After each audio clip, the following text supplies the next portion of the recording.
preview time. So let's take a look at what's coming your way.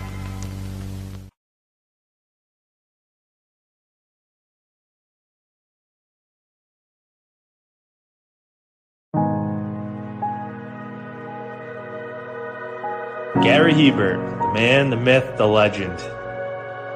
I was amazed, and I was looking to become a better skater myself, and I wanted to be like Gary. When you look at a guy like this, he's one of the most talented people in his profession. He's been given gifts by God. It can get frustrating at times when you're trying things that, that maybe don't come as quickly to you as other things. And, you never really felt that sense of frustration with Gary. It was always about improvement and positive reinforcement. Was it really the end? Was that head injury really the end? God has called Gary to continue to be a blessing to others and to be a passionate example. My name is Gary Hebert, and this is the World Academy of Hockey, otherwise known as the Inside Edge. I would recommend anybody that have a chance to come to his hockey school. I think it'd be well worth it. It'd be rewarding to all the kids and anyone he coaches, from whether it's an adult, a professional player, to a little kid like a Mike or a Squirt. Gary, from day one, has been instrumental to my hockey career. I started out as a potential Division III player, and Gary brought me single-handedly through high school and into a top Division I prospect. I owe it all to Gary, the biggest legend on and off ice there's ever been. Listen, watch, learn, be confident, and have faith. Those are the answers I was brought to. Yet, I only now am really learning how truly important those 5 things are. Through preparation, through appropriate thoughtfulness and thinking, we can learn to untie the typical knots between our ears that drive us into underachievement and underperformance. And lo and behold, we can learn, I think, to fulfill our God-given potential. Gary has the innate ability to make people not only better players, but better people. The life lessons they learn from Gary are incredible. You can always remember leaving that rink knowing as a player I got better, or I had something to improve on to get better. And I think that's what you excelled on as a coach, is giving us the knowledge to know what we needed to do to get better. There's coaches who know the game, but can you communicate and create passion in your kids and in your players? And Gary's able to do that. Gary's got great knowledge and the great hands, but more importantly, his ability to connect with people and care for them. His communication skills, to me, really stand out and separate him, and that's why he's one of the best, in the world. Gary's a legend. He's a special, special man.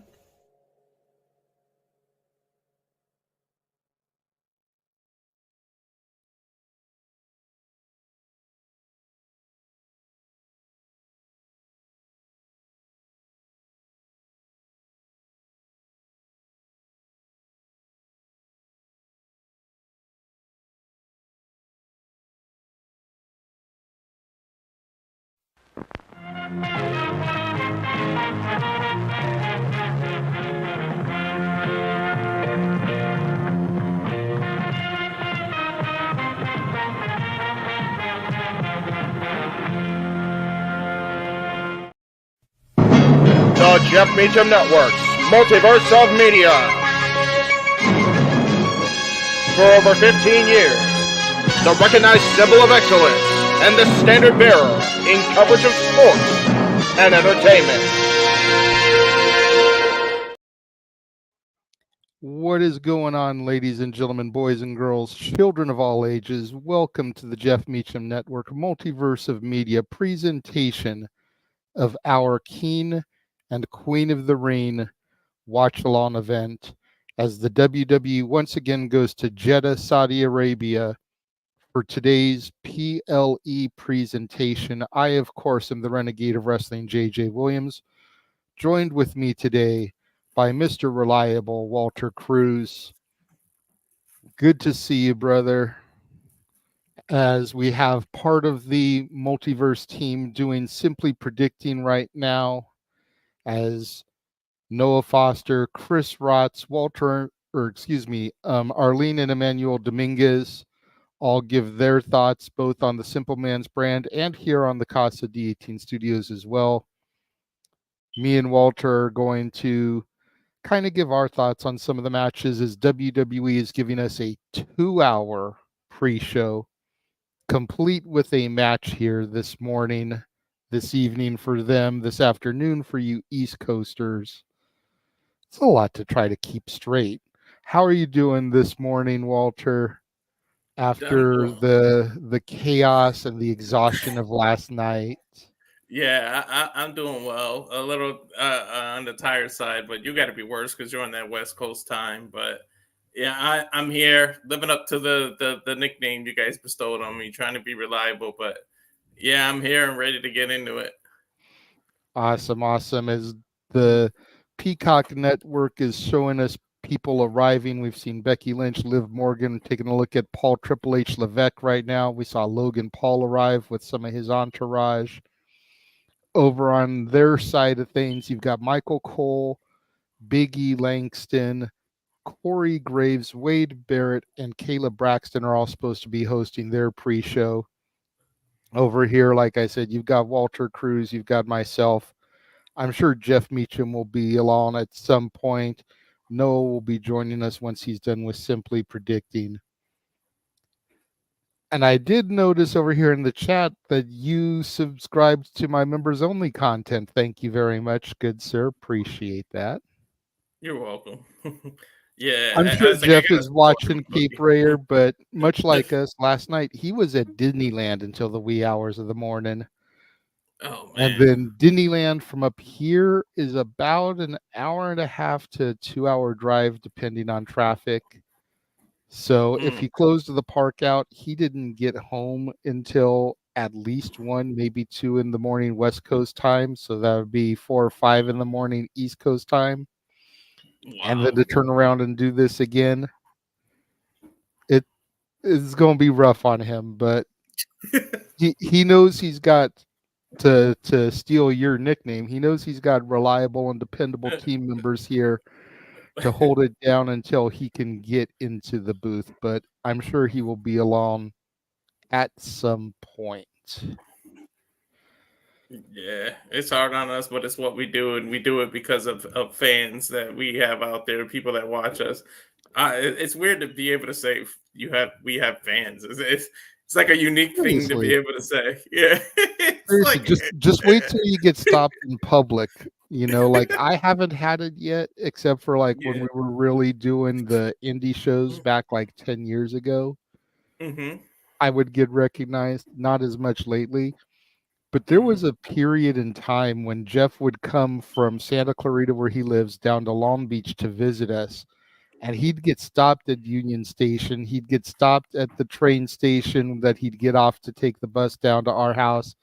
And people would be recognizing him and be like, "Aren't you Jeff Meacham from No DQ Talk Wrestling?" Like people asking him for autographs and to take pictures with him. Like, for real, you got to think that was at the height of Talk Wrestling, you know, like 2010, 2009. Like, I get recognized. Crazy. There's this one guy at the bank that's like 15, 20 minutes from me. I had to stop going to that one because it's like whenever I go in, he talks to me for like 40 minutes. Like he won't stop. I had to stop going to that one because he recognizes me and he just starts talking about wrestling. Like, what do you think of this? And what do you think of that? And it got to the point that I was like, man, I could never like get what I need done if I keep going to that bank because he won't let me out.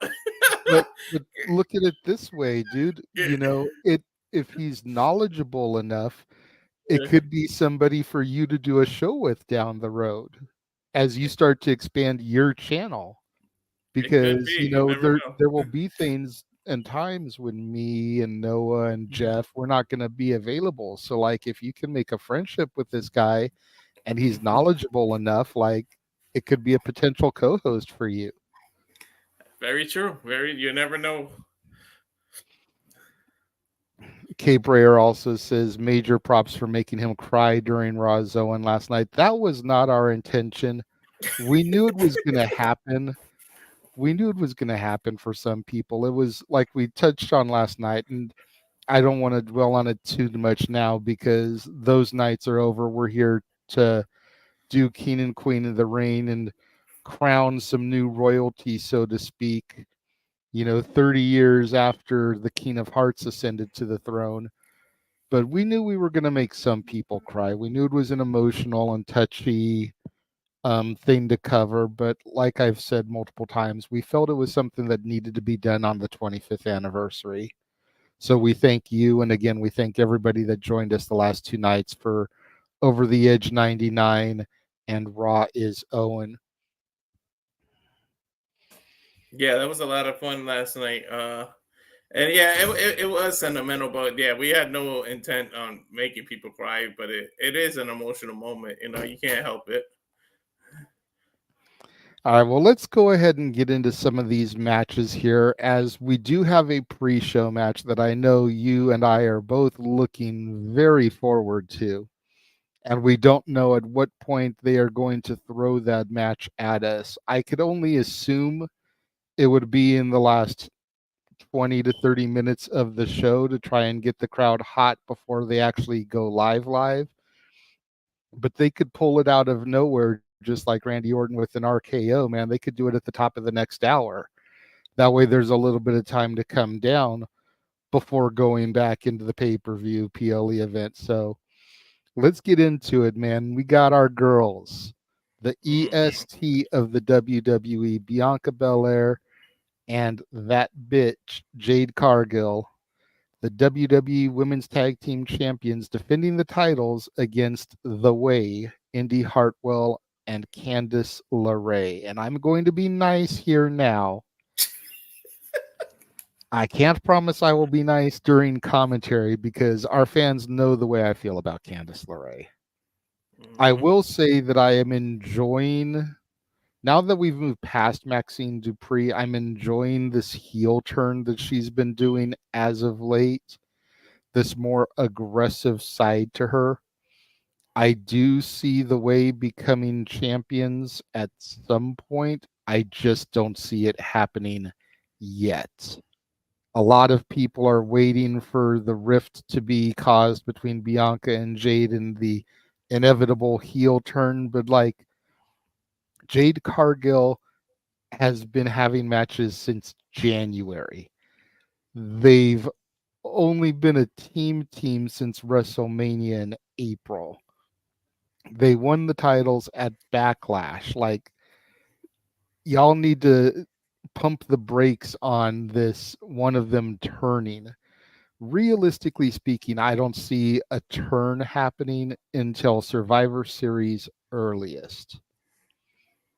Maybe not even until the Rumble, and have one of them accidentally eliminate the other one, and then we find out on the Raw after that it wasn't an accident.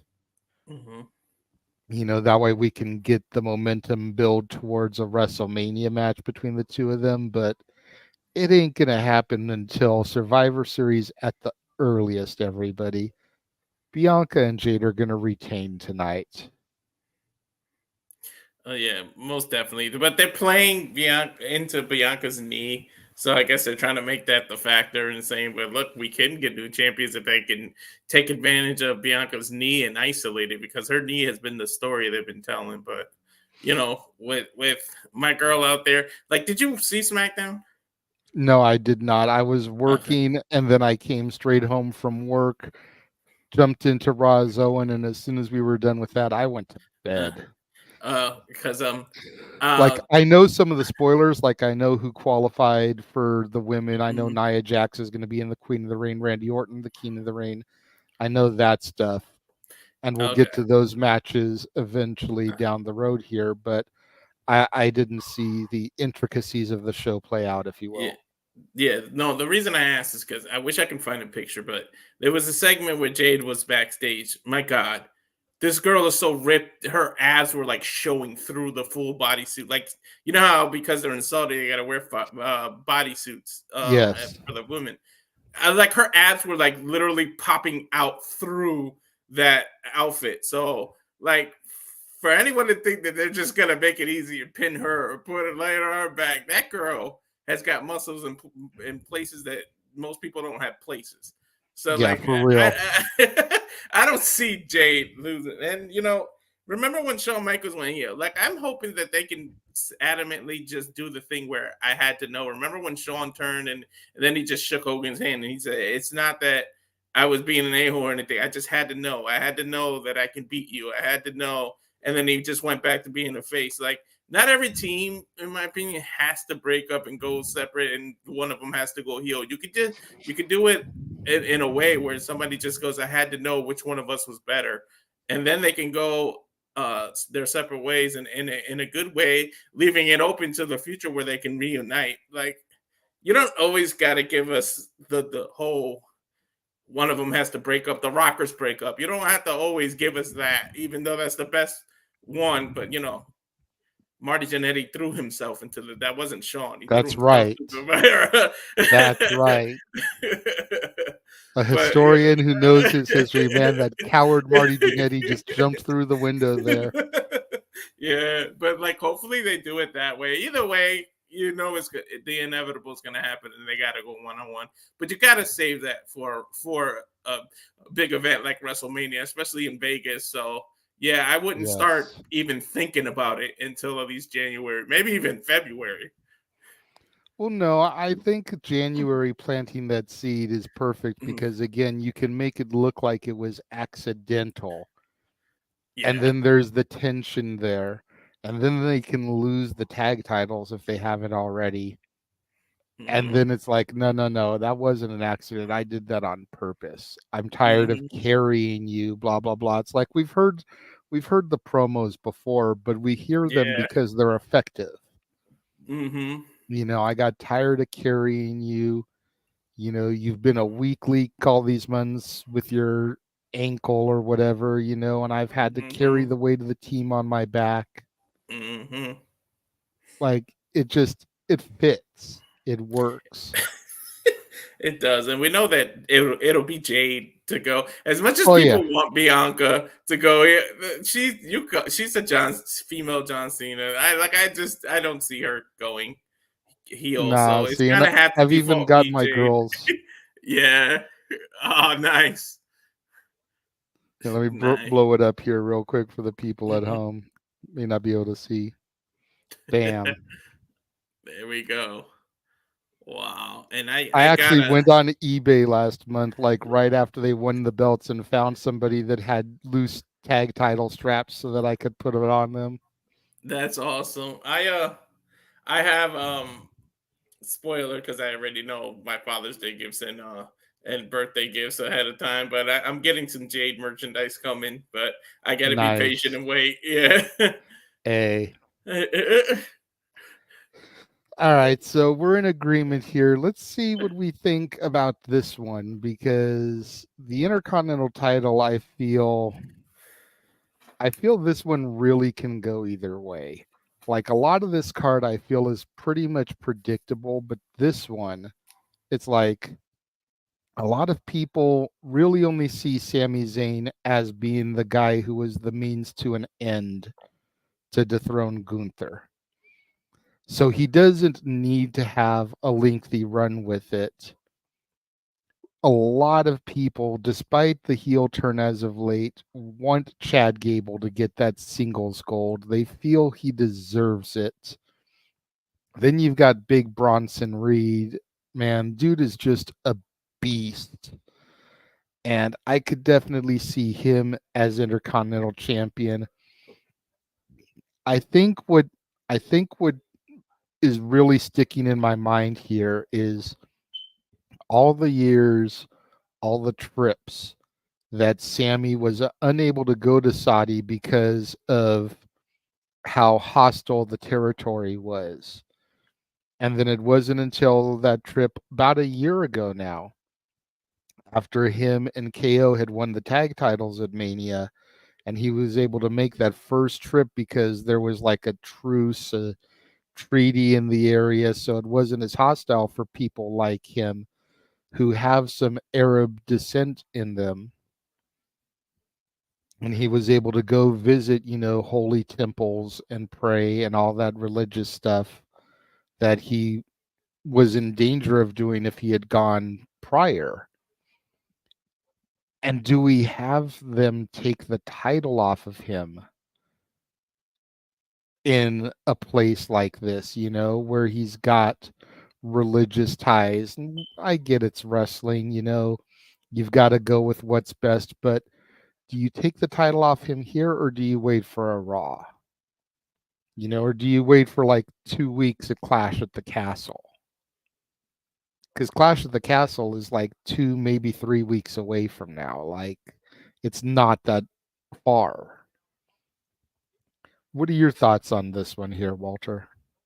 Yeah, that's a good point. I didn't even think of that point of it. Do you really do that? Because even though he's Canadian, he's of Syrian descent, and there was that tension there. So for them to do that would kind of be like, wow, they actually pulled it. But yeah, this was a little hard for me. But believe it or not, Bronson Reed is a monster. But I feel like he was added into this to take the fall. I really think he's gonna be the one to lose. I think Sammy retains because we got that X factor of Otis out there. Like, and Chad Gable has been smacking him around and doing this. So you could do a mini feud with Chad and Otis. You have Sammy retain here over Bronson. Now Chad has that excuse. What's unique in Triple Threat? You beat Bronson. You didn't beat me. I still deserve my one-on-one. And then that's when Chad can get the IC title. But in the meantime, before they book that one-on-one, you have them blow over the feud with Otis, and you could do the one-on-one. Or you could do my idea where Otis actually leans into Chad's thing and turns heel, and the whole thing's a swerve. It looks like they're going to break up. And then when Sammy starts trusting Otis, bam, Otis turns on Sammy and causes Chad to win the IC title. So you never know. Like, I would love it if Otis actually stays heel. Like, Owen said I was just in my own product. Aaron, as I should say, was in my own product for thinking of this. But I really think I would love to see a big heel Otis. Doesn't have to be goofy and just leaning into the whole thing. Take the caterpillar away and make it serious. Make him serious, because if he goes back to being like a pure white hot baby face after Chad, he might get reactions for a little bit, but then it'll fizzle out, and then we're back to when he had the Money in the Bank type Otis, and after he lost Mandy Rose, it was like he got lost in the shuffle. Like, I don't want to see that happen. So I feel like if he goes monster, then it'll last longer. So it'll be nice to see Chad as the IC title with Otis there in the background being like his bodyguard, like the Diesel to his Shawn Michaels. Then you add the Creed brothers and you make you make this stable an even bigger thing. So, like, I hope that's where it goes. But for this one, I say Sammy retains because I really think Bronson is just there to take the fall.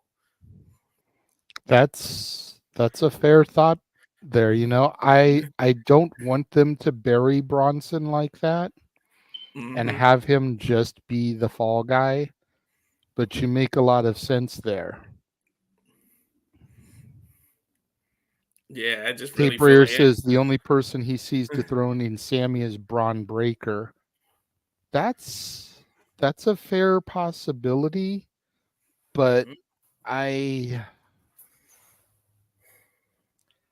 think we'd be able to get a sympathetic, face heel match out of Sammy and Braun, but I feel like we'd get a better wrestling match out of Braun and Chad. That's true. Like, I think Gable and Breaker could be freaking some money there to print. Yeah, and then if you go with my idea of Otis actually leaning into the heel, the only reason Chad survives Braun Breaker is because of Otis. Mm-hmm. So you can go that route, but yeah, it'll be interesting to see where Braun Breaker goes because he's pissed off for not being in this tournament and he's been wreaking havoc on Raw. So we'll see what they do with him. Definitely. Give me 1 second here. I'm trying to multitask. All right. So moving on from there, we're going to go into the match that I really care the least about. And I knew what you were going with. I mean, I'm not trying to be mean. I'm really not, people. I'm not trying to troll. I'm not trying to hate. But this match for me is like a throwaway match. You've got the women's champion who shouldn't be the women's champion, who's only the women's champion because Rhea got injured. Otherwise, they would have given her the freaking titles at WrestleMania, versus the person who shouldn't be the number one contender at getting the title because she injured the women's champion legitimately. Like, huh? It's the match that shouldn't be happening. I'm going to go very simply, Noah style. I'm going to go very simply and say Becky retains here because I think it's too soon on the Liv Morgan Revenge Tour for her to dethrone Becky for the title. We want to know a timetable for Rhea's return before we have her get the title, because she proved last time that Liv Morgan as champion is not a draw. Liv Morgan as champion cannot generate interest for long enough to be a serious champion. Liv Morgan is the type of person we can only really give a 2 to 3 month reign with before she needs to be dethroned, because she's 75 pounds, soaking wet, with cement bricks on her feet as shoes. So to have her in the ring trying to be a serious threat champion when you've got people like Nia Jax, Piper Niven, who are not trying to be mean, but 2 or 3 times her size, when you've got technicians the style of Natalya, Shayna Baszler, Zoe Stark in there, having her go on this dynamite run and beating every single one of those is not realistic. I get it. Let's not give me the standard, but wrestling's fake, it's scripted, it's Hollywood, it's not supposed to be realistic. Don't give me that. There needs to be an element of realism in this as well. Somebody like Mia Yim could pick their teeth with Liv Morgan. So Becky retains here, I think. I don't think we see Liv get the title until maybe Money in the Bank or SummerSlam, depending on when Rhea's coming back.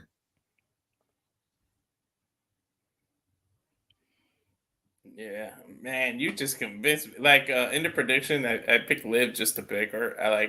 I feel like the only reason.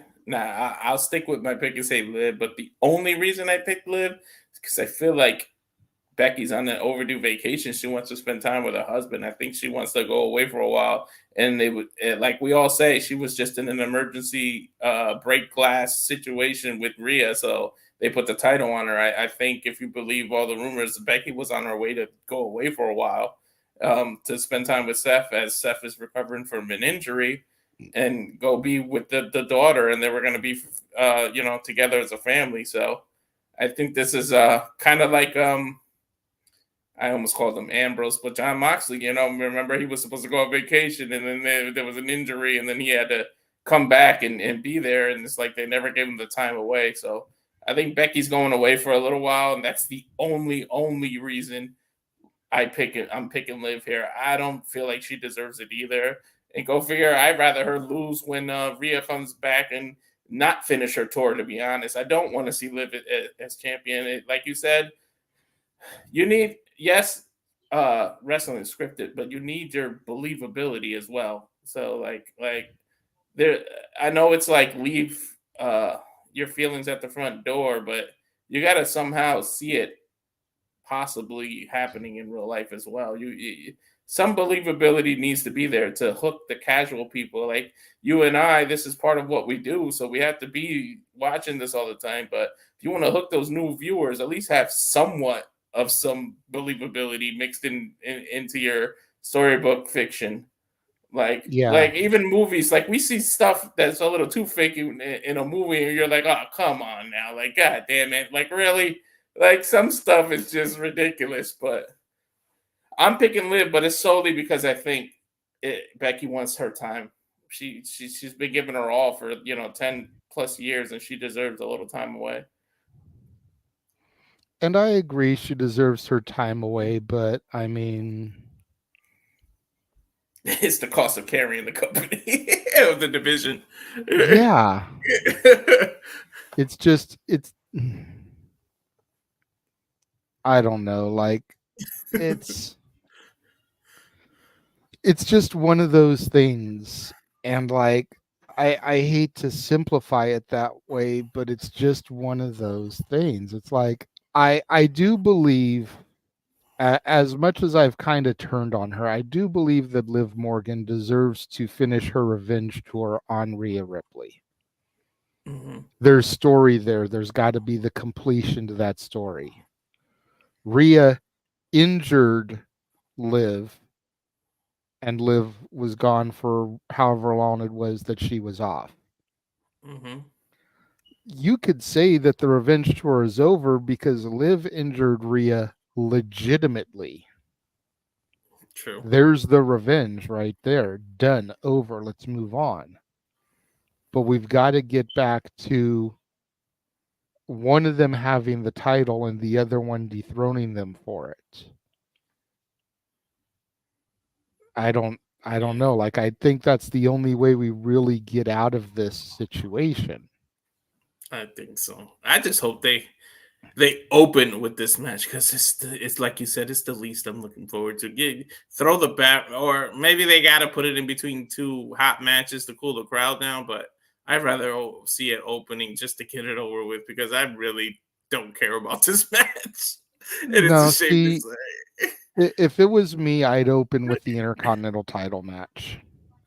Yeah. I would stagger. There's 3 title matches on the main card. I would stagger it. I would do IC, one of the finals, women's, one of the finals, and then Cody versus Logan. That way you're alternating a championship match versus a King of the Ring finals match, which is technically a championship match as well. So That's fair.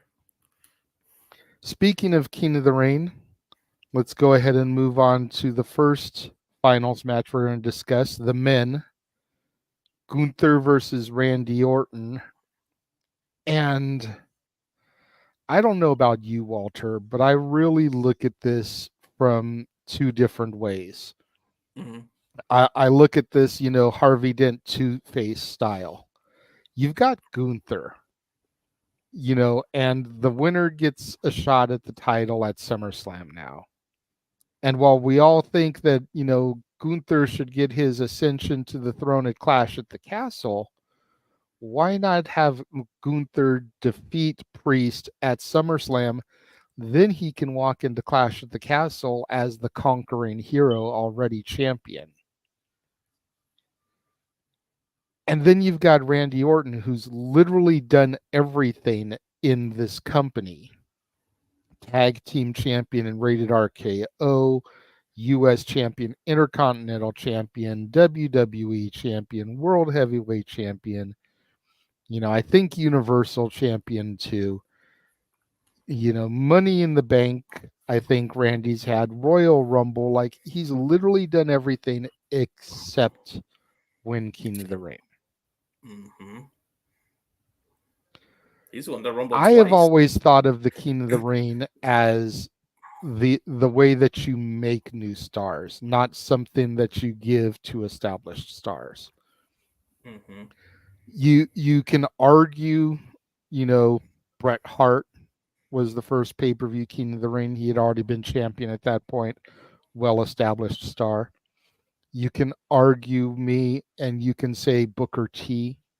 King Booker was a well-established star by the time he won King of the Ring, but you think about what he did with the gimmick and how he evolved himself like a Pokemon almost, going from Booker T to King Booker.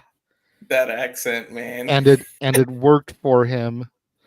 And you can even argue me somebody like a William Regal, who, granted, it was an accolade that he sorely needed, but he was definitely a well-established star at the point when he won it. Randy Orton doesn't need King of the Ring. I feel like Gunther does.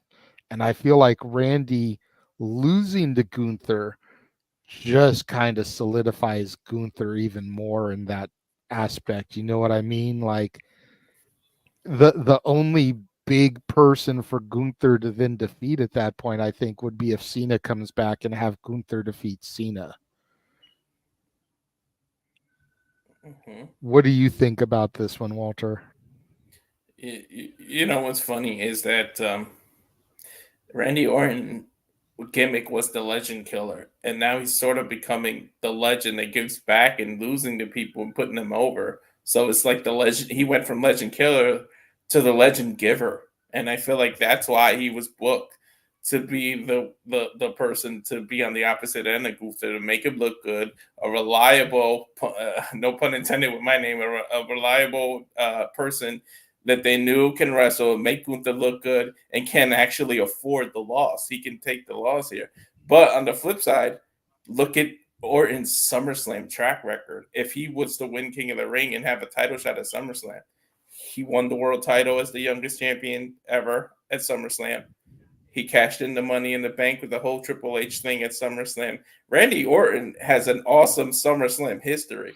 So, like, is that thrown in the mix here as him being the King of the Ring? Did WWE even think that far? Like, holy hell, look what everything Orton does at SummerSlam. It's kind of like Shawn Michaels is Mr. WrestleMania. Randy Orton is Mr. SummerSlam. If you really think about it, like the shit that he does at SummerSlam, it's almost like he kicks his game up a notch.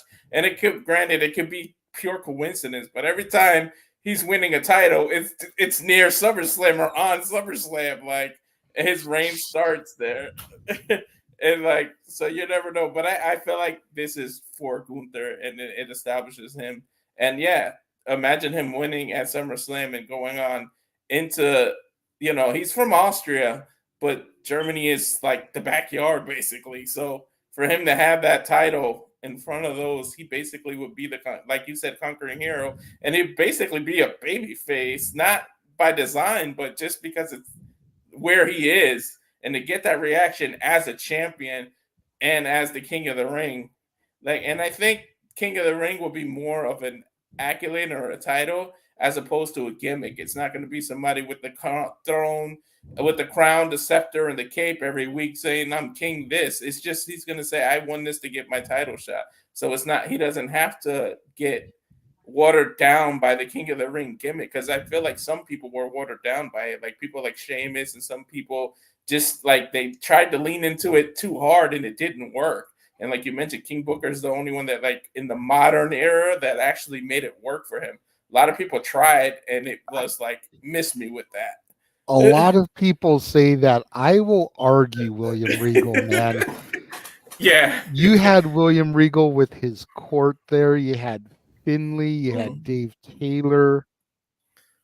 I even think he had Big Zeke for a minute. Like, he had his, his international court with him when he was champion. Like, if it hadn't been for Regal's demons at the time, all rumors say that he was going to become WWE champion during that King run.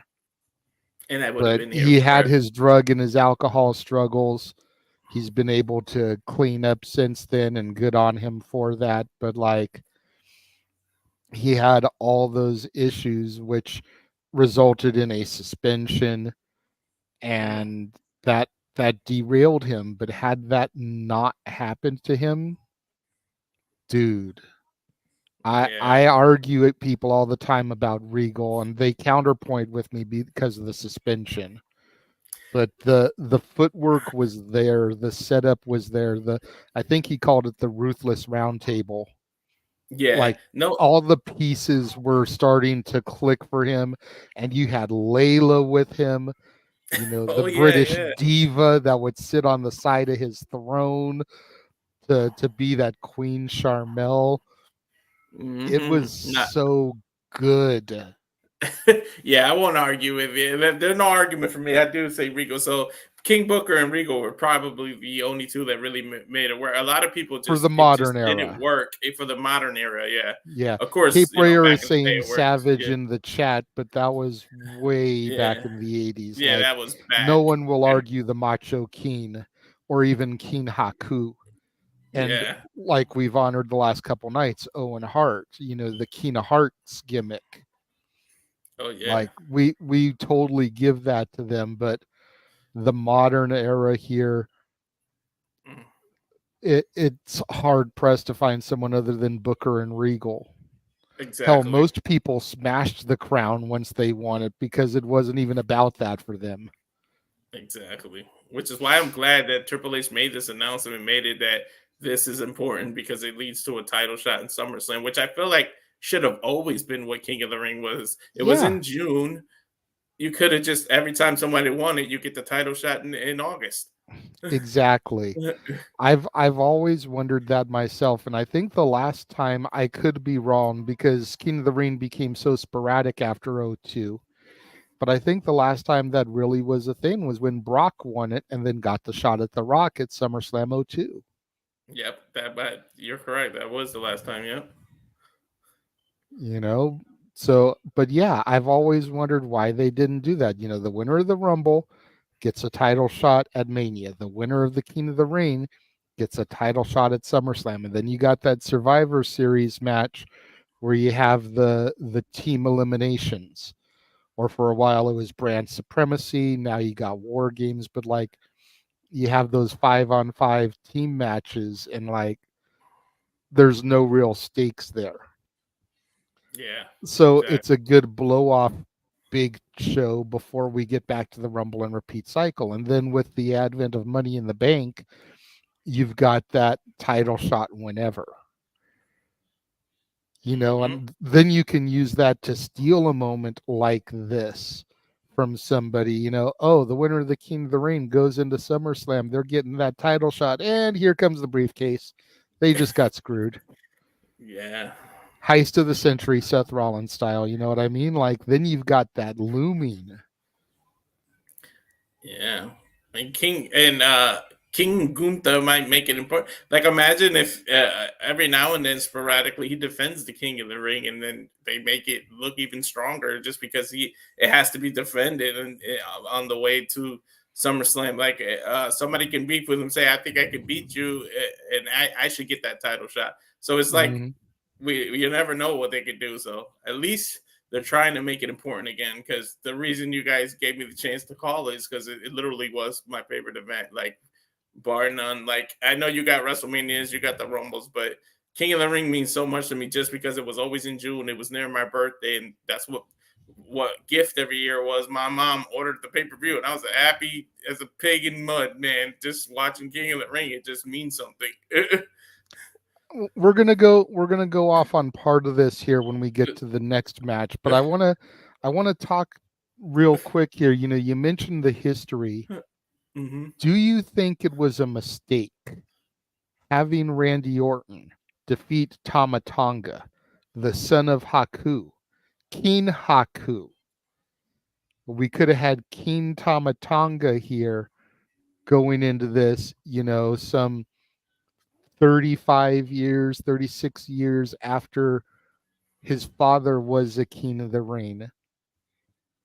Like, do we have the wrong match here? Because while I do feel that Gunther was destined for this, should we instead have had main event Jey Uso versus Tama Tonga? And you can begin planting some of those seeds of this looming bloodline civil war while having Tama Tonga claim the throne that his father held back in, I want to say, 1988. He was King Haku. But King Haku, was one of those things where it was kind of bestowed on him. He defeated Harley Race, or Harley Race had to leave because of an injury, so he was given the crown. Tama Tonga actually would have won the tournament to earn the crown. You know what I mean? Yeah. Those are some good points, but I don't necessarily think it was a mistake. I mean, it's a little bit of a missed opportunity, but I get why they still went with Orton. It's just like you said, to establish Gunther beating the Like you apologized for using it yesterday, so I gotta apologize for using the phrase, but a grizzled vet. Like and you established Gunther more. Like even though Tamatanga, it'll be cool for him to have it and everything, but it's like it wouldn't be the same if Gunther beat Tamatanga, as in he beat the legend of Randy Orton. You know what I Right, but mean? that's why I Yeah. think that Jey Uso should have been in Gunther's spot. That way, like I said, we could have Jey Uso versus Tama Tonga. Yeah, I mean, very true, but nah. And then yeah, because then Gunther could have won Money in the Bank and then had still got to Clash and got his title shot that way. Mm-hmm. So yeah, there's a lot of ways you can go about it, but it is what it is, as we like to say. So we're here, but it is fun to speculate. That would have been awesome that led, but I think it's what are we in May? So June, a whole 6 months before Survivor, because I think this leads to Survivor Series, so maybe that's why they don't want to pull it a little too early. They want to wait until Roman's like saying, "Yeah, I'm ready to come back," and that's when they start Right. the stuff. So that might be why. And I get that, but if Triple H is going to try to make the draft actually be what it's supposed to be and keep the brands separate, you need to use these pay-per-view opportunities where the cards and the talent are together as the opportunity to start planting those seeds. You know, Yeah. last month at Backlash, we saw Paul Heyman walk by Jey Uso kind of with that "Dear God, help me" look on his face. This month, we could have had Tama Tonga versus Jey Uso at Clash at the Castle. We could have had some other kind of walking past interaction or something. Then at Money in the Bank, you know, Jey Uso and somebody from the other side could be in the ladder match together. Like all these little things to kind of sprinkle the ingredients. Then you get the return, more than likely, of Roman Reigns at SummerSlam. And now we're full tilt going into Survivor Series. Like, Oh yeah. And anybody with a green thumb like me, anyone who's into gardening things, seeds and plants, they need time to grow. So you got to plant the seeds way ahead of time and let it grow and become what it's going to become and start flowering. So, you do need the time. Yeah. well, speaking of missed opportunities, and we did talk about this a little bit last night, but this year, 2024, would have been 30 years since the King of Hearts ascended the throne. Did they miss the boat by not having Natalya go to the finals here, where she more than likely could have won? You know, you could make the same argument that I was making against Orton for Natalya, but as few accolades as she's legitimately had in her career, making her the queen of the ring 30 years after Uncle Owen won it. Like, and then again, you figure yesterday was the 25th anniversary of Raw's Owen. 2 days ago was the 25th anniversary of the tragedy of Over the Edge. Just all of the Owen Hart synergy could have been used to make Natalya Queen of the Ring instead of giving us Lyra Valkyria versus Nia Jax. Did they miss the boat with Natty as well? Hell yeah, they missed the boat with that. I think they missed the boat last year. I think she should have been the inaugural as a thank you for all your dedication, how long you've been there. Not only that, but the first televised, and I'm emphasizing televised, King of the Ring was who? Uncle Brett. Yep. The second one televised who? Uncle Owen. Why not keep the traditional of the first Queen of the Ring? Should have been Natalya and Queen or at least of the Ring. second, like Owen.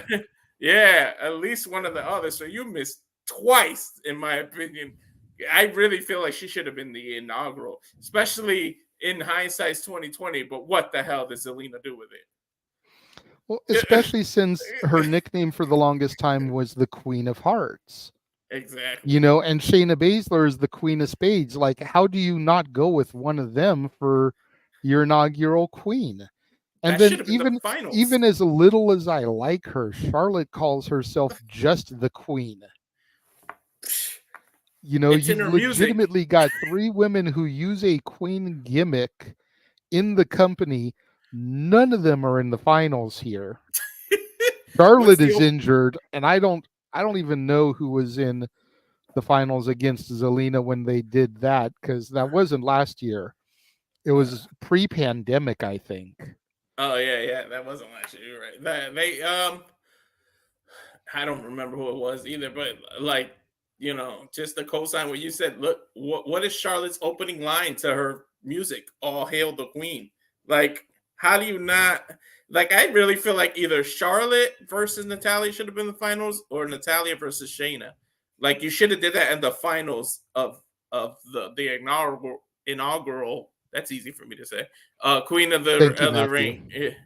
Like I really feel like that it should have been that, because so now you missed the boat twice. Like, you missed the ferry twice. Like, I can't believe it. Like, it's a shame. Especially somebody who's been like, what, 15 years in your company? Like, throw her a bone.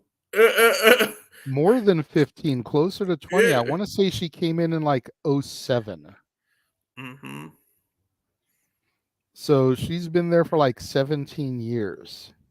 Yeah, the fact that she's a female and try to make a farting gimmick work for you. Like, give her a reward, man. But who do we see winning this one? You know, will the irresistible force remain irresistible and dominate the, for lack of a better term, rookie Lyra Valkyria? Or is Lyra got what it takes to get the victory here and then go up against potentially Becky Lynch, someone who she's idolized, trained with, the woman who she defeated for the NXT Women's Championship, and run that back on arguably the second biggest stage in the WWE, SummerSlam? Yeah. I like Nia Jax. I am not a Nia Jax hater like a lot of people are. I don't know about the people that she's injured, because her rise and all of that was during a time when I wasn't watching. Mm-hmm. She's not near as sloppy as people give her discredit for, if you will. But I feel like, much like in the Orton Gunther match, I feel like she needs to be the one to put Lyra over. Lyra can get some kind of sneaky victory, a roll up or something out of nowhere, even a distraction with Becky coming out, knowing that the winner gets a shot at SummerSlam, and then Nia can just destroy Lyra after the match. That way she keeps her heel momentum, but then we can build to Lyra versus Becky, because, and that's part of why I don't see Liv winning, because Nia versus Liv at SummerSlam, Nia should just destroy her. But they'd have Liv win so that we could get to Rhea Ripley. And that's not believable to me. That's a good point. You know, or even because, and here's the other thing, is they've never said if it's a brand specific title match or if it's like the Rumble and Money in the Bank and you can go after any champion. Like, if Nia wins, can she go after Becky? Or is she only able to go after Bayley? You know, and vice versa for the men. Like, if Gunther wins, can he go after Cody? Or is he stuck and limited only going after Damian Priest? I'm not sure if that's been clarified or not.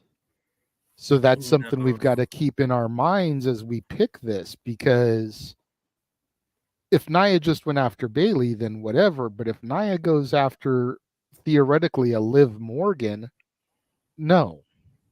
Just no. I get it. I get exactly what you mean. You know what I mean? Like, the money, I think, would be in Lyra versus Becky. because they had such a banner at No Mercy last year on NXT. It would really give Lyra, even in defeat, the opportunity to prove that she deserves to be on this stage. Man, I'm going for Lyra Valkyria here. And there's so much, she's Irish as well. So like, it's everything just lines up to her. But I'm a Nia Jax person. Out of all of us, I advocate for her, and like you said, you're not a hater too. But I literally have arguments on Twitter. I fight for Nia. I've been getting these injuries, but there's a double-edged sword with the whole Lyra thing. It's like, how do you want people to establish new stars? You want the company to establish new stars. You want to do it, and you want to do the right people to rise up. At the same time, is it too much too soon? And people can get tired of her. It kind of works both ways. I'm saying that it's too much too soon. I'm just saying devil's advocate. Like, people can argue that, and it's a little weird because at the same breath you have to say, yeah, but how do you establish new stars? You have to put pretty much too much on it. But is it already starting behind the line? Because you did that. But I just feel like I'm a fan of having heels be the king/queen of the ring, because I just feel like it fits the gimmick. Yeah, Brett made it work. Yeah, other faces kind of made it work. But I just feel like the pompous asshole as your king and queen, people don't like it. It's royalty. You're better than me. You don't like that.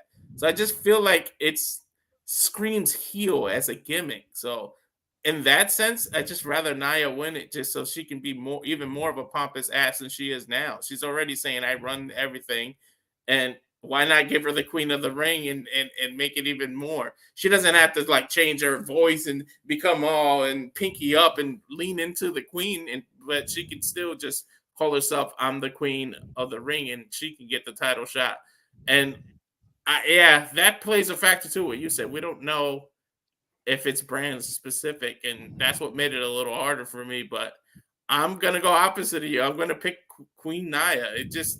It has a little ring to it too for me. Like, Queen Nia has a ring to it, and I just want to see her lean in the pompous ass, and it's a middle finger to all her haters and the fans that keep, oh, Nia's this and Nia that. I just feel like I want them to stick the middle finger up and have her win this just for that. I hear you, and I agree with you, but I also don't think we're going to have two heel champions here. I don't think we're going to have, a men's heel and a women's heel. I think we need to have a split. And with Gunther being destined, being the first one to declare himself, Clash at the Castle, Bash in Berlin coming up, like, I think we need a babyface on the women's side. I do get it. And Becky wants that one-on-one with Lyra. Like, it's like they kind of have a couple teases them backstage, even though they've been helping each other. Like, so I totally get what you mean. So I can see it going either way. Either way, technically, I'm happy. But just to be different and have the points, I'm gonna pick Nia. But I can see it's one of those, you win either way, like in terms of the company. And that brings us to the main event here, or what will more than likely be the main event. I mean, how do you not have Cody Rhodes as the champion in your main event here? Like, on the one hand, I feel like one of the King of the Ring matches should be the main event. It is called the King and Queen of the Ring, but it's Cody Rhodes, your WWE champion, the American Nightmare. Like, and that's another thing. Like, how is Cody not a heel in Saudi Arabia? The American Nightmare going into Saudi Arabia, a country that we had so much heat with for so many years. Like, how is that not a thing? Like, exactly. Yeah, true, right? Even if it was just over there, kind of like how Bret Hart was a heel in the States, but a face in Canada. Like, how is Cody not a heel as the American Nightmare in Saudi? Like, I don't get it, but you've got to figure Cody's gonna win this one. I mean, the fact that Logan's title isn't on the line, the fact that it's only Cody's like second defense or third defense, like you're not gonna take the title off of him until SummerSlam at the soonest. It's just it's predictable, unfortunately. And Logan is good. You think about it, they went to Crown Jewel in Saudi and Logan had that title match against Roman. And that was like his second or third singles match and put on a classic with Roman Reigns. So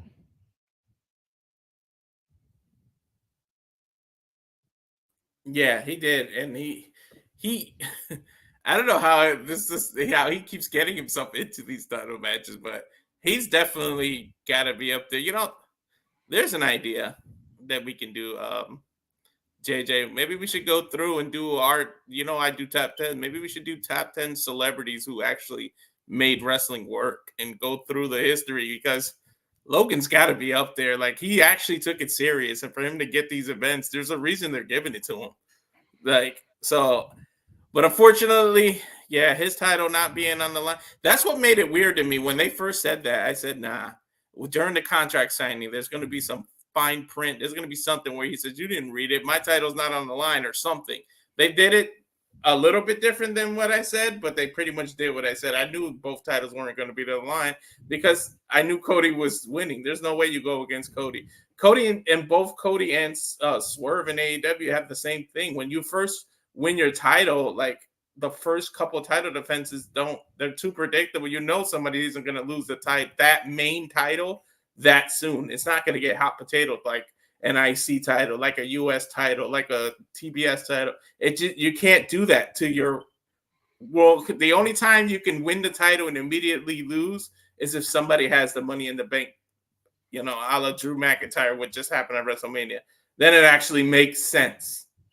So, like, yeah, I mean, this isn't the Attitude Era. It's not Cody's fault, but you have to move on after you win the title. You have to obviously have some title defenses, but it's too predictable. And, like, I think it's unanimous. I don't think anybody's going to go for Logan. Maybe just to try to get some points up there, but there's no way anybody can go against Cody. You know who's winning here. But you brought up an interesting point. Yeah, how do you not have the American Nightmare actually be the heel in Saudi Arabia? It would just fit. Like, like, remember back in the day, there was always like gimmick wrestlers. Like, people had day jobs, like Duke the Dumpster Drosy. Like, imagine an oil driller or somebody who does oil and they end up having to go to Saudi Arabia as a gimmick. They'll be the biggest fan. They'll be the biggest heel because they'll be like, yo, you're being racist right now trying to say about oil. Like, imagine how that would work. That'd be freaking hysterical. That's crazy. Yeah, but I think Cody wins here. To your point, this isn't the Attitude Era. I mean, remember, it was King of the Ring 98 where Kane defeated Stone Cold and then lost it the next night to Austin. You know what I mean? Like, it's happened before, but it's not that era anymore. Yeah. That would be hilarious, though. It was a thing in the 90s. People was always just remember. Every gimmick was like a daytime job, basically. Trash worker. A police officer, a corrections officer. Like, people had regular jobs in there for their gimmicks. The Mountie. Yeah. The Goon. A freaking hockey player. Yeah, I remember that one. Oh my God. See, just as a hockey fan, like, I want them to do an Elite Series figure of that so you can get the guy with his hockey jersey and skates and everything. Yeah. Like, I would buy that just on general principle. Yeah. You had teachers, remember? Oh my God. Yeah, freaking Shane Douglas, Dean Douglas. Yeah. Mm-hmm. And even Matt Stryker was the teacher gimmick. Mm-hmm. It's hilarious. What a time to be a fan in the damn 90s. Even Paul Bear and Embalmer, Yeah. real life. The Undertaker. Yeah, exactly. He was a real life mortician. Like, it was real. Like, once they saw that on his resume, they were like, "Oh my god, this fits." And even though originally Undertaker was with Brother Love, like the day after his debut, he went with Paul Bear and went on that historic run. So it's amazing what we had to go through, though, in the night as being a fan and stick through it. Like, it's hilarious, man. Jeff can attest to it because he's been a fan just as long, if not longer than me. Like, we were, you know how the wrestlers are born and bred into it. I was born and bred into being a fan of wrestling due to my uncles, man, and always getting beat up as a child. Every time someone established a new move, I'm a big guy now, but growing up, I wasn't. And guess who was the damn dummy for every new move you saw on TV, even though the big ass "don't try this at home" was there? Who listened to that? So not me. We always were clowning that. It was like, don't try this at home. Do it at the park instead. Right? Don't try this at home. I'm trying it as I read it. Seriously.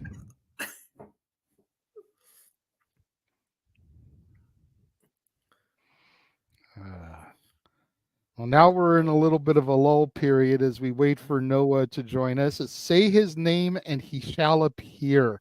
You couldn't have got any better than that. Noah Foster, ladies and gentlemen. Hello. How are you doing this morning, good sir? I did tune in to the very beginning of Simply Predicting before I had to come over here and start this stream. How are you this fine Saturday? I'm doing very well, and I'm looking forward to engaging with you all in King and Queen of the Ring. It was a wonderful conversation with the Dominguez and, of course, Christopher Ross. Yeah, I just do as I see it. And again, it's one of those cards where the suspension of disbelief might be there for a couple of matches, but we're also all truly invested in what could come out following this for the King and Queen of the Ring. Not just for the King and Queen themselves, but also for the Women's and the WWE Championship. I'm looking very forward to this takeover feel level quality and quantity WWE PLE for a Saturday afternoon. Yeah, I'm definitely I'm not sure if it's going to be this way going forward, with the exception of maybe, the big four, but I'm really kind of digging these 5 or 6 match cards because the stories are a little bit better developed and fleshed out. Yeah, they've had more time to manifest, to build, to really make you think. And it's not oversaturated. And again, as we see Cody Rhodes, reflecting on what he has accomplished, and of course, what Logan Paul has accomplished, what Logan Paul believes that he's been for WWE versus what Cody Rhodes has been and believes that Logan Paul, he could be this, but he needs to realize where he stands in the ecosystem. There's a lot of suspension of disbelief where Cody Rhodes tried and tested now as WWE champion. We're testing Logan Paul when it comes to his value, his work ethic, his true passion for this business. Yes, you've shown what you could do in 12 matches as being part of the WWE, but you're not here day in and day out giving it to the WWE universe, focusing strictly on this. And truth be told, he has other ventures. I get that. But there comes a time when you really, if you're going to be the face of WWE, you got to make this your life, and you have to demonstrate it. And for Logan Paul and all of his success and social media influence, I think he has nowhere near achieved that yet. That's a fair assessment. I definitely agree with you there. Me and Walter were talking, momentarily, ago when we were discussing this match, because we've already ran through the card. We actually had just finished that, and we were starting to say how we're in a little bit of a holding pattern until Noah gets here, and boop, you popped into the green room. That's right. So it was definitely a Joe Hendry say his name and he appears moment. But Walter was talking about him being one of the best celebrities to ever do this, and how he's really gotten the knack of the storytelling and the in-ring physicality and all like aspects of what we're supposed to be doing here, despite the fact that this isn't his life, his lifelong ambition, his true passion, because he's got his prime, he's got his impulsive, he's got his brother who's going to be walking into a ring and potentially dying against Mike Tyson, but for somebody who does not make this his life the way that a Cody Rhodes does, a Randy Orton does, a Big E or a Wade Barrett did, he's arguably the best to ever do it. And for his type of interactions. And again, we've never seen such a seamless transition into the WWE, the sports entertainment, professional wrestling ecosystem, the likes that Logan Paul has accomplished. Again, 13 matches being involved in WWE for a little over 2 years now. And he's already going after the World Championship now for the second time. And he's already been a champion in WWE, holding the United States Championship. Lucky 13 could culminate with the Maverick being the face of the WWE. Suspension of disbelief. If you've never watched WWE before, there's a lot of people that could probably buy into that, just knowing who Logan Paul is because of his outreach. But if you're like us, who's been following the product for decades in its worst, best times, and its evolution, Cody Rhodes is going to do everything possible in his power to show Logan Paul exactly what it means to be the face of WWE and show him that he's not ready. Speaking of somebody that may not be ready, watch her if you choose to. We have Liv Morgan backstage now with Byron Seth as Liv Morgan looks to culminate what she calls the Liv Morgan Revenge Tour in winning the WWE Women's World Heavyweight Championship. And Chris brought a very interesting point up that I want to bring this to you guys. Becky Lynch and Liv Morgan, of course, have feuded over titles for years. In one-on-one championship encounters, though, Liv Morgan has never bested the man when it comes to seizing the prize. So there is actually a longer-term story stat to keep in consideration here when it comes to Liv Morgan, who very well could finally achieve what she believes is her destiny, not only culminating this tour and winning the title, but beating Becky Lynch for it. So honestly, at this point, is Becky Lynch a bigger accomplishment to beat for Liv Morgan than Rhea Ripley? At the end of the day, it's revenge about Rhea Ripley, but has been usurped by trying to seize the championship. What the... You're ahead of us. Let me know when you see somebody walking screen. I saw it. And I just saw it. I know. I Dominic think you and Mysterio looking eye to eye. Well, looking over Liv's head. No, I think you and I have to pause and leave it pause for 5 seconds, and it'll catch up to. And we'll wait for the countdown clock to come back on, and we'll pause there because that'll be the easiest thing to do. Poignant words, though, by Dominic Mysterio, of course, mommy's son, saying that he traveled all this way to make sure that Liv Morgan does not leave with mommy's championship. So it's not just the world against Liv Morgan, it's the Judgment Day, apparently. Becky Lynch and Liv Morgan for the Women's World Championship to come still at King and Queen of the Ring. Okay, I had it on mute, so I had no idea what Dom said because I had my TV on mute. No, you're good. He literally said, I traveled all this way to make sure that you do not leave with mommy's title, not the man's championship, mommy's title. Clearly, we know where Dominic Mysterio stands. Yeah. But to your point, Noah, you were talking about how Liv has never defeated Becky. Me and Walter were talking about the fact that Liv, unfortunately, is just not a believable long-term champion. No. So if you're going to give her the title prior to Rhea's return, you've got to wait until it's closer to Rhea coming back. Otherwise, people are going to turn on Liv. And I'm still unsure if she's even supposed to be a babyface or a heel at this point. It's like she's been doing some heelish actions, but she's still very much loved by the fans because they're still mad that she was gone for so long. So I'm still not 100% sure as to where we're supposed to be with her. But if you give her this title and you have her defeat Becky here, and then you have her go on a 7, 8, 9-month run with it until Rhea gets back, and you have her defeating people the likes of a Doudrop, Piper Niven, or a Nia Jax, or a Mia Yim. It's like these people can literally pick their teeth with her. She's 75 pounds, soaking wet with cement, shoes on her feet. She's not a believable long-term champion. Yeah, and at this point, and I'm repeating stuff that I said earlier, so to the fans that have been tuned in, I apologize. But it's like, again, when you've got people that are 2 or 3 times the size of Liv, like a Nia or a Piper, when you've got people that are better technicians, like a Natalya, a Shayna Baszler, a Zoe Stark, a Mia Yim, even a Candice LeRae, who we all know how much I love her, quote unquote. How do you have her be a serious long-term champion without the fans completely shitting on it, which is what I'm afraid they're going to do. Well, I mean, at this point, Liv Morgan's been playing I am the victim. And whether that you think she's babyface or heel, she has a legitimate case for why she is here.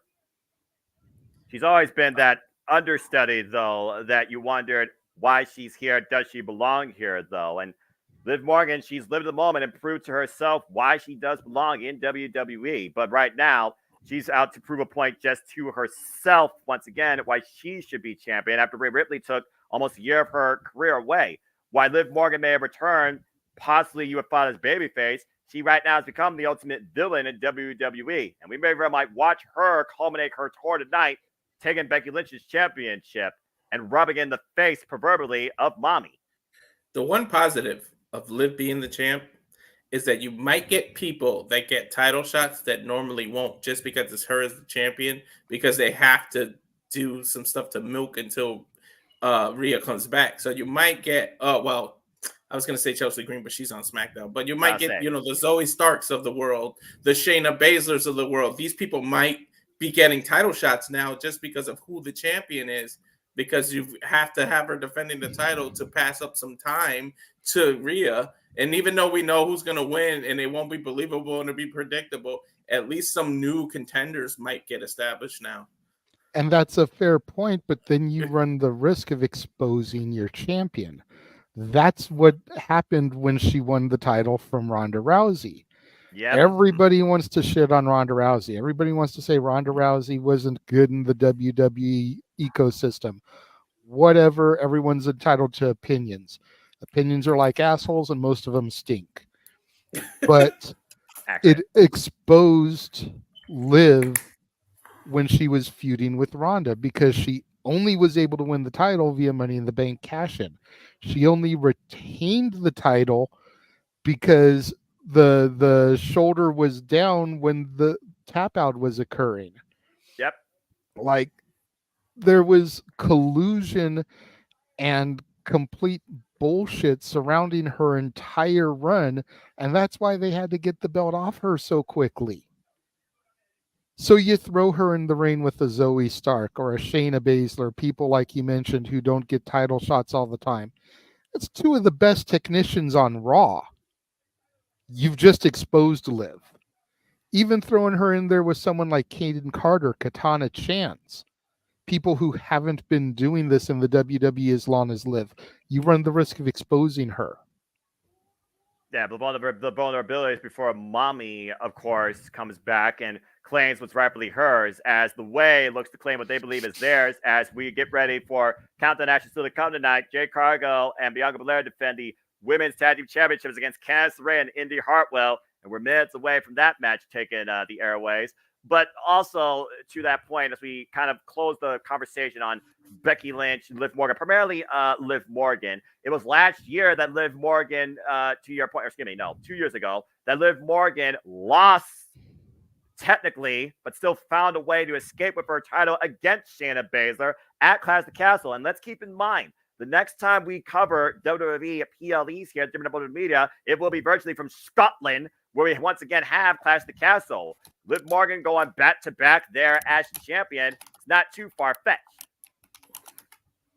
That's fair. I didn't really think about that, but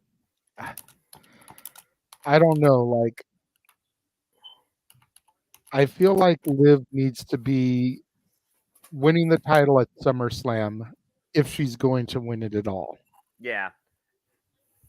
And I don't feel like I feel like you can stretch the story out because she's out for revenge, but she keeps getting denied.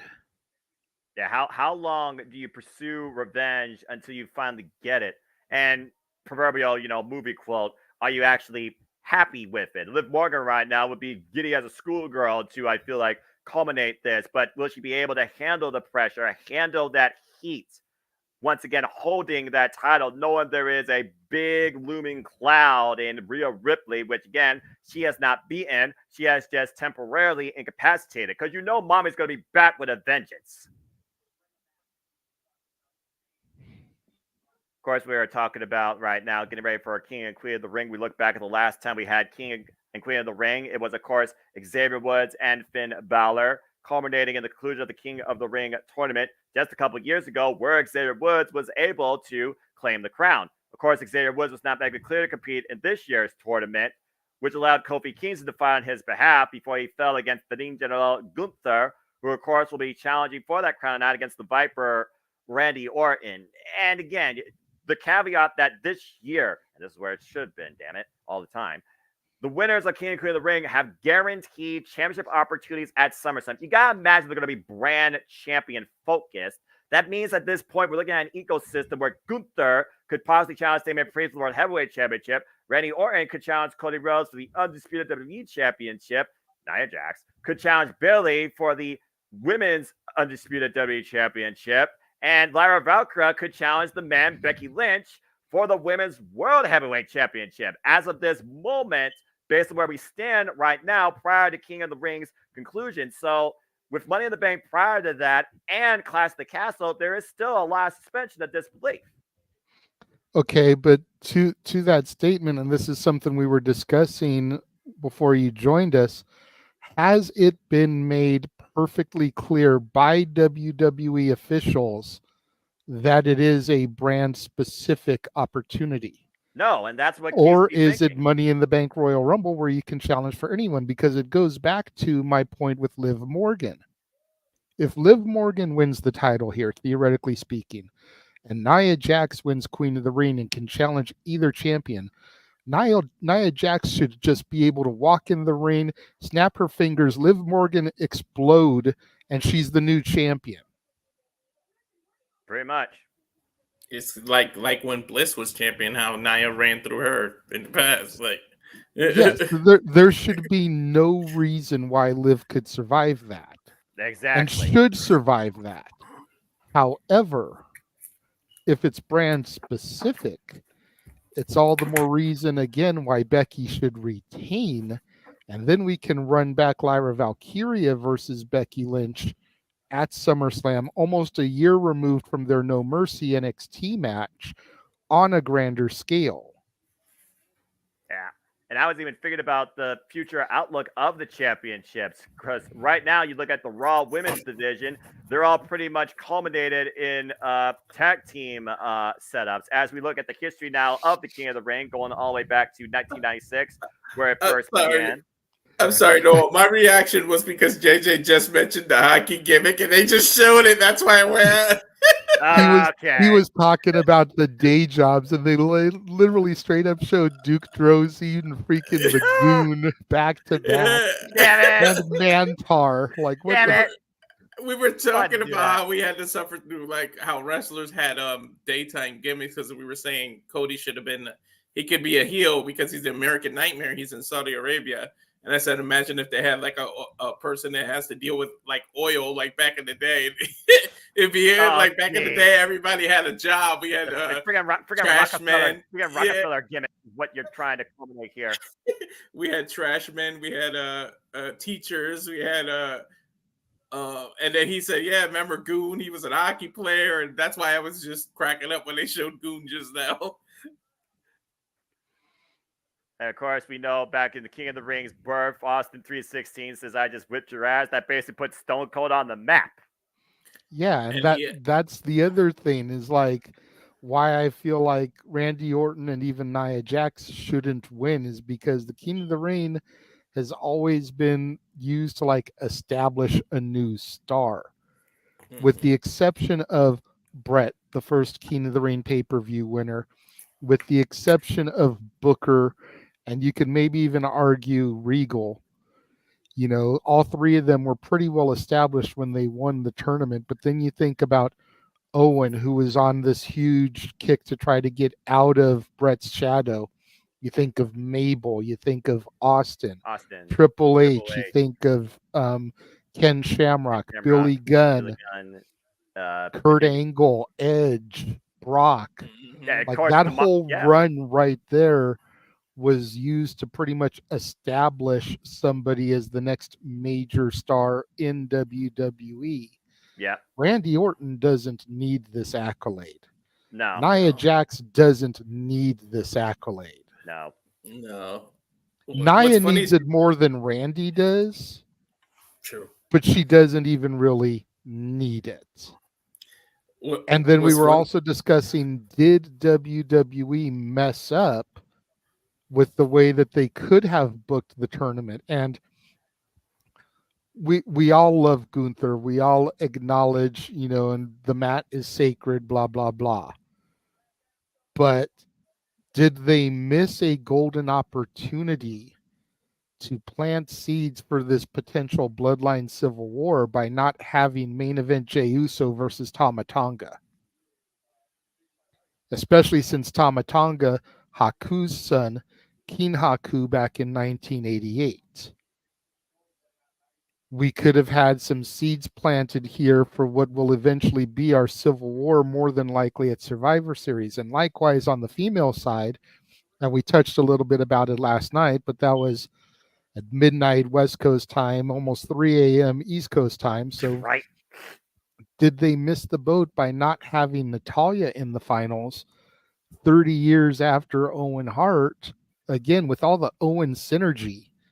2 days ago was the 25th anniversary of his passing. Last night was the 25th anniversary of Raw as Owen. 30 years ago, he won the King of the Ring tournament.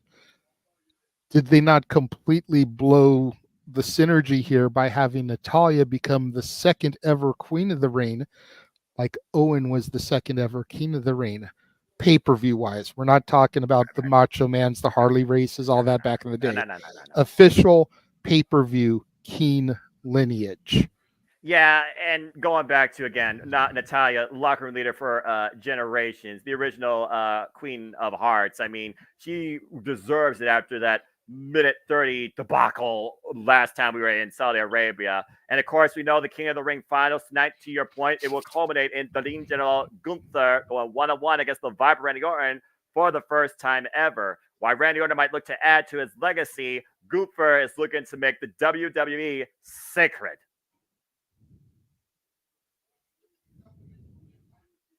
Of course, we have the former King Ballet now, Wed Ballet. I've got some bad news. I remember that gimmick. That is quite a star-studded. That is quite a studded crown right there.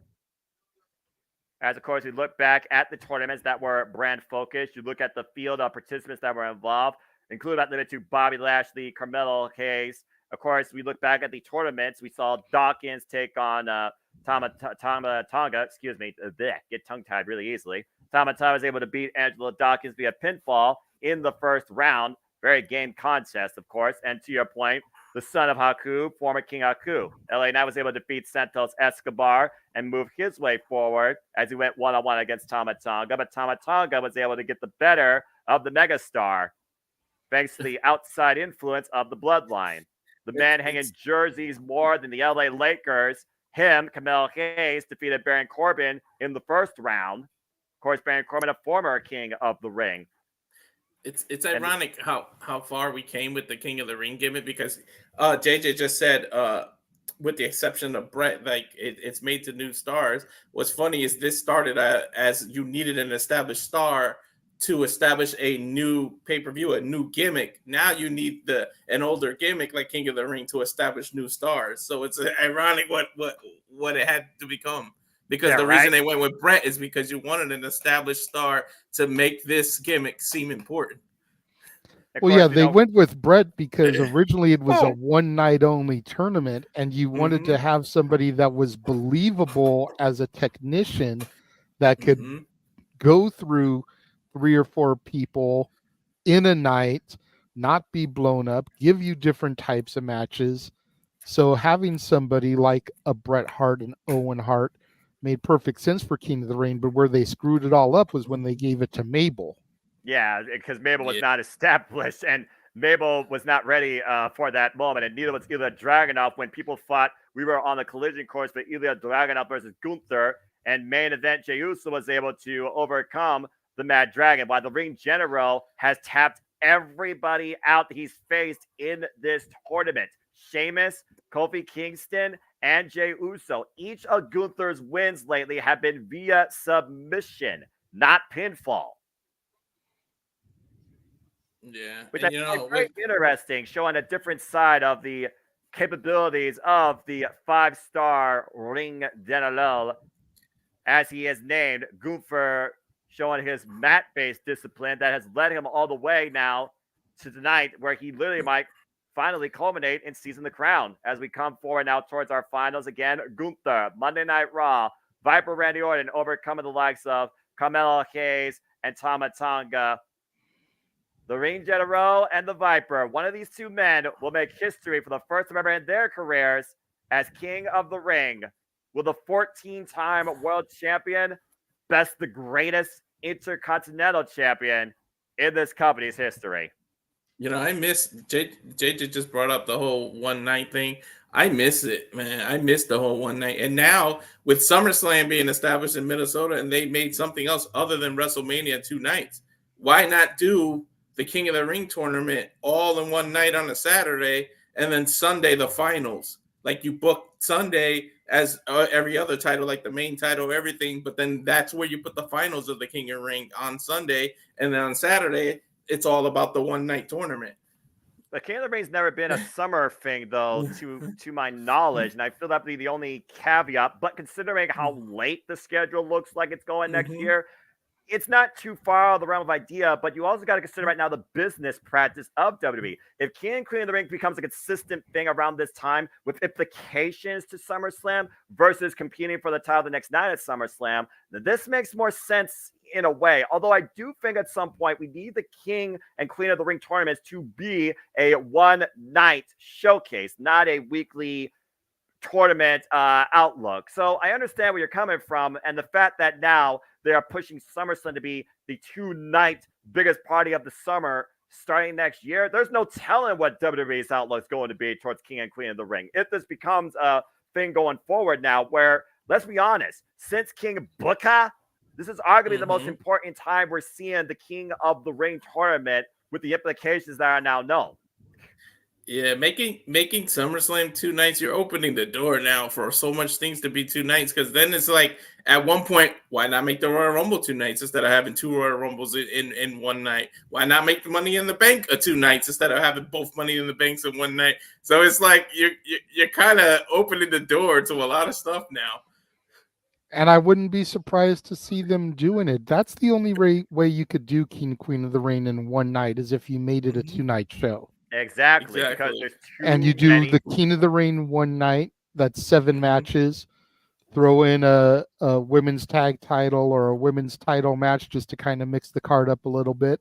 And then you do the Queen of the Ring the next night. You throw an Intercontinental title match or a World Heavyweight title match in there to kind of offset a little bit there.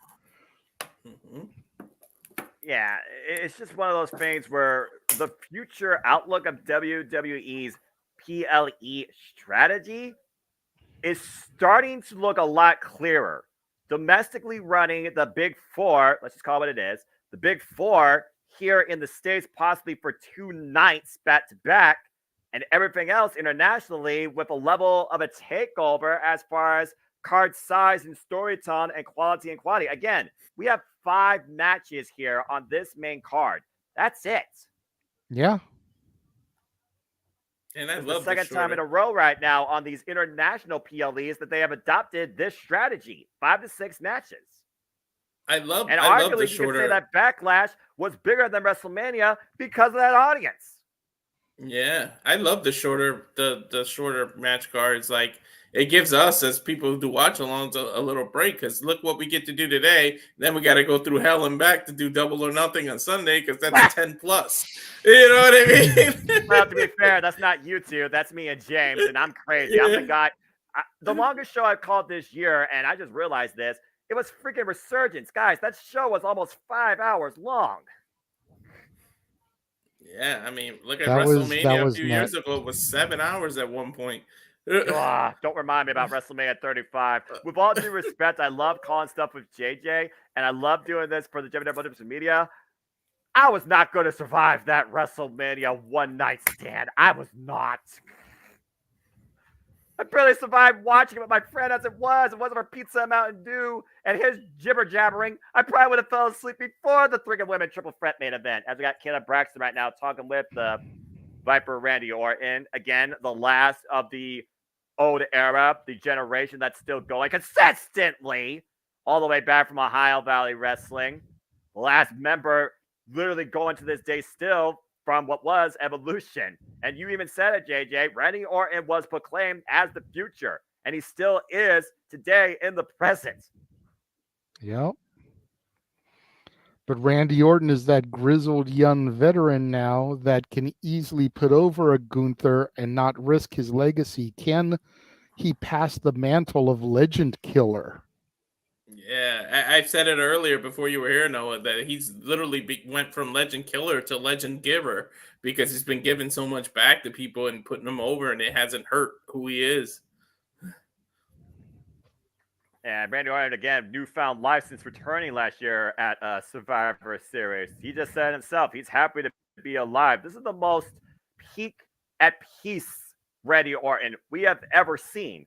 And it's that subtle piece that I feel like, again, Gunther might exploit, because Gunther's not going to show no mercy, no remorse. We're inside Jeddah, Saudi Arabia here. The countdown, the king and queen of the ring. Capacity crowd is expected to be on hand here in Jeddah, Saudi Arabia. Michael Cullen, Corey Graves at commentary ringside. Of course, we're here, the three of us here with you guys here, JMN Multiverse Media. Noah Foster, JJ Williams, Mr. Reliable, Walter Cruz here, bringing you the action, the play-by-play. And guys, again, we are literally just a little over 30 minutes away before our King and Queen of the Ring occurs as we kick things off with women's tag team action. And here comes the challengers, the team of the way, Indy Hartwell and Candice LeRae. And I was nice during our thoughts and predictions, Noah, but you know I am not going to be nice towards Candice LeRae here during this match. She's a bitch of a whole different kind. Well, Jade Cargill may be that bitch, but Candice LeRae is just a bitch. Well, Candice LeRae's been that bitch, though, and to their point, it allowed Candice LeRae and Indy Hartwell to get this opportunity. It was literally that backstage confrontation that forced the champion's hand to put the titles on the line against these two. Indy Hartwell and Candice LeRae, who are on the same page once again after the tensions that were on the rise during their sprint on Monday Night Raw, where Candice was saying that, Indy, you need to do things differently if you actually want to start winning. And here we have Candice LeRae and Indy Hartwell once again challenging for the WWE Women's Tag Team Championships in the kickoff of a PLE from Australia to Saudi Arabia. The question is, though, is second time the charm, now that Indy Hartwell and Candice LeRae seem to be more on the same page, willing to do anything to claim them. Yeah, speaking of being nice, the reason I'm in my Sunday best, as JJ calls it, and I'm dressed up nice, is because lately we haven't been nice to Noah. And for you that know, June 15th is karaoke, it's 80s karaoke. And I'm the king of puns, so we have a private chat going. We've been messing with Noah hard on the messenger, messing with him with the puns and names of songs. So me dressing up and being like the suited person along with Noah is my olive branch as I'm sorry for messing with Noah. So that's the reason I'm dressed up like this. Well, And you Jade may be Cargill. sorry for messing with Noah, but one person who isn't sorry is that bitch, as the Storm has arrived in Jeddah, Saudi Arabia. For the first time ever, JJ. Now watch when she removes the title. What I was talking about, JJ. I saw her you're ripped. backstage talking Yeah, to Bianca with Bianca Belair. I saw. Yeah, I just you're tried ripped. not to bring too much attention to it. Trust me, there's going to be times for me to drool. I'm trying to Yeah. spare Noah here. Look, I know what I work. I know what I work with here. I'm just the guy that looks at the monitor and call the action. I also call the fact that Jade Cargill has been on a meteoric rise since her arrival to WWE, starting with her in-ring debut at the Royal Rumble, impressing the world, including the EST, which of course built this fair share of respect between Bianca Belair and Jade Cargill. And of course, they were able to push past the Kabuki Warriors at Backlash to seize for the first time in their respective careers the WWE Women's Tag Team Championships. Jade Cargill, of course, the first ever longest defined TBS champion and a former superstar in All Elite Wrestling. And I don't mean it in a perverted way at all. I'm just saying, you ripped when your muscles literally pop out of your body. See, like, look at that. That is ridiculous. I don't mean it in a sexual perverted way. I'm just saying that girl hits the gym. Like, jeez. Yeah, she does Looks not like take we're going to have off. referee Jessica Carr for this event. Jessica Carr, of course, who made history refereeing for the first time ever a WWE Championship main event back at WWE Backlash. And here comes the EST. Multiple-time Raw Women's Champion, former SmackDown Women's Champion, former Royal Rumble winner. The EST has done everything now, including, for first time ever in her career, being a WWE Women's Tag Team Champion. No, and she's doing her regular entrance, which I thought she might not be able to do because of her knee problems as of late. Well, again, suspension of disbelief. You don't want to show any form of weakness, especially the championship match. You don't want to give your opponents an idea of the extent of your injury. But to your point, Nia Jax attacked Bianca Belair ahead of their match last night on SmackDown, and many people believe that was the catapult that allowed Nia Jax to beat the EST to be in the finals tonight for the Queen of the Ring. Yeah, and it's interesting separate entrances. They got matching outfits. They're established as a team, but they have no team name. They still come out separate. I think we've just gotten past the era of team names. You look at the Indy Hartwell and Candice LeRae.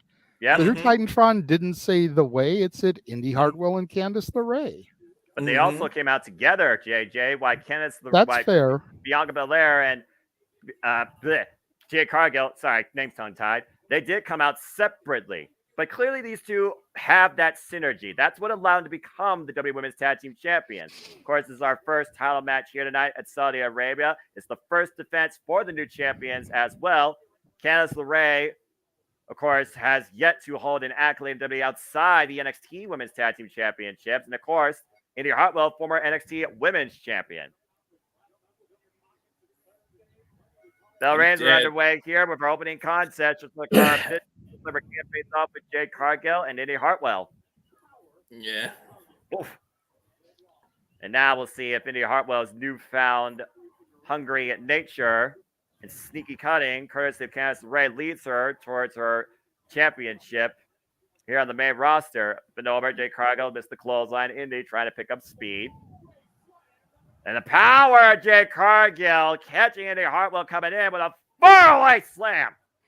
Beautiful fall-away slam there by Jade. And even the way she went for that gut wrench when Indy went up and over, you can definitely tell she's been working on her in-ring abilities. With the reestablishment of X-Men 97 and the popularity, Marvel, you need to give Jade a call to play Storm in live-action movie, man. Man, I've been saying that since I first saw her in the cosplay in AEW. Up and over. Man! Dominator type maneuver from Jade to Bianca on top of Indy, and the two women, the champions, flexing in the middle of the ring. Quick tag though by Indy Hartwell to Candice LeRae, not allowing the champions to get any more of an advantage or even go for a cover. Yeah. You can see Bianca still favoring that leg there. Yeah, you see her hobbling a little bit there, so we'll have to see if that is going to be exploited at all by the challengers. Oh, the knee Nice to the gut buster there. That's Took the World exactly Cup what buster. Candice was aiming for too. The knee, and Bianca was able to dodge it. But yeah, we already see that what the story of the match is Bianca's knee and whether it's going to hold up. And again, we talked about before, Bianca Belair, first time ever as WWE Women's Tag Team Champion, pursuing a different avenue in her continued WWE career, continuing to grow as the superstar that she is, while also fine-tuning Jade Cargill. And the power, once again, Bianca Belair coming to play overhead, the military press to Candice LeRae. But you see her limping as she's trying to carry that weight, and the knee just gave out on her. Tag out of Indy Hartwell, and right now Candice LeRae just builds to the other side of the ring. Bianca Belair taking advantage of the legal woman here, but Candice LeRae, that chop block to the damaged leg. I was waiting for one of those. This is going to be very interesting because everybody always talks about how Jade is limited in her in-ring ability. With Bianca supposed to be carrying the majority of the match here, but selling and favoring that injury, is Jade going to have to get in there and get more physical than they usually allow her to get? Yeah, to your and point. will it help to silence her critics, or will it further expose her? And Bianca Belair right now in all sorts of trouble, needs to make a tag to Jade Cargill. Bianca Belair was heavily involved, more so against the Kabuki Warriors at Backlash. 17 minutes, 30 seconds to go before we officially go on the air here with Queen of the Ring. We're still part of our countdown here.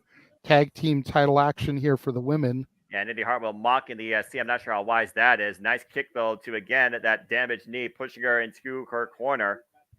And the veteran instincts there of Indy Hartwell, making sure that Bianca stays in the Way's corner there. Yeah, well, again, the Blade's been a tag team for a longer time than Bianca Belair and Jade Cargill. They have that cohesion and that nonverbal communication down. They know when to be there for their partner. This does speak to the bravery of Bianca and her character to put the titles on the line, knowing that she's not at 100%. So we'll see what the results, and that's what could make this match believable. Like, we all predicting that we don't think that they'll lose the titles, but I mean, with someone compromised like Bianca, if you isolate her, you have a real shot at winning these titles. And really the dark horse right now is Jade Cargill, who has yet to be legally involved in this match. It's only been Bianca Belair. Indy Hartwell taking advantage of the break, keeping Bianca in their corner. Their front face lock right now. Quick tags here. Smart tag team strategy. Isolate and dominate. Tag to Candice LeRae, but Bianca trying to power way forward. Oh, and another vicious stomp. Chop like a Swiss knee. Here's a look at the leg. It's a cover. And a near fall. Again, LeRae and Hartwell have known each other for years, going back to the Black and Gold NXT, back when Indy Hartwell was adopted of sorts by Candice LeRae and Johnny Gargano, alongside Austin Theory. Single leg crab applied now by Candice LeRae, center of the ring. Once again, hyperextending that already damaged knee, and the torque being applied to the leg of the EST. Excuse me. Yeah, look at the pressure Candice is putting on that knee. Sitting back, leaning back. And you notice, though, the sense of urgency not being displayed, though, by Jade Cargill, not going in there for the save, JJ, trusting her partner to make her way to the corner. The back elbow strike takes Jade off the apron. Well, it's also a little bit of a veteran instinct there by Jade, whether you want to believe it or not, because if Jade runs in there, you run the risk of the distraction, referee having to get her out, and Bianca not able to make the tag. Sometimes it's better to just play your position on the outside there in your corner, try to let your partner get the tag instead of risking that. And Candice LeRae trying to take advantage to your point behind the rest back, and there's a tag to Jade! Here we go. The storm unleashed with a pump kick to Indy Hartwell, and now hooking up. Boom! Man, Candice with a spine buster. Triple H style spine buster by Jade. AA approved. We're seeing our first Stinger splash. And another one for Indy Hartwell. Going back to Candice with a third one. Would we have to call it? Would we have to call it the Storm Splash here, JJ? Nah, I'll forever call that the Stinger Splash. Yeah, shout out to the icon 2-for-1 special. Double splash by Jade Cargill. But again, Indy Hartwell is a legal competitor. And Jay might be looking to hook her up for a power bomb, hoisting up Indy. One out power bomb cover 2, and Candace saves the matchup. Huge sit out power bomb there. Candice LeRae able to stop it at the right possible second there. Notice also the legs were not over the shoulders, by the way. So again, just divine intervention by Candice LeRae, but Indy Hartwell had a very good chance to kick out of that. Nice drop kick to the back of Jade Cargill.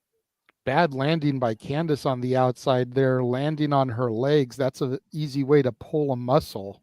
And so far, Candice not showing any signs, though, of a bad landing. Now going up the second. Candice with a moonsault! Nice. Both legs near fall! No. I thought Indy was going. Moonsault got more of her head on Jade Cargill's chest versus her body, and I think that aided Jade Cargill to kick out of that attempted double team finish. I honestly thought that they were going for like Indy was going for like a reverse Randy Orton's DDT from the apron, and they turned it into a beautiful double team move. Another double team attempt out of the corner. Quick tie to Candice LeRae. Indy Hartwell with the front face of the Jade Cargill. Jade trying to jockey for position. Indy sent shoulder first into the rain post. Candice legal missile drop kick drives Jade forward to her corner. Tab made her a partner, Bianca Belair. The EST back in the ring. A chop block to Candice LeRae. Receipt from earlier, nonetheless. Not sure if that was a smart move by Bianca to get that tag in there, but. Oh, man. I was just going to say that, JJ. Wow. Suplex combination covered. The chance retained. Holy hell. That's a double team move. I like that. That was very clever. The DDT with the up kick. Cazador special wheelbarrow suplex finish. Jade Cargill, Bianca Belair retain the WWE Women's Tag Team Championships. It's kind of like a code breaker into a slingshot suplex. Bianca Belair and Jade Cargill with their first assist defense as the WWE Women's Tag Team Champions. Take a look at this, by the way. The Cazadora into the DDT and then the up kick into the Ocean Cyclone type suplex maneuver there. Bianca legal. Bianca with the pin. Yeah, you people who doubt Jade, eat your heart out. Watch this match. Don't give me the she can't sell and can't wrestle anymore. Shut the F up. Like, seriously.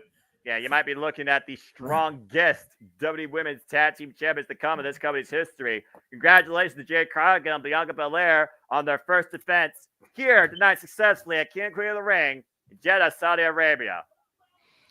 Curious what they're going to call that move, because that's a great double team finisher, but they got to come up with a name for it.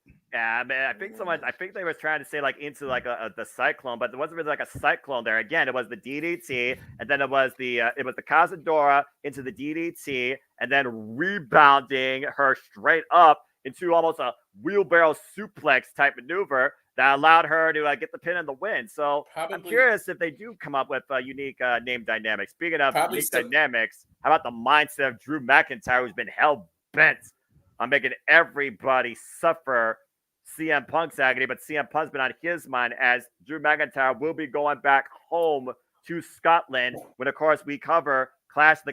Where'd he go? Technology issues? I was going to say it's... No, I'm here. I'm just stepping off for a second. Okay. It's got to be some weather-related name. No weather, like a final storm or the thunderstorm or something. Final storm, very clever. Of course, the next time we're going to cover WP Elisa Multiverse of Media, it will be when we go to Scotland for WWE Clash the Castle, and you got to wonder if Drew McIntyre will once again achieve broken dreams at the expense of the WWE World Heavyweight Champion. Are we just a 3 count away from going back to claim our country? Again, Clash of the Castle next month. So stay tuned more on that, folks. Here's WWE June 15th, emanating from Scotland. As of course, we got a Superstar Showcase video package here for the Scottish Warrior, Psychopath, whatever the hell you want to call him. As we got a moment to brief. Again, good opening tag team action there. And Jade Cargill and Bianca Belair are still finding their footing, but they definitely have got that team finisher down more clearly. I think at first they wasn't sure necessarily how to start it, because I almost thought they were going to start with the Cazadora into the wheelbarrow suplex. It feels like to me the DDT is more effective a finisher than a suplex, but the way that they set up the suplex as the final note I thought was very clever. Something I haven't seen the likes of. Yeah.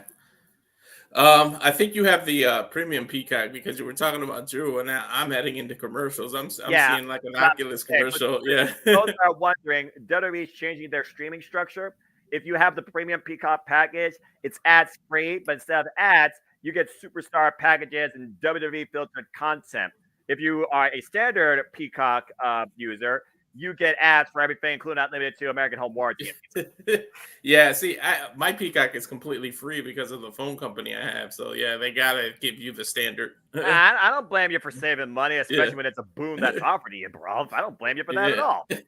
Exactly. But I will say this, since they're just talking about WWE, I'll go ahead and continue to promote JMN WWE stuff. Again, our weekend's just getting started because after we're done with King and Queen of the Ring, courtesy of Cascade Studios, and Brad will have City predicting AEW Double or Nothing at 5 p.m. Eastern Standard Time. James Hebert and the Dominguezes will be joining me for that, along with others if they choose. You all know who you are. And then, of course, tomorrow we come back and a live watch event scheduled for 2024 when we bring forward our coverage and play-by-play, me and James primarily on the call for AEW's Double or Nothing. Going back to where it all began 5 years later from the MGM Grand. That is Sunday, May 26th. AEW brings us once again Double or Nothing. As we are just a little bit under 7 minutes away from King and Queen of the Ring, taking airways from the beautifully progressive city of Jeddah, Saudi Arabia. W Superstars waiting in anticipation to create moments, achieve history, capture the crown, and maybe seize opportunity. Championship glory. Of course, we have the Intercontinental, the WWE Women's Heavyweight, the King of the Ring, the Queen of the Ring, and it culminates with the WWE Undisputed Championship. As we go back to challenger to Cody Rhodes, Logan Paul. Noah, earlier, JJ and I were talking about how would we put the card, like in what order. So, like, what's your opinion? Like, what do you think? What match should open the PLE? It's tricky because, again, everything has such stakes. But for me, I think you need to open with either the WWE Women's Championship or the Intercontinental Championship. I just feel like starting with a crown, kind of assess that when a crown's not going to end the night. But the show being King and Queen of the Ring, maybe it does make sense to set the stage with one of the crowns. So if I was to pick one match to open, just because, I think I'd go with Queen of the Ring to kick things off. You know what's funny? You said the women's or the IC. JJ went with the IC, and I went with the women's title. And we just mixing both. I made sure I didn't duplicate you all. I changed the Queen of the Ring, so there we go. Yeah, I basically tried to alternate, title match and tournament match. I figured start with the IC, then do the Queen of the Ring, then do the women's title, then do King of the Ring, then do the world title. Mm-hmm. And again, we'll see if Logan Paul actually finds success here tonight, once again in Saudi Arabia, as Logan Paul, the Maverick, challenges Cody Rhodes for the undisputed WWE Championship. Truly, who belongs to be the face of the WWE. I'm digging the Falcon thing that they're doing when they mention all the King of the Ring. I believe that's a Falcon. But it is a Falcon. It's something to do with the culture there. Yeah. It's a symbol. I forget what it's a symbol for, though, but it's a very important symbol there in that country. As we go into a promo package of Cody and Logan here.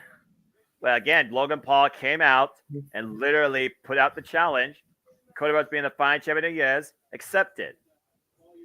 Mm-hmm. And of course, we know the influence of Logan Paul. He may be impulsive, but he is a guy that brings people's eyes forward whenever he does something. It was pretty much an impulse to challenge Cody. That's fair. But Cody Rhodes has also pointed out that Logan Paul has not won a single match without the assist of the Brass Knucks. And this is like, I knew right off the rip after Cody mentioned that there's no way that Logan was going to put his title. I just thought that after they signed the contract, there was going to be some fine print on the bottom that only one title, but they went with this whole different contract. And of course, Cody being the man he is, still signed it. Look, I didn't expect this pussy to defend his championship because he knows that he can't beat Cody, all right? He's trying to set the game against him like he has every match, whether it's some sort of stupid YouTube streamer or some impulsive idiot on his podcast. Some way, somehow, he's always found a way to have the brass knucks, and that's been the difference maker. As Cody Rhodes planted one of his goons through the table. Mm-hmm. Cody Rhodes has a lot on the line, though, again, as Cody Rhodes defends not only his integrity, but the identity of himself as a face of WWE. And we've already seen Logan Paul chastised by Cody Rhodes, not once, but twice on the mic. And I wouldn't be shocked if Logan didn't throw in that same contract where his title isn't on the line, that he didn't throw a fine line in there that the brass knuckles are legal in the match. And Cody didn't read it and just signed it. Well, again, can you trust Logan Paul? And JJ, I put that question towards you as we literally saw him scanned down by the referee. But if there's one thing I've learned about Logan Paul, you don't trust the Maverick. Yeah, you definitely can't trust him, but that's what I think I like about him, is that you can't really trust Logan Paul. But he makes no secret that you can't trust him. You know, it's one of those things there where he knows he's a prick. He knows he's a douche, and he plays into it. And you almost have to respect that just as much as you respect a man with honor, because at least he doesn't hide the fact that he will do whatever it takes for him to win, retain, stay on top. Yeah, but Cody Rhodes said it perfectly. You will never be WWE Undisputed Championship with this type of self-absorbed ego mentality, with this non-hunger to call this your entire life. You will never be on my level. Cody Rhodes has literally given everything to this business. While Logan Paul, he invaded. Yes, he has taken the world by storm, but he's invaded this company. He's an outsider that believes he's entitled to everything, including the most prestigious prize in this company's history, the WWE Championship, all right? And it's one of those things that Cody Rhodes is going to give this young boy, and that's what he is, a reality check. Long overdue. And I actually love that they keep leaning on the brass knuckles, because think of the history of the King of the Ring. William Regal, like we said, was one of the best King of the Rings. Remember, he had the brass knuckle issue with the power of the punch. So there's some history in here with the brass knuckles on Logan. So I kind of love that they're doing this. Yeah, like a lot of people don't make that connection, but Regal did William say Regal. That's a shirt I need to see if I can try to find on eBay. I always loved that Born Naughty t-shirt with the brass knucks and everything. You remember what Regal said, though? When he used the brass knuckles, he just like hitting people with them. He didn't need them to win. Hey, I actually used to have that exclusive figure that they did of him with the Born Naughty shirt and the black eye after having his ass beat by Triple H. I'm sorry to cut you off, JJ, but look who's approaching the entranceway. The man has come to Saudi Arabia, and it looks like the man might be kicking things off here tonight as we get ready for King and Queen of the Ring. JMN Multiverse of Media, the time has come. Who will seize the crown? Who will leave with the titles? Who will leave with their moment? Opportunity awaits. History to be created. King and Queen of the Ring is about to take center stage right now. Let's get ready to get right into it. All right, gentlemen, and just to make sure that we're completely synced after they do the FBI warning, make sure you pause. That way everyone is connected together. Don't go anywhere. Okay. We'll be right back. Because I think you guys are still maybe just a half second ahead of me. Well, I'm going to pause so that's the FBI logo. Black screen. Me too. FBI. Black screen. Okay, as soon as it goes black, again, pause it. Okay. Warning. And I'll tell you when mine goes black for unpausing. Unauthorized reception are strictly prohibited. And if you do this, black. we will find you, and we will literally take care of you. This is the FBI warning you, and black. Okay, so I guess I was ahead of you. Yeah. All right. Everyone good? Ready? Yep. 1, 2, 3, play. Let's see what happens. There's a light, and do you know what that means? Once again, then. I love this Astro-like version. Now. Because once again, we are here in this forever. Because professional wrestling brings us all, no matter what company. together. It looks like, yep, we're right in sync. I might have called it. They're gonna start with the women's match. I might have been onto something. You saw the man Becky Lynch walking up the way.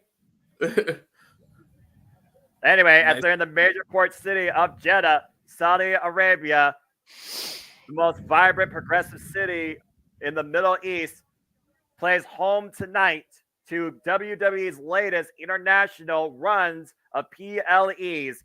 Welcome, everybody, to the show. Welcome to King and Queen of the Ring from the Saudi Arabia Jeddah Superdome. Located right smack dab in the middle of the city, is 92 degrees Fahrenheit there. Feels like 98.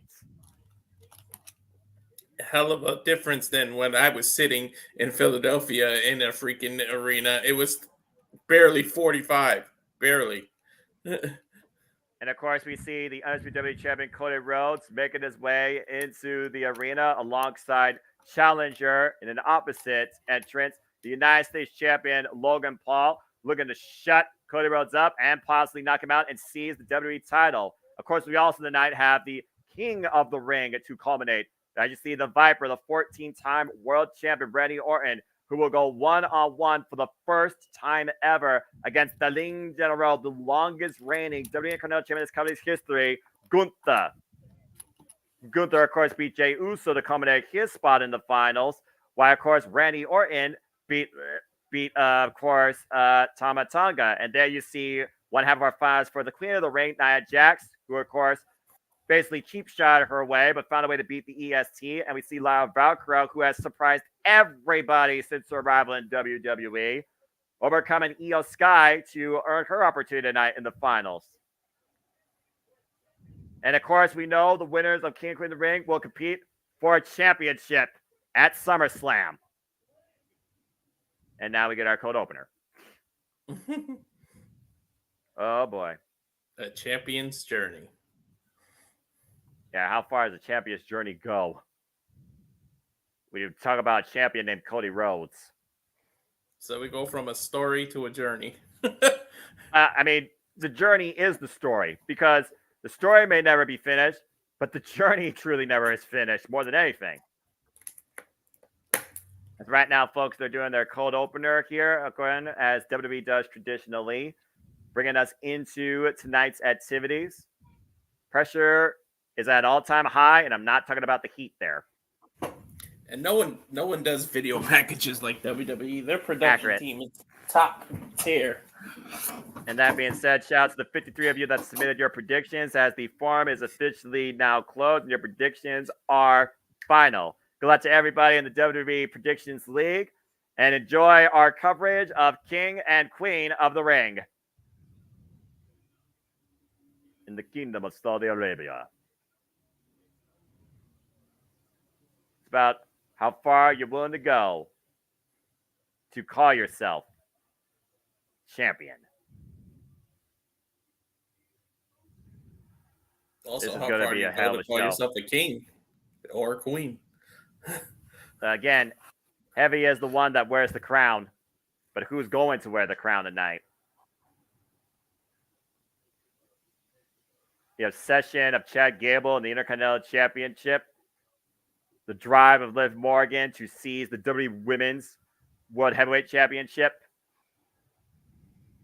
And the impulsive nature of Logan Paul looking to claim everything in WWE and make it his. I wonder how much they pay that narrator guy. Right. And now, from the JMN Multiverse of Media live event schedule and live from Jeddah, Saudi Arabia, WWE and YouTube brings you WWE King and Queen of the Ring. Here we go, Jet. It's go time. It's showtime. I love Pyro. Thank you. I gotta say, thank you, WWE, for actually bringing this back. Like King. I say it every stream, but it means a hell of a lot to me. And they are sold out there from the Jeddah Superdome as you're looking live at a capacity crowd. And we are live here at the Multiverse Media on YouTube to usher in a new King and Queen of the Ring Towels on the line as well. Welcome to the show, everybody. And we're kicking things off big time with the man, Becky Lynch, as the WWE Women's Heavyweight Championship is our opening contest. And hello again, everybody. Noah Foster, Braga, JJ Williams, Watson Cruz here with you on the call with our alternative commentary coverage and reactions to this month's WWE PLE International Special. As the man, Becky Lynch, comes in, our current Women's World Champion, who will be defending that title here shortly against Liv Morgan. And JJ, you've been very vocal, verbatim about Liv Morgan and her pursuit, not only of this championship, but revenge in more ways than one. But the certain caveat we got to consider here, Liv Morgan has never beaten Becky Lynch when it comes to a title. And I hope it stays that way. That's all I have to say about that. I figured. But Walter, we know what a challenger could be willing to do by any means necessary, and that's been Liv Morgan's MO lately. Of course, Liv Morgan's been attacking Becky Lynch from behind, while Becky Lynch has been calling her out like, I'm not afraid to literally fight somebody face-to-face, bitch. And of course, she's already taking cheap shots against both Becky Lynch and Lyra Valkyria. There's no cheap shots here tonight, though. Liv Morgan has to put up her shut-up. You almost got to consider this being a must-win for Liv Morgan. Yeah, it does. And then think about it like this. Look at any movie. Look at the Kill Bills of the world and things like that. Revenge is a hell of a motivator. And she's on this revenge tour. So how far is she willing to go to get this crown? Or this title, I should say. Yeah, about to say, and let's not forget, guys, tonight, SummerSlam officially starts to take shape here. Not just concerning this title, but again, the winners of King and Queen of the Ring, they have guaranteed championship opportunities at SummerSlam. Nia and or freaking Lyra could literally be challenging one of these two women. Yeah, and I know what match I would prefer to see. I know what match I think would be the bigger money match, but we'll just have to wait and see what happens from here, as it's time to cry about it and watch the challenger, Liv Morgan. Liv Morgan looking to create her ultimate moment in her career at the expense of Becky Lynch. And the Liv Morgan Revenge Tour has arrived in Saudi Arabia. You see the symbol is it just me, or is that outfit very Britney Spears inspired? I'm thinking, oops, I did it again video. Mm-hmm. Well, I mean, it wouldn't be the first time, though, that she is a champion, to be fair, because, yeah, she has been a champion previously before. She capitalized on an opportunity, pinning the baddest bitch on the planet, Ronda Rousey, with the assistance of Money in the Bank, and outlasting her at SummerSlam. She overcame Shayna Baszler before losing it back to Ronda Rousey at Extreme Rules, hasn't been involved with a championship since. Of course, we know that Liv Morgan was also written off due to injury by Rhea Ripley, but found her own revenge against Mommy, injuring her, which got us here in the first place. And the women, of course, making history once again globally, kicking things off here at Saudi Arabia. Damn it, JJ, now I can't unsee the Britney Spears. I'm just going to let y'all know right now, if Liv Morgan wins the title here and Natalya wasn't in the Queen of the Ring finals, I'm going to lose my fucking shit. Yeah. Well, that's fair. All right, let's go down to introductions, guys. Here's our first opening match. Mike Rowe, take it away. Now, Mike Rome get moved back to NXT? Why is Samantha Irvin or the Alicia, whatever her name is, not here to do the introductions? That I don't know. Especially for a women's match. Yeah, seriously. Challenger, New Jersey, Liv Morgan, former SmackDown Women's Champion, former Money in the Bank winner. 8-year career spanning WWE. Opponent, from Dublin, Ireland. She is the man. She is the champion. She is a New York Times bestseller, Becky Lynch. 37 years of age, 21 years in the game. Been a dream of hers since 15 years old. Referee Demonier Sean for our opening contest here for the WWE Women's Heavyweight Championship. Of course, we've only Sounds seen like the crowd is singing Becky's theme song. Trying clearly to we know keep the some of the energy that was shown in France at Backlash. Well, we know the fan favorite here. There's no denying that. As again, WWE has been on a worldwide escapade, spanning the globe with these international PLEs that have put American audiences to shame. And Noah, how dangerous can a focused Liv be? Because she said she's focused. She's found her purpose, as she put it on Monday Night Raw. If you find a purpose, you will do everything possible to make sure that promise is fulfilled. But Becky Lynch, she's the one right now that's making sure that Liv Morgan learns a dose of respect here. And both of these women right now just trying to go at each other. Again, we talked about before the history of these two. They have two previous one-on-one encounters for championships. It was back in 2021. Becky Lynch retained the title successfully against Liv Morgan. In 2022 on Raw Day 1, Becky Lynch once again retained her Raw Women's Championship at the time against Liv Morgan. Liv Morgan has yet to beat Becky Lynch one-on-one when it matters for a title. And let's just keep that trend going. Oh! Back elbow strike by Liv Morgan and Becky Lynch catching her on the jaw. The big forearm strike. They're trying to establish an advantage, but it's pretty even at this point. But at this point, though, Liv Morgan has the advantage mentally, I feel. She has to be in Becky Lynch's head with all these cheap tactics she's used as of late, attacking her backstage, attacking her from behind, attacking Lyra Valkyrie that Becky Lynch has tremendous respect for. Let's not forget, Becky Lynch passed the torch in NXT to Lyra Valkyrie last year at Halloween Havoc. Yeah, but is Dom in the back of Liv's mind after what he just said during the pre-show? And of course, JJ, we talked about the tensions brewing within Judgment Day without the proverbial leader, the most dominant factor, Mommy, who is again on the injury reserve shelf. Oof. Face first in the ring apron right now. Becky Lynch taking Liv Morgan around ringside. Of course, championships can only change hands via pinfall or submission inside the ring. Becky Lynch looks like she's ready to go out a night on the town or like attend the highest class party possible. Yeah. I was thinking in my head, I was saying, she couldn't go wild and crazy like her stuff usually do because, of course, women can show skin, but she still find a way to have one of those outfits. This kind of, if it was yellow, it pretty much would be Kill Bill.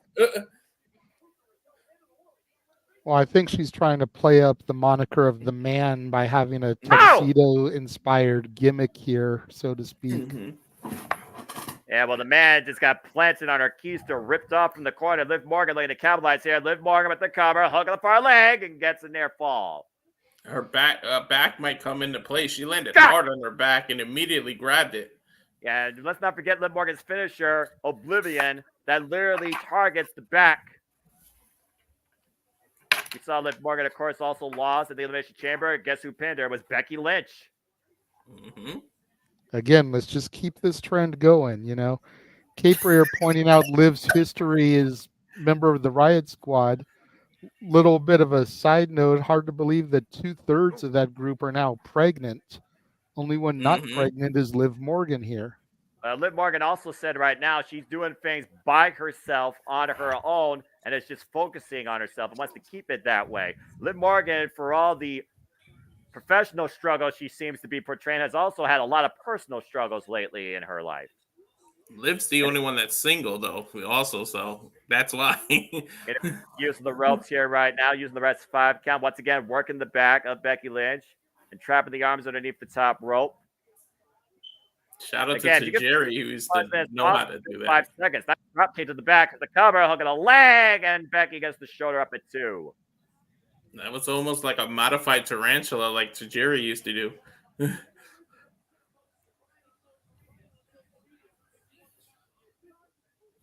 Kick to the gut there by Liv Morgan. Yeah, Liv Morgan in control right now and just having her way with the champion, taking a slow, methodical approach. Yeah, Liv Morgan's made it very clear what her mission statement is. The Liv Morgan Revenge Tour ends with her seizing the championship. It doesn't get simpler than that, but can she actually culminate and achieve that? It's a must-win for Liv Morgan at this point. Otherwise, this Revenge Tour is all for naught. That elbow strike by Becky Lynch out of the corner, up to the ropes. Liv Morgan able to catch her again. Drives her face first. Top turnbuckle. Bad landing. Liv with the cover, hook on the leg, and Becky gets the shoulder up again at 2. Noah, does the revenge tour become an overused thing as like Cody's ending the story, that we have to keep going revenge tour for over a year, or like Cody's ending the story thing?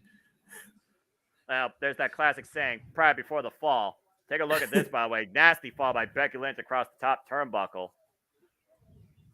Of course, Becky Lynch won this title in a battle royal after failing to beat Mommy at WrestleMania. Becky Lynch right now, her arm are being worked over by Liv Morgan, almost a hammerlock of sorts, and a noogie action there. I don't know if that was necessary. Yeah, what was that about? And just adding further insult to injury. Again, Liv Morgan's made this personal. Again, hashtag King of the Queen of the Ring trending #1 on the Twix here in the U.S. And thank you for those that are tuning into our coverage. Hope you support our alternative commentary. Besides, comment, tell friends. We do this for all the biggest PLEs, pay-per-views, and shows across professional wrestling in and out of WWE, NXT, Ring of Honor, AEW, and sometimes New Japan Pro Wrestling and TNA. Liv able to escape out of the back door again, gets the better of Becky Lynch. O'Connor roll the roll up, and Becky able to push her off. You mentioned Becky winning the battle royal, and then earlier, JJ, you mentioned missed opportunities. Was it a missed opportunity to if with Queen of the Ring being around the corner, they could have bypassed, not did the battle royal, and they could have made the Queen of the Ring as a way to get the winner of the Queen of the Ring. Not only are you Queen of the Ring, but you are now the champion because the title was vacant, and they motivated as to that could have been the prize for the Queen of the Ring as well. I think that would have been a good way to do it instead of doing a lame battle royal, and especially awarding the title to someone who just came up short at WrestleMania. Mm-hmm. It would have made each match even more important. Not just a qualifying match, but I mean, not just for Queen of the Ring, but the championship is there. Like, I think we would have got a hell of a match. Some right now we got a hell of an exchange there. Both these women just duking it out right now. Vicious forearm exchange. Liv right now getting the better of the man, but Becky though takes her down with a clothesline. And another one by the world champ. Nice jumping sidekick there by Becky Lynch. That was a nice one. You know, you said you got Britney Spears vibes from Liv. I'm getting like a James Bond 007 vibe from Becky with her outfit. Third. Next flutter out the corner. Becky Lynch feeling something here as Liv Morgan rolls to the outside. Smart move by Liv. Right now might be looking to follow up though. Baseball slide. Takes Liv Morgan down. Champion in firm control right now. Remember the championships.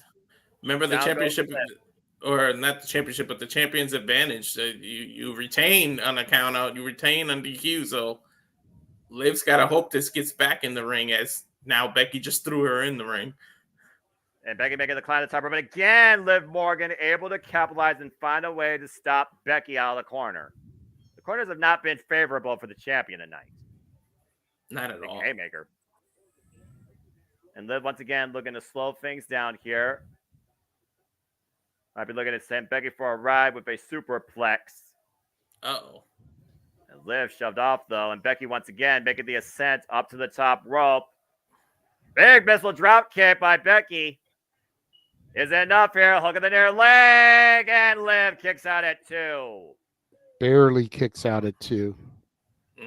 I'm surprised she kicked out. Here. I thought she was too close to the ropes and she was just going to grab the ropes, but instead she got her arm up.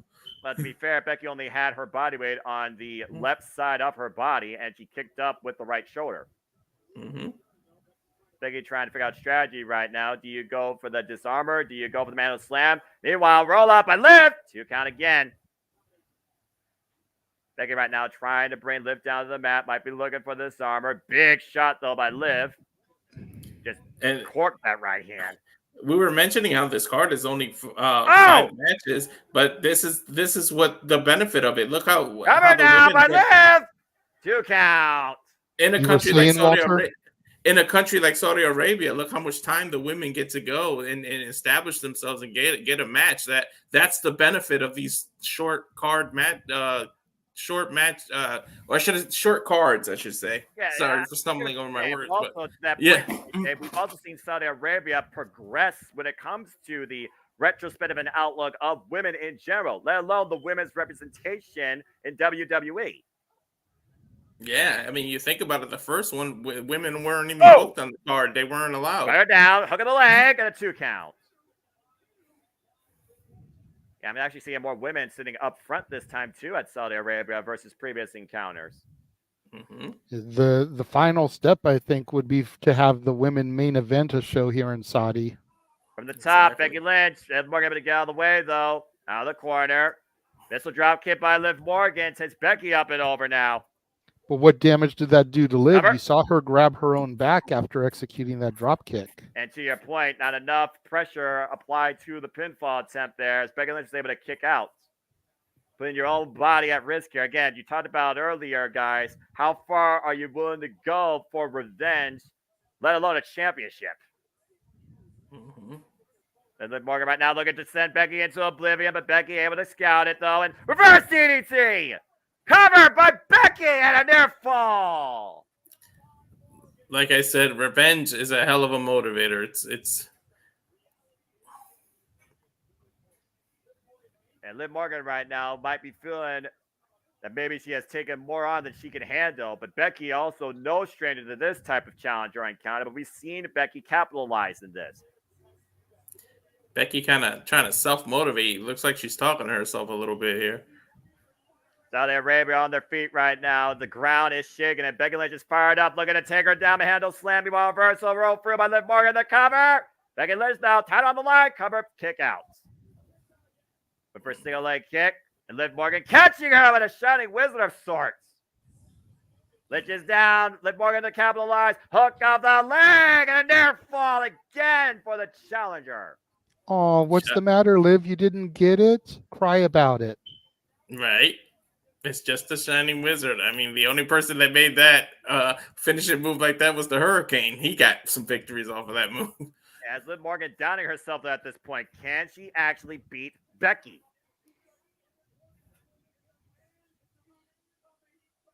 Yeah, stuff like this in close calls is what lets that doubt creep in.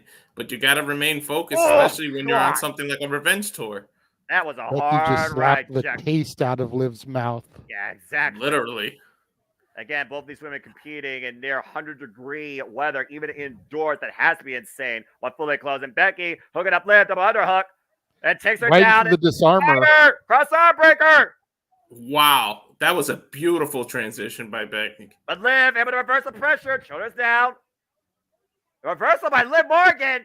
Reigns of Saturn applied. Wow. Look at Becky's shoulder there. Look, very easy Shoulders to pop it out of its socket. Yeah, about to say, but again, the risk of applying a submission, you risk your own body being caught for 3 seconds. You saw Becky trying to reverse the pressure there, and Liv Morgan able to readjust her position, now driving her elbow into the rib cage, and Becky able to roll through, though. Hook the arm again. And now going for the Fujiwara armbar. It is fully locked in play here. Submission move applied to Liv Morgan. Becky Lynch in between Liv and the ropes. I was just going to say the intelligence of Becky to put a barrier between wait a minute. ropes. What is Dominic Mysterio doing out of here? Dominic Mysterio said earlier he was going to make sure that Liv Morgan doesn't leave a mommy's title. Yeah, I asked earlier what role do we think Dom plays, and what the hell is he doing out here? But the distraction allowed Liv to get to the rope there. But Becky needs to Did focus. he kind of discreetly help Liv Morgan here? Well, right now, Becky's turning her back on her opponent, to your point right now, and Becky needs to focus here. Stay on the attack. Look at the hook, Liv Morgan up, and handle slap. Countered! Countered to the code breaker. Code breaker! Is it enough here? Hook in the near leg! And Becky gets the shoulder up its hill. And now the like we said about the famous chili yesterday, now the plot seems to be thickening. And Liv Morgan But right is now, Dominic Mysterio that proverbial full bottle of hot sauce being dumped into the chili pot? Yeah. Well, we've also seen these subtle backstage altercations, though, with Liv Morgan and Dominic Mysterio. You almost wonder if Dominic Mysterio is looking to be adopted by a new mommy, and is her name Liv Morgan? Liv going up to the top rope right now, and Becky in hot pursuit, looking to follow up, front face lock, hooking her for a ride, and superplex out of the corner. Well, history dictates with Latino Heat. We saw how he treated his mommy. He did get caught cheating. Now Dominic going for a steel chair, but the referee's distracted. Giving a steel Sliding it chair in there to Becky Lynch. Is it to Becky or is it for Liv? Again, what is Dominic Mysterio's true agenda here? Now Dominic distracted the official. A smoking gun has been brought in to hand the ring, and Liv Morgan, a DDT! Face first on the chair! Dom, get off the ring, you jackass! And Liv Morgan off the rope sends Becky into oblivion! I think we might get a JJ rant. Liv Morgan's the champion! Oh, JJ rant! JJ rant!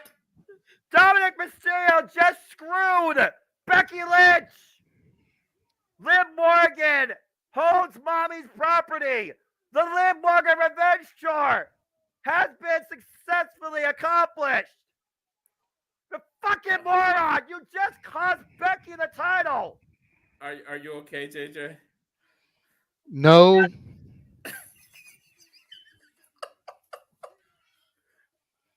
Come on!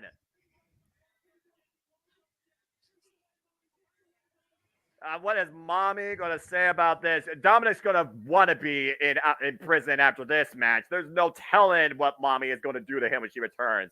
Either way, what is Damian Priest going to say about this? Yeah, about to say again. Let's go back to what caused all this. Dominic Mysterio at ringside. Becky Lynch taking her eyes off the ball, which was Liv Morgan's arm, trapping her in the Fujiwara armbar. Allowed Liv Morgan to make the break as Liv Morgan was able to catch her, though. Manel slam denied into a code breaker. An extreme near fall for the challenger. 2.5. As Becky Lynch was able to survive that move. But then, with the referee distracted, Dominic threw a chair in the middle of the ring. It looked like he was giving it to Becky Lynch to use against Liv, to make sure Lynch tour doesn't get accomplished. Instead, Liv capitalized, dropping Becky face first on that chair with a DDT, and then setting her up and planting her into oblivion. And ladies and gentlemen, Liv Morgan is the new women's heavyweight champion. Bullshit. It's the gringe of JJ. Bullshit. The Liv Morgan Revenge Tour has been fulfilled at the expense of Becky Lynch, not Rhea Ripley. But for the first time in 2 years, Liv Morgan is once again a champion in WWE. And the women's division is about to go to shit as a result of it. Mm-hmm. Well, JJ, unfortunately, you know what Liv's going to tell you to do? Cry about it. Yeah. Liv Morgan living in the moment once again. Now the new WWE Women's Heavyweight Champion. And Dominic Mysterio, you have just made the biggest fuck up of your life. Yeah, not only do you have to worry about mommy when she returns, but you got to worry about Seth freaking Rollins. You just screwed his wife. Metaphorically. That belt is bigger than she is. Well, there we go. And I'm already 0-1. Fuck. Well, same. Ladies and gentlemen, the WWE Women's landscape has changed once again. Liv Morgan is your new Raw Women's Champion. But that does make me wonder now with the idea that the Queen of the Ring gets a challenge for a title at SummerSlam. We know the bad blood with Lyra Valkyria and Liv Morgan and how much Lyra respects Becky Lynch. Why Dominic Mysterio now is public enemy number one in the entire Raw roster. Let's just be honest here, male and female.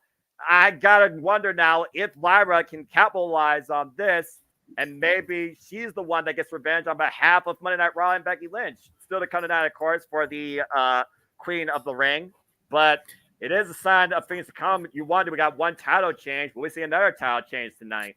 Yeah, this screws up my pick because I picked Nia, but now it just makes sense for Lyra to win because exactly Liv is the heel champion, and then Irish stick together the Irish revenge, her own version of her revenge on behalf of Becky. Well, Josh, don't start with me today. Well, again, we got to also consider Becky Lynch. Is she going to get a contractually obligated rematch? Where does Becky Lynch go from here? Does Becky Lynch blame herself or blame Dominic Mysterio? Again, she had her trapped in the disarmor, the Fujiwara armbar, and she was very close, I think, to making her tap out. Again, what a piss poor result. A sour note to kick things off here. at Saudi Arabia. Match should have been on the pre-show. They should have fucking put the women's title match in this spot, tag title spot. Well, as we get back, at least then I could have not tuned into the pre-show and missed that bullshit. Well, again, as we continue moving forward here at WWE, we're one match down and 4 to go as we look to see who will seize the crown for King and Queen of the Ring. And we move forward to a different title on the line now. Sami Zayn, who has been at odds end as of late with Chad Gable and the colossal Bronson Reed, is triple threat action for the WWE Intercontinental Championship. Yeah, and if you want the full version of JJ ranting, send a super chat, $25, and he may go off. Yeah, it's as simple as that. As, of course, premium members right now, you're probably looking at a video package here that is, of course, telling us how we got here. It was Sami Zayn that beat Gunther, the most dominant WWE Intercontinental Champion in this company's history. This title first incepted by Pat Patterson back in 1979, the 166th Intercontinental Champion. It was Chad Gable that gave Sami Zayn that confidence to know that you have to do what it takes and find inside yourself to beat Gunther. Only for Chad Gable to want his own opportunity afterwards and nearly capitalizing on it in Sami Zayn's hometown nonetheless. But Sami Zayn was able to overcome Chad Gable and retain his title on one leg in front of his wife. Josh, you better stop. You're risking timeout with JJ. You better stop. I was waiting for Noah to finish so I could address that. I mean, go ahead. The only women's champion in WWE history who was less believable than Liv Morgan was Harvey fucking Whippleman. In a dress. Wow. As Chad Gable assaulted Sami Zayn post-match in front of his wife, applied the ankle lock, saying that he took his moment, that it should have been him. Where have I heard that before? Hello, Dolph Ziggler.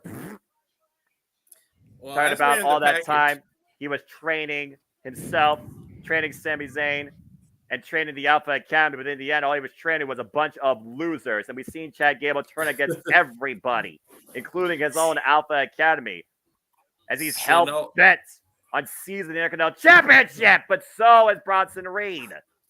So Noah, as we're on the video package, because JJ and I were doing our video, we couldn't tune in to your prediction. So what say to you about this match? What was your prediction? I have to think Sami Zayn is the hometown favorite. Quite literally. This is his culture. This is his domain. And he's just starting his run as Intercontinental Champion. In a triple threat, you have Buffer, you have Fall Person. There's a bigger story still to finish between Chad Gable and Sami Zayn. But Bronson Reed doesn't give a damn about that. He just wants the Intercontinental Championship. I think that we're going to see something change forever as we know in Alpha Academy. But I think Sami Zayn is retaining. And we've seen the ultimate underdog, when the pressure is on, rise to the occasion. As Sami Zayn put out this challenge. If Bronson Reed wants his title so bad, come and get it. If Chad Gable wants to prove that it should have been him who should have been Intercontinental Champion in the first place, seize it and prove it. Chad Gable, Bronson Reed, Sami Zayn, triple threat, WWE Intercontinental Championship.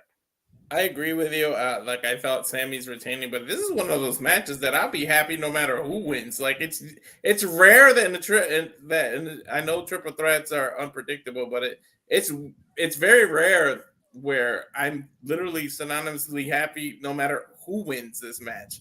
I can legit see a reasoning for any of the three of them to walk away with the title. And again, Chad Gable, JJ, has yet to hold a singles title in his WWE career. Bronson Reed, former NXT North American champion, but that was the last accolade he held.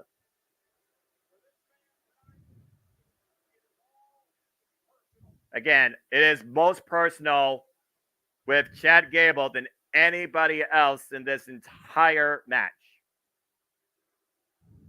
You suck chance rating out for this era's Kurt Angle of sorts.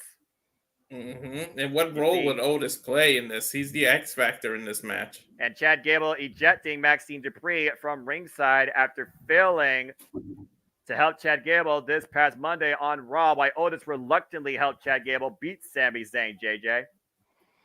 Yep.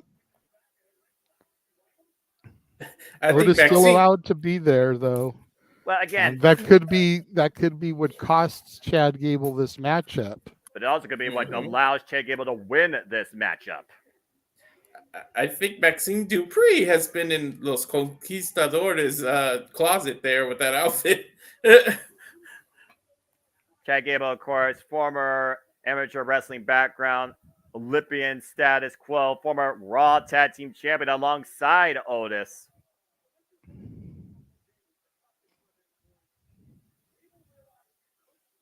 And again, we know why this is personal. Remember, Gable first had the chance twice against Gunther. He failed both times, including in front of his own family. To this day, he still believes he should have been the guy to beat Gunther for the Intercontinental Championship. But if he wasn't going to beat Gunther, he was going to try to use another avenue. Sami Zayn.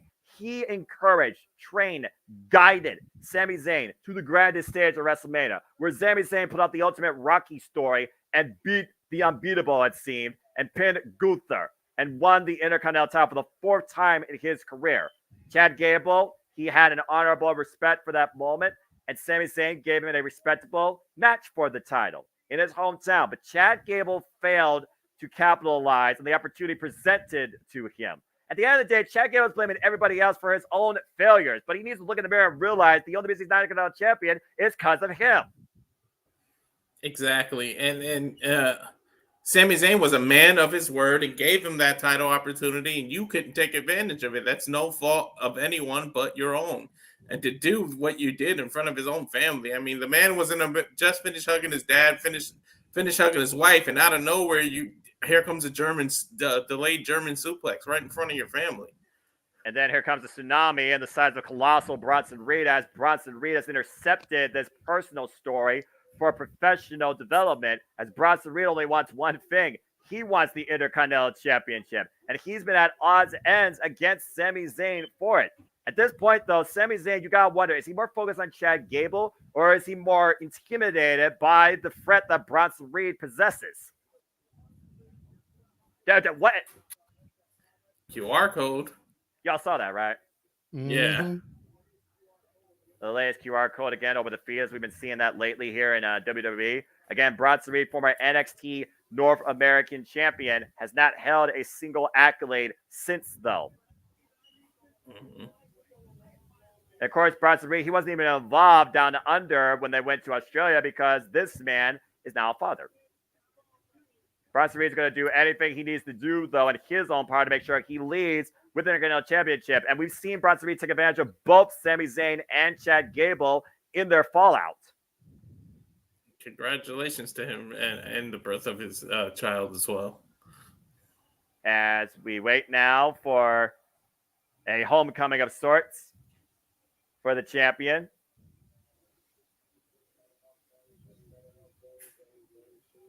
Extra video package for Sami Zayn. Is this not the same video package they played last time for him, or am I? Yes. Yes, it is. That's what I thought. For those that don't know, Sami Zayn has Arabic heritage. Syrian, excuse me. Yeah, he's Syrian. I'm waiting to see the pop. I mean, he's going to get a huge pop here. It already happened, man. They're literally singing his song, and they're all on their feet for the Intercontinental Champion. Sami Zayn has arrived.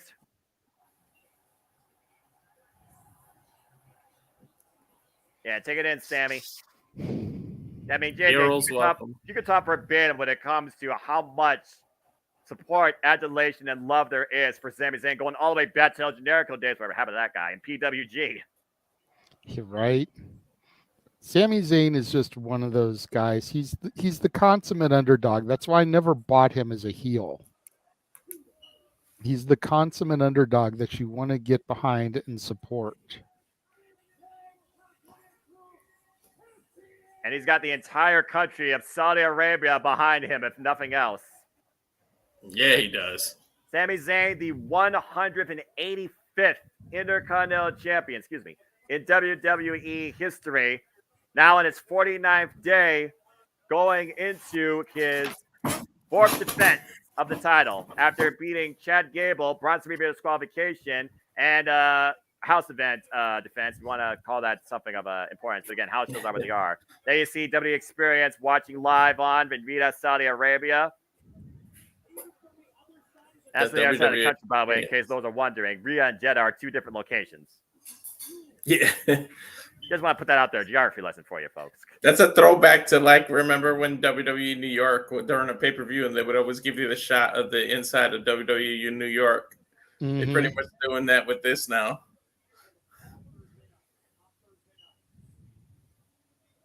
Sami Zayn, of course, again, he has already pinned Chad Gable, but Sami Zayn has not yet beaten, by pin or submission, Bronson Reed. First man to gain pinfall submission here will leave the WWE Intercontinental Champion. And again, Triple Threat, folks, there are no disqualifications, no countouts. The only way this ends is via pinfall or submission inside the ring.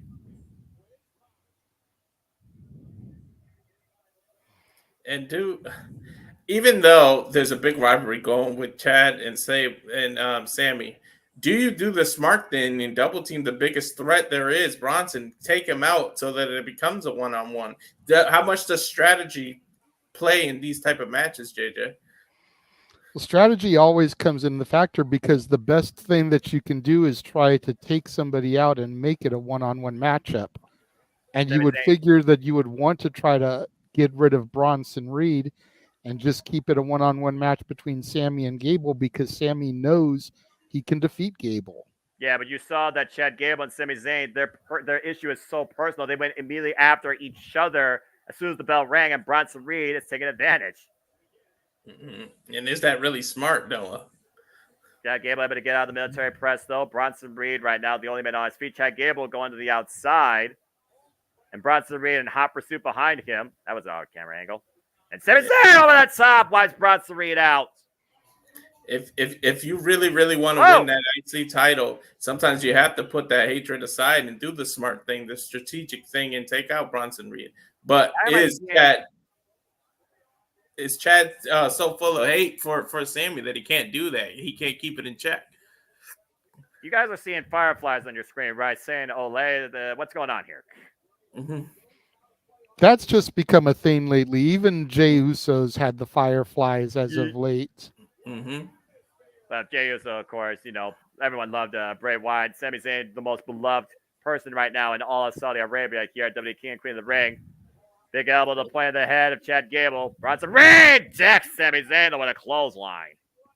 As they keep showing camera angles of Otis, man, he looks really conflicted, man. Who's to know what role he plays here?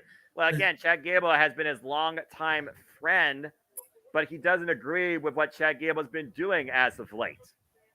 Mm-hmm. Otis right now, you got the bet for Otis, and Bronson Reed hooking up. Sammy! Ooh. Big Uranagi on top of the reverse DDT there. Yeah, on Chad Gable, 2-for-1 special, taking advantage of both his challengers right now. Again, Bronson Reed, the only thing that matters to him is the title. He doesn't give a damn about anything else. He doesn't care about these personal squabbles or what Sami Zayn believes in, what Otis should do. He just wants the championship. Take a look at that double team again in the replay. Somehow Bronson Reed, though, taking off his feet for the moment. Chad Gable trying to take advantage, though. Back elbow strike by Sami Zayn. Sami Zayn, the only one left standing, once again going back to the outside, and Chad Gable braces Sami Zayn against innovative offense there by Gable, being able to trap Sammy in the ring apron, a good way to kind of take him out of the equation for a moment. Yeah, trapping him between the apron of the ring and that tarp. And you figure you've got the number one student, Otis, out there as well. Mm-hmm. But Otis didn't do anything. What does Chad Gable do at this point? Who does he go after? Does he go after Sami Zayn or does he go after Bronson Reed? Big man down for the time being, down to one knee. Keyword one knee. At this point in the match, you have your pick because it looks like they're both kind of down. And to reestablish what you were saying, Noah, Sammy and Chad, it's personal. With Bronson, Big Bronson, it's just business. Yeah, but which agenda takes the dominant effect at the end of the day? And Sami Zayn right now, he might be looking to fly as it goes for the other side of the ring. Up and over! I was waiting for Otis to grab his ankle there as he was going to hit the rope. Otis looked like he was him and Han debating about it. You can see it going through Otis's brain. He wants to stay loyal to his master, Chad Gable, but he's also a longtime friend of Sammy's. The conflict is very, very apparent on Otis's face. Yeah, it's an internal conflict that is being displayed expressively. Trying to hoist Bronson Reed, the Colossal One, back inside the ring as Sami Zayn was able to wipe out both Reed and Gable on the outside. Beautiful Tope Con hello. This crowd is thunderous here. Fired up for Sami Zayn. Oh! And Reed able to catch Sami Zayn on the ascent up to the top rope. Uh-oh. It's What's like going King on Kong here? climbing the Empire State Building here. Bronson Reed and Sami Zayn up on the shoulder. Sami Zayn with some momentum. Oh, God! Sunset Flip Powerbomb 2! No! Could keep the big man down. Damn! Take a look at this in the replay, though. Great wherewithal by Sami Zayn. No, look, the ropes are still shaking from that impact. Able to shift his weight and plant Bronson Reed hard on the mat. There is no way in hell that Sami Zayn pulls a blue thunderbomb off on Bronson Reed. I bet my house. No. No way. That's the least effective move in WWE right now. You can wear a big man down all you want, but it doesn't matter when it takes more out of you than more out of your opponent. Coming shot again, and Sami Zayn risking throwing his back out with all that weight he was trying to push up. How much damage does Sammy do to his own back? Oh, God! Shot block. Great move by Chad Gable. That's the thing about triple threats. You got to have eyes in the back of your head because people can just come out of nowhere. Chad Gable top rope now, hooking up Sami Zayn. Bronson Reed, though, in the basement, hooking up both men here. Proverbial Tower of Doom! No multi-man match ever doesn't have this spot in it. Yeah, and Sami Zayn falling from the highest heights off that superplex power bomb combination. Tower of Doom there by Bronson Reed. It might be in the splash zone, JJ. Big Bronson Reed going up top. Again, Otis right there. Is he going to make a move or not? And He Bronson does Reed not. on the top rope. God! Sami move out of the way. Chad Gable on the moonsault of Bronson Reed. Is enough here to have a new champion, and Sami saves his title. A moonsault for a moonsault there. I don't think I've ever seen dueling moonsaults like that. Chad Gable, perfect timing on the moonsault of Bronson Reed that crashed and burned as Sami Zayn got out of the way of the tsunami. There's a lot of, Chad Gable comparisons to Kurt Angle. Kurt Angle has one of the most beautiful looking moonsaults ever, but Chad Gable's right up there. The three eyes, of course, intensity, intelligence, integrity. Chad Gable has two of them, clearly. Oh, I thought you might have lost your house there for a second, Noah. Again, the power game of Bronson Reed is the ultimate obstacle to overcome for both Sami Zayn and Chad Gable. Escalera, Sami Zayn out of the corner. Catching a tornado DDT. Bronson Reed down. Middle of the ring. Hook of the leg. Chad Gable, though, with an ankle lock applied to Sami Zayn. In the middle of the ring. But there's no rope breaks anyways in a triple threat. There's no DQ. So it doesn't matter where you position them to do this move. Yeah, but as long as it's in the ring and Sami Zayn is unable to escape it, that gives Chad Gable everything he needs to try and seize the Intercontinental Championship tonight at King and Queen of the Ring in Saudi Arabia. Again, to your point, JJ, Otis right now watching on in pure conflict. Doesn't know whether to pull the ropes away or get involved on behalf of his mentor, especially with the fact there's no disqualification. Grapevine. Gable right now literally planting Sami Zayn down. Bronson Reed back to his feet, though. Gable, great awareness, though. Picks the ankle now. Bronson Reed trying to take out the big man. That was so smart. Ankle lock Chad. just seriously locked in. Sami Zayn up. Standing ankle lock on Gable. Double ankle lock here. What the hell? Making Gable have to relinquish his, and now he's scrambling to try and get to the ropes. Bronson Reed in. What Blue Thunderbomb. Thunderbomb! No! I don't know why you got excited, Noah. It wasn't going to get the victory. It was a freaking Blue Thunderbomb. He blew Thunderbomb at 300 pound plus, man. I got a reason to be excited. That was ridiculous. Lord, Here we go again. Look at it again in the replay. Look at this. Insane Blue Thunderbomb with one leg over the left shoulder as Bronson Reed got the right shoulder up. As impressive as it was, we knew it wasn't going to get the victory. It's a Blue Thunderbomb. Let me have my suspicion disbelief the Blue Thunderbomb can actually win a match, JJ. Please. more people in the year 2023 and 2024 have won by a schoolboy or a roll-up than Blue Thunder Bomb. This is Fair. accurate. This is accurate, to be fair. Chad Gable perched up on the top rope. Sami Zayn up on the shoulders of Bronson Reed. And oh, dear Lord Almighty. Bronson Reed, Sami Zayn, Chad Gable up on the shoulders. Samoa drop to both men. Hell, in the year 2024 alone, more people that have been arrested in professional wrestling have won championships over people winning with Blue Thunder Bombs. This is also Stop me when I'm telling lies. Bronson Reed looking to fly. God, a bus flew for those routes. That tope suicida. That's like a giant truck coming at you. Bronson Reed just did the Cena spot, but Cena did it. It was more impressive because he did it to Edge and Big Show. But that same spot with the two on top of your shoulders. And Bronson Reed once again might be looking to send a tsunami in this duel in the desert. Top rope. Sammy moves out of the way. I thought the weatherman might have been predicting a tsunami there. I think also Bronson Reed lost his footing there on the way up. Sami Zayn now looking to regroup up in the opposite corner, scouting Bronson Reed for a possible lubricant check in with a waist lock. German suplex. German keeps it held. There's number 2, Chad Gable looking for the hat trick here. And we saw this, of course, at our call last night. Sami Zayn trying to break the grip of Chad Gable. By the way, I love the camera shot there because we didn't see Chad Gable there. And Sami Zayn now doing his own now. Yes, sending Chad Gable for the ride. German suplex There's number 2. 2. Now looking for German suplex number 3 ahead of the Olympics in Paris. Bronson Reed, though, hooking up Sami Zayn. Sami Zayn hooked up to Chad Gable. Back elbow strikes to both Sami and Reed, though, by Gable. Standing and now switch by Gable, no. No way. Are you kidding me? A double German suplex. Gable to Reed, Reed to Sami Zayn. All 3 men are down as Otis tries to cheer Master Gable on from the outside. That's 515 pounds. Chad Gable just suplexed, to your point, JJ. No, I literally was just going to say that, how much that weight was. Good God. Chad Gable, again, demonstrating why he is such an incredible in-ring technician in his everlasting pursuit for the WWE Intercontinental Championship.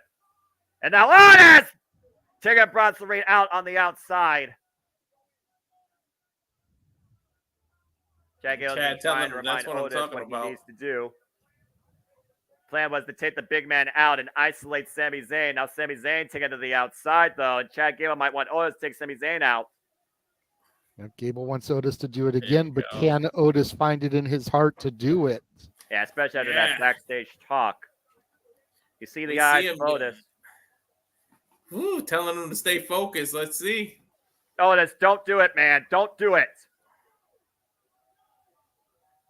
Again, the conflict on Otis, you can see it. Hesitant.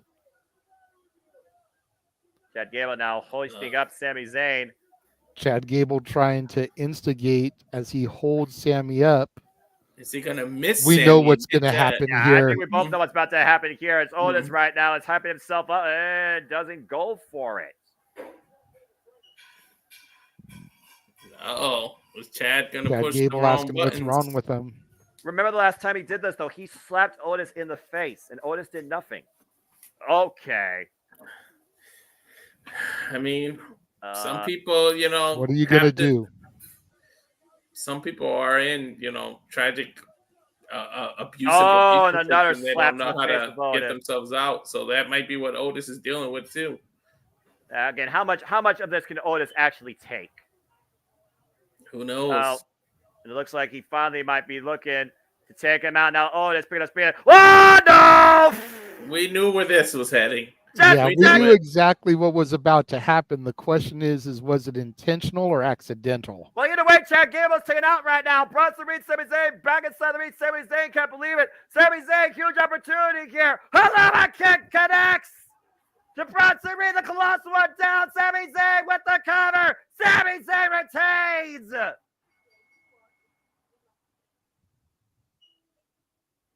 Thanks to Otis. Inadvertently thanks to Otis. I just realized I called that Bronson Reed was going to take the fall. Look, now Chad has a legit gripe and say you didn't beat me. Which means that I think I picked that Gable was going to take the fall. I did too, damn it. Which means that you know that Sami Zayn and Chad Gable are far from done with each other, but at least Sami Zayn can breathe a sigh of relief knowing that he was able to overcome both Chad Gable and Bronson Reed tonight, celebrating by King and Queen of the Ring. Sami Zayn still our WWE Intercontinental Champion. Joining us here in the green room, and if I get a thumbs up, I'll go ahead and bring him on stage. The man, the myth, the legend, the man whose name is on the marquee. Jeff Meacham is finally here, gentlemen. Hey, Jeff, you're just coming off an incredible Intercontinental Championship match as Sami Zayn retains successfully against Bronson Reed and Chad Gable. Good to see you. Rumors of my demise are greatly exaggerated by those who wish to offend me and oppose me. And the great people of the Victorville Water and Power who decided to have a power outage in the middle of the night and screw up my alarm. Damn. Hence my tardiness. I missed this one. It looks like I missed the women's tag. Was that on the that was pre-show. Yep. Pre-show. Okay. And then you also missed Becky and Liv. Oh, look at the. Of course I did. Which is where my comment came from. Yeah, but we don't want to reopen a wound that's been stitched up with JJ already. That's okay. I shall read on later once I am fully immersed in this and over the phantasmic glow because I'm still half asleep. So it's okay. That sounds fair. Congratulations, Sami Zayn, still our WWE Intercontinental Champion. But where does Otis and Chad Gable go from here? Oh, I thought they might have zoomed in and show like maybe him yelling at him, but they just went into a video package. As now we look more towards the progressive city of Saudi Arabia and the events that occurred outside of Jeddah, of course, across Riyadh, as we look at this unique panel discussion of, I believe, women's empowerment and movement with Chelsea Green. Still should be a champion, in my opinion. Anyway, as we got a bit of intermission, some people. Yeah, damn it! Shit, I love it. A hot mess deserves it. Anyway, again, WWE. Exactly. I knew he was going to go there. Yeah. What a difference over some other 6 people. months makes there, gentlemen. I mean, from that oh my god to that. Hey, but Liv, holla at me because I got some product you might like. Check, please. These are bad people, Jeff. These are bad people. Hey, like Cape Bear said, I got some sleep. They let me sleep. It's all good. It's okay. It'll be all right. Sleep? What is sleep, Jeff? What is sleep? We were on the air until midnight, our time, 3 a.m. Yes, their time with Raw Owen last night. And Lord. then I was up at 6:30 this morning so I could do dishes, take a shower, get all cleaned up so I could be here at 8 o'clock Pacific for the pre-show. After this is done, I get to go to my other job, and we'll see what time I make it back here in time for open mic night, if I even get to be involved with open mic night. I'll be awake for that for sure because now I'm up. So. Anyway, we got a commercial break here. Of course, they're hyping up the fact for the first time ever in SummerSlam history. SummerSlam will be the biggest party of the summer 2 nights in a row next year in Minneapolis. August 1st in 2 years, 2026, not 2025. Oh, I'm already figuring too far ahead. Again, Minneapolis to host WWE SummerSlam 2026. And it'll be the first time ever. It is 2 nights. That is insanity. The biggest part of the summer just got a lot longer. Well, it's there's a lot of debate on that. I'm sure we'll cover it at 8 o'clock tonight. So I personally think it's a good thing. I'll get my thoughts out right now because I'm not sure if I will be here at 8 o'clock. But we were talking about it earlier. I think 2 nights for the Big Four is a good thing. I think it's something that we should do. Especially if those are going to be the only shows that are going to be PLEs within the states or the Big Four. Right.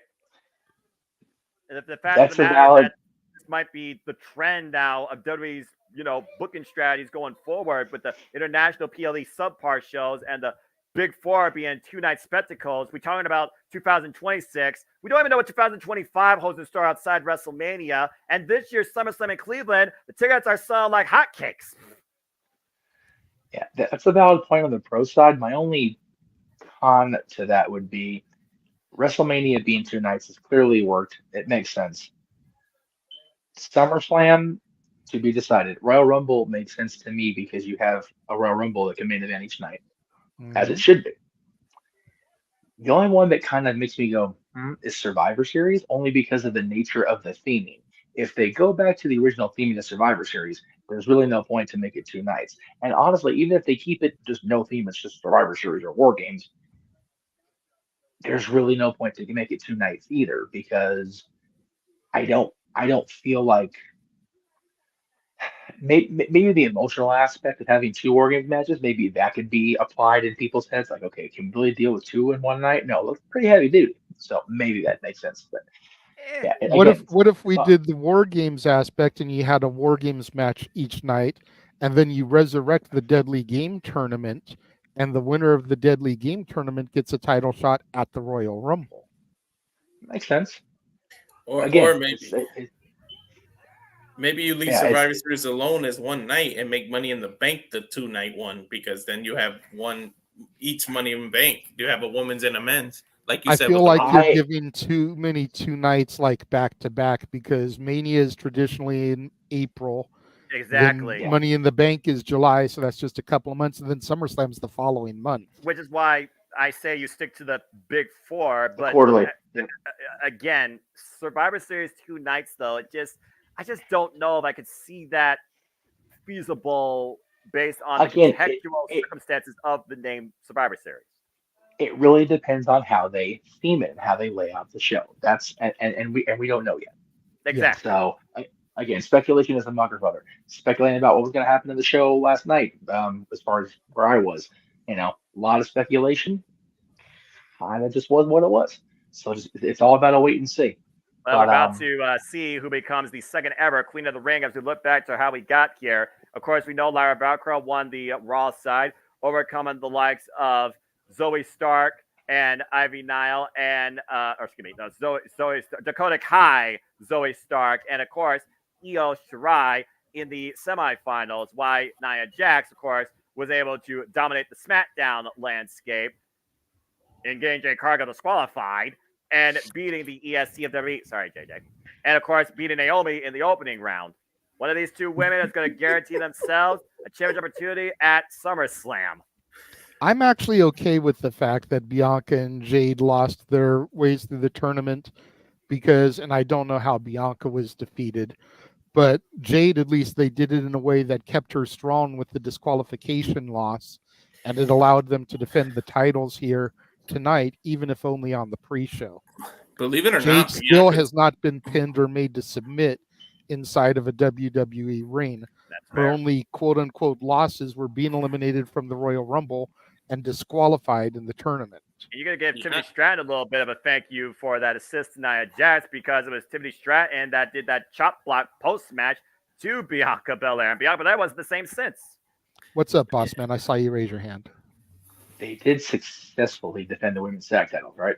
Yeah. Yes. Okay. I was going to say, if they made Candice and Indy champions, number 1, oh God. Number 2, on the pre-show, really, we're going to devalue it even more? Thanks.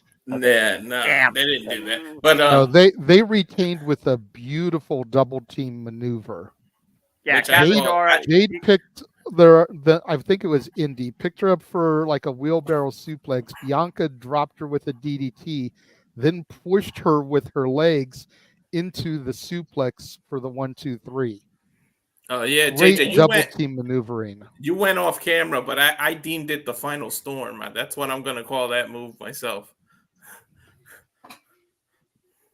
The David versus Goliath encounter here for the Queen of the Ring as Lyra Valkyria goes one-on-one against Nia Jax for the first time ever.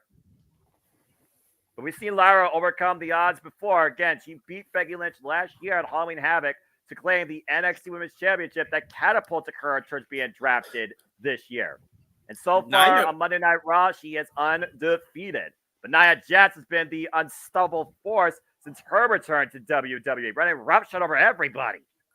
Nia pretty much beat Bianca pretty clean, like as clean as you can get. Like it was about it was more about her knee, but she pretty much got a clean win over Bianca to get to this point. I was really shocked. Well, time to find out who becomes the second ever Queen of the Ring. And I'm really rooting for Lyra. I think Boss Man Kate wanted to say something. I'm trying. God damn it, I'm trying. Kate Rare. I was going to use the same name, but then I was going to go, what's up with that? Birkingham's going to be like, hey, wait a minute, that's my move. So, anyway. There's our obnoxious Fury and Waller in the building. as well as DIY. Both teams, of course, on SmackDown. Johnny Gargano, Tommaso Ciampa. And there's the Street Profits and BPAB. This is the gratuitous, we couldn't get you on the show, but we're going to show you on TV because you're kind of sort of important, just not important enough for us to give you a match. It is what it is. But important could have given a triple threat tag team title match instead of that bullshit Liv Morgan victory. Here we go with Nia Jax's entrance. Boy, I have thoughts about this, but my thoughts have also been altered since to JJ's point, the result of the opening encounter. Because again, Nia Jax, SmackDown Women's Champion is Bayley. Those two have not gone one-on-one with each other since NXT UK TakeOver. NXT London, might I add. The first time that NXT took over the UK. Years ago, in a different era of women in WWE. And which version of NXT was this, Noah? What? Said which version of NXT was this? Oh, that question. Oh, that's a pretty simple answer. My NXT! Anyway. Damn it. And I don't digress. And of course, on the other side for Raw, Lyra Valkyria. Now, of course, the women's champion from Monday Night Raw, the women's heavyweight champion, is Liv Morgan. Stop reminding JJ. I think I'm starting to feel ill enough that I may call out of work because of her winning the title. Well, unfortunately, JJ, I think I may suddenly have to go throw up. History is what it is right now here, and we have to accept the fact that if Lyra wins, you gotta consider that she's probably going to go after Liv Morgan. Mm-hmm. But Nia's already claimed that this crown belongs to her. I think I might be wrong on this match just because of the result of that first match, though. Yeah, you and me. I went with Nia. Yeah, I went with Nia, but looking good in purple, by the way. I like Nia's outfit. As Lyra spreads her wings and rises tonight in Saudi Arabia, looking to add another battle feather of victory. The rise of the Valkyrie, so to speak. Exactly, JJ. Hey, if the Vulture Spider-Man had a daughter. Lyra Valkyria is taking the world by storm and has spread her rings far and wide to get to this point tonight. Ever since being drafted to Monday Night Raw and overcoming Dakota Kai, Zoe Stark, and Io Sky. Prior to that, being NXT Women's Champion since last year's Halloween Havoc, overcoming the likes of Shotzi Blackheart, Zaya Lee, Roxanne Perez, and Lola Vice for losing it to Roxanne at Stand and Deliver. I haven't seen wings like that spread so proudly and proficiently since Roddy Scroll at Wrestle Kingdom when he defended the IWGP Junior Heavyweight Championship in a four-way for the ages back at Wrestle Kingdom 12. Yeah, I was saying that this kind of reminds me of the Vulture from Spider-Man, the bad guy in Marvel. Yeah, but we know who the bad guy and the good person is here. But at the end of the day, it comes down to who wants the crown more. And again, Nia Jax, she's been an opposing force, very rarely pinned or submitted since her return to WWE. Lyra's been only part of the main roster now for just under a month. And why she's undefeated, 3-0, she's never faced anybody like Nia Jax. Yeah, and we were talking about this earlier, but no, do you think could it be a case of too much too soon with when it comes to her? Entirely possible. Well, judging by the crowd reaction, I don't think it is right now. The crowd is very much behind Lyra Valkyria, and it could just be because it's an international crowd. But I think that it's her time. And as we discussed earlier, you don't really need the veterans to be winning King and Queen of the Ring. They should be putting over the younger talent as a way to help make them. Nia doesn't need this. Yeah. I Bell know raised one for thing. underwent. These international crowds are putting us to shame. U.S., we need to step up our game, man. But this goes to show For again real. and how underwhelmed we consider what we have here and take it for granted. Neither of these women are taking it Jessica for granted. Carr. The opportunity, though, that presents them. Side headlock, though, and again, the power of Nia versus the speed of Lyra. That is the X factors here when you look at the tail of the table for both of these women. Lyra going for a crucifix here, but just can't get the behemoth Nia Jax over. Yeah, about to say too much body weight, too much girth right there, trying to sit her down, and Nia just literally hoisting up Lyra. Especially this early in the match. Nia hasn't been worn down at all. Yeah, at this point, She still has full strength. I mean, it's a video game, y'all. You got to at least take the power bar down at halfway before you can expect to get a crucifix onto Nia Jax. Attempted drop toe hold denied up into the Samoan drop attempt, and Lyra able to change position. Now looking for a rear naked choke. Sleeper hold applied here. Trying to wear Nia Jax down. Everyone's the same height when they're on the mat, of course. But Nia able to use her power to push Lyra off in the corner and force the break. Lyra's going for the wrong body parts. You got to take the wheels out of someone who's bigger than you. That's the traditional way. You go for the wheels. And Lyra might be looking to soar tonight here in Saudi Arabia off the ropes, picking up speed. Nice drop kick in between the top and middle rope. Sending Nia further away from the ring, but Nia, drives Lyra back into the apron. Ouch. Again, And Lyra now- says she feels alive at the time when she feels like she's about to fly. We saw this hunger renewed in Lyra Valkyria when she was endorsed by the likes of Rhea Ripley before facing the man Becky Lynch and winning her first championship. And Nia unloading on Lyra, once again creating separation here. And Lyra out of the corner looking for the snail DDT, but thrown off. And Nia Tower again coming into play, hooking out Lyra. And Lyra again changing position, back to the sleeper. You see the forearm underneath the chin, but just ripped down to the canvas. Second time Lyra's going for the sleeper, but again, I don't care how big you are, your lungs need oxygen in them. So with its smart strategy, put on submission moves to try to make it harder for her to catch her breath.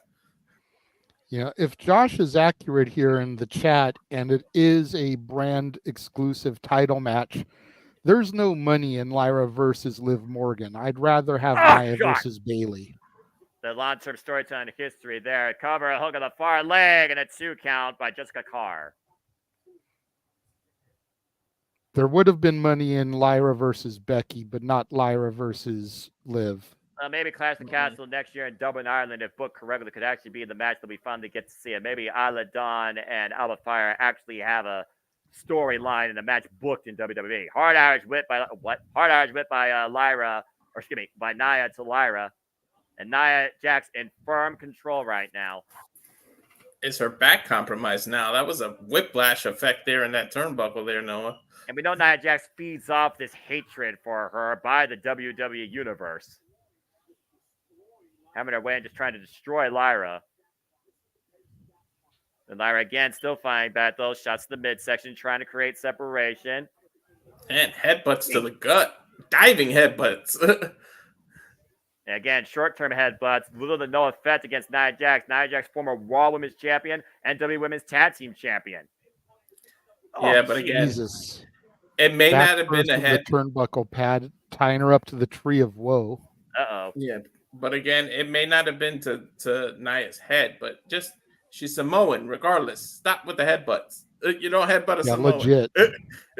No one ever is going to fully understand or learn that lesson. If we're being perfectly honest here, guys, I'm just saying. It's just like nobody's going to learn the lesson of going for a pinfall after the Blue Thunder Bomb. It just doesn't work. Exactly. One day I will break that jinx. Mark my words. I will see that jinx broken. Maybe Kenosuke can actually bring it tomorrow against Jon Moxley. And if you do, that pretty much consider yourself almost about to get released if you lose to a Blue Thunder Bomb. You're pretty much low on the totem pole there. Nia Jax right now exercising her will against Lyra Valkyria here. Attempted sleeper hold of her own. The cravat right now applied, and Lyra driven down to the mat. This is almost like Bob Backlund's version of how he used to catch you in the cross and the chicken wing. The crossface chicken wing. Yeah, this is the most dangerous aspect of Nia Jax, though. Again, her power being worn down on Lyra's neck and head.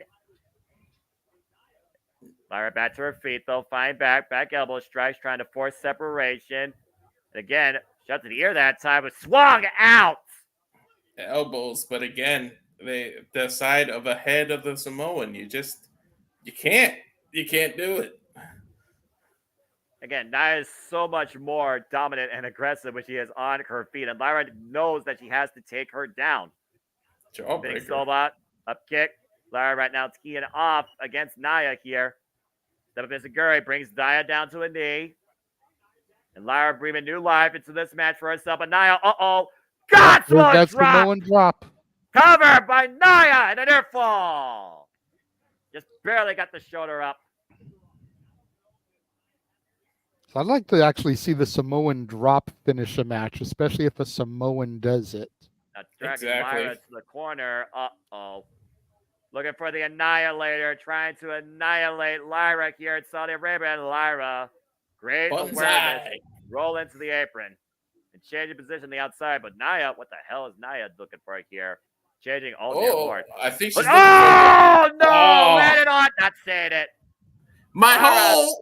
Lyra. He dropped it like it was hot and missed completely. That's a hot mess. That's not nice to see.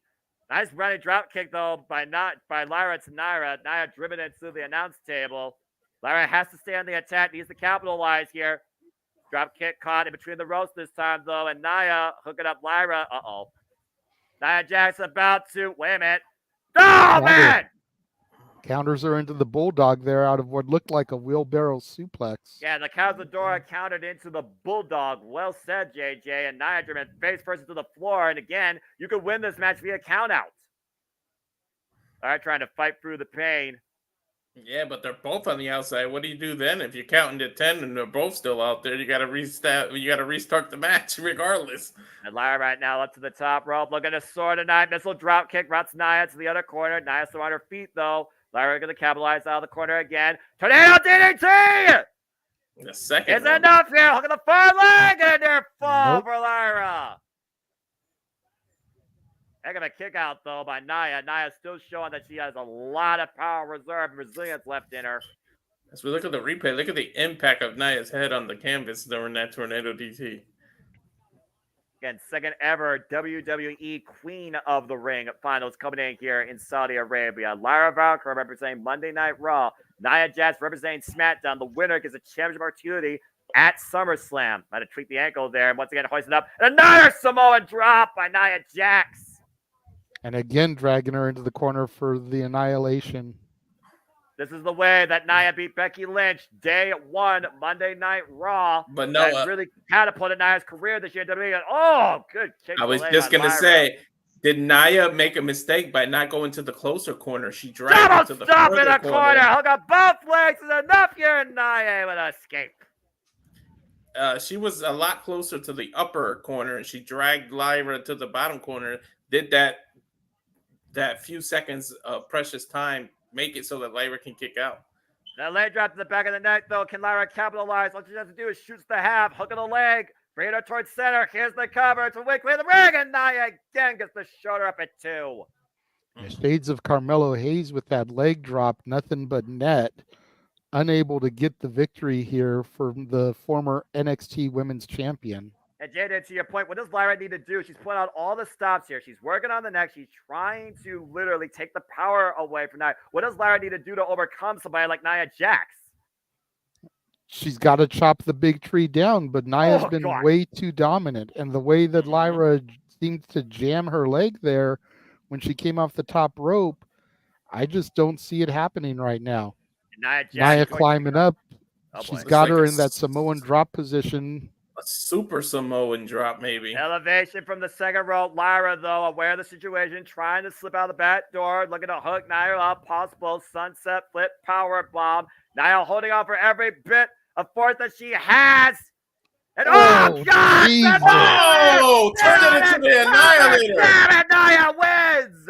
My chest hurt for Lyra. Lyra plants it in the earth. Annihilated tonight by Nia Jax out of the corner. Like I said, no money in Lyra versus Liv. That was an awesome reversal. I gotta give it to her. Queen of the Ring. Man, I'm 3-0 here in the predictions. A hell of a fight, though, by Lyra Valkyria here, unable to overcome the power of the irresistible force known as Nia Jax, and might have lost the breath in her ribcage in the process. Queen Nia getting a title shot. Take a look at this, by the way. It was a hell of a hard-fought battle by both these women here. Lyra, relentless in her assault against Nia Jax, trying to overcome the power that Nia Jax brings forward. She didn't have an answer, though, enough to finally take Nia down for the 3 count. Especially here with that pop-up Samoan drop that plants in Lyra. Nearly won it right there. That was a beautiful finish, man. The way Nia reversed that's unique and different. Yeah, about to say, she not only withstood the resistance of Lyra going for that ridiculous power bomb, she used her own momentum in her favor and literally sat down from a higher elevation on Lyra, crushed her ribcage. There was no way Lyra was kicking out of that. This double stomp on the corner, to your point, though, was probably the closest fall that Lyra had to beating Nia. And right here again, Jesus! That will knock anybody out for a 3 count. I don't care who you are. JJ, my chest hurts too. I see what you're saying there. Ouch. Looking at that replay. Yeah, and Josh, nothing is going to save you from my wrath. Triple H Even Jeff being here is not going to save you. Is Triple H in the ring, shaking Nia's hand, hugging her as he presents her with the Queen of the Ring crown. I'm actually surprised Nia hugging him. I'm not. You got to figure everybody shat on Nia Jax. They still do. Oh, she's not safe. She's going to injure people. Triple H gave her the second chance, and she has proven that she was worthy of it and deserving of it. As a former Queen of the Ring crowns the second ever Queen of the Ring. Yeah, I meant character-wise. Like she wouldn't push him away and be like, "Get out of here! Give me my moment." That I didn't mean because that's not. No, because that's not what it's about right now. Yeah, you can see her getting emotional. She's getting emotional. Nia Jax, your second ever Queen of the Ring. And you can actually see the people behind her cheering for her. You know, they're happy for her in this moment. Well, you gotta applaud. They may have been booing her during the match as the heel. Yeah. But they're giving her the credit here as somebody who's overcome adversity as Kayla Braxton comes out to interview her. Yeah, she can barely keep it together. She's letting the emotions get the best of her. Well, let's get the opening statement for the Queen. Now she's going back into character. Mm-hmm. Yeah, that's true.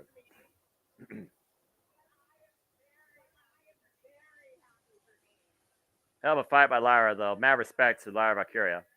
Yeah, we had just a few moments of Lena there as she was being awarded the crown from Paul Levesque, and now she's snapped right back into Nia Jax. Well, a Dark Queen has her crown. All she's missing now is her crown jewel, and it may be the SmackDown Women's Championship. And the irresistible force, now the irresistible queen of WWE. Has the clock started on Bayley's reign is the question now. I think so, and Nia Jax would be a more deserving champion than the one we have over on Raw. That is accurate. JJ's going to keep with the jabs, man. All right, well, as we got another intermission here. Whew, good grief. Yes, I am. I'll tell you what. I will tell you what, and this goes double for Josh. I'm not. You want me to start? You want me to stop shitting on Liv Morgan tonight? $20 super chat to the Casa D18 Studios YouTube page, and I will shut the fuck up about her being a new champion today. Keyword today. The caveat. I actually want him to. So you want me to shut up about it, Josh? You know what to do. Otherwise, cry about it. I'm gonna keep bitching. Damn, JJ with 0 fucks. Well, JJ, while you're finding Josh, let's go ahead and talk about what's ahead here, JMN Multiverse Media. For the next time you and I cover NXT at PLE, it will be Wages of War in the fight capital of the world. For NXT, it brings forward NXT Battleground from the UFC Apex in Las Vegas. For the first time ever, the fight capital of the world in its domain brings forward WWE NXT. NXT Battleground Las Vegas, June 9th. And I'm looking forward to that show, man. It's looking like it's going to be a really good card. shaping up here. We've got 4 of the 6 women for the North American title ladder match already established. We've got the Lash Legend, we've got Jada Parker, we've got Sol Ruka and Fallon Henley. 2 matches still to happen to see who will take the other 2 spots. We've got NXT Underground, Shayna Baszler versus Lola Vice. We got a triple threat for the NXT North American title as Obafemi defends against Joe Coffey and Wes Lee. See if the Gallus boys can remain on top. And so much more here still to come for Battleground. But aside from Battleground, let's take a look again, unfortunately, at how the arrested Liv Morgan became women's champion earlier on today. It was Mommy's WWE son. just rewarding more people that are undeserving of the accolades. Yeah, to your point, it was Mommy's son that cost Mommy's title to her ultimate rival as Liv Morgan sent Becky into oblivion and completed her Liv Morgan revenge tour. Dominic Mysterio just committed a crime worse than most felons in the world as Becky Lynch no longer holds Mommy's championship. Liv Morgan is now the face of Monday Night Raw. Cry about it. We're backstage here with Dominic Mysterio and Becky Lynch right now. An altercation of words, and Byron Sass looking to get a word possibly in here. Oh boy. Dom, you fucked up.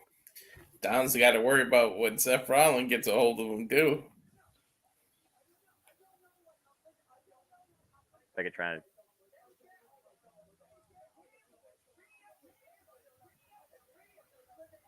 Yes, sir, Jeff. Disbelief. I would like to formally apologize as head of the network for incorrectly stating that Dom did not have the injury that would necessitate Tommy John surgery. He apparently did. I don't know if he actually had the surgery or not, but he did have the Tommy John injury, and that was reported by me as not factual. He's obviously come out in subsequent interviews say that he did have the injury, and I think he did say he had the surgery or at least the rehab for it. So that's my bad as call myself a journalist, but as somebody that, prides himself on factual information. That's my bad. Being a baseball fan, I didn't think that a wrestler would have Tommy John injury or surgery and be able to just be, still involved. And that's my bad, and I apologize. So there you go. Yeah, Tommy John is no joke. It is a messed up injury, and it basically occurs for people that aren't in the know. If you're not even if you are a baseball fan, you know.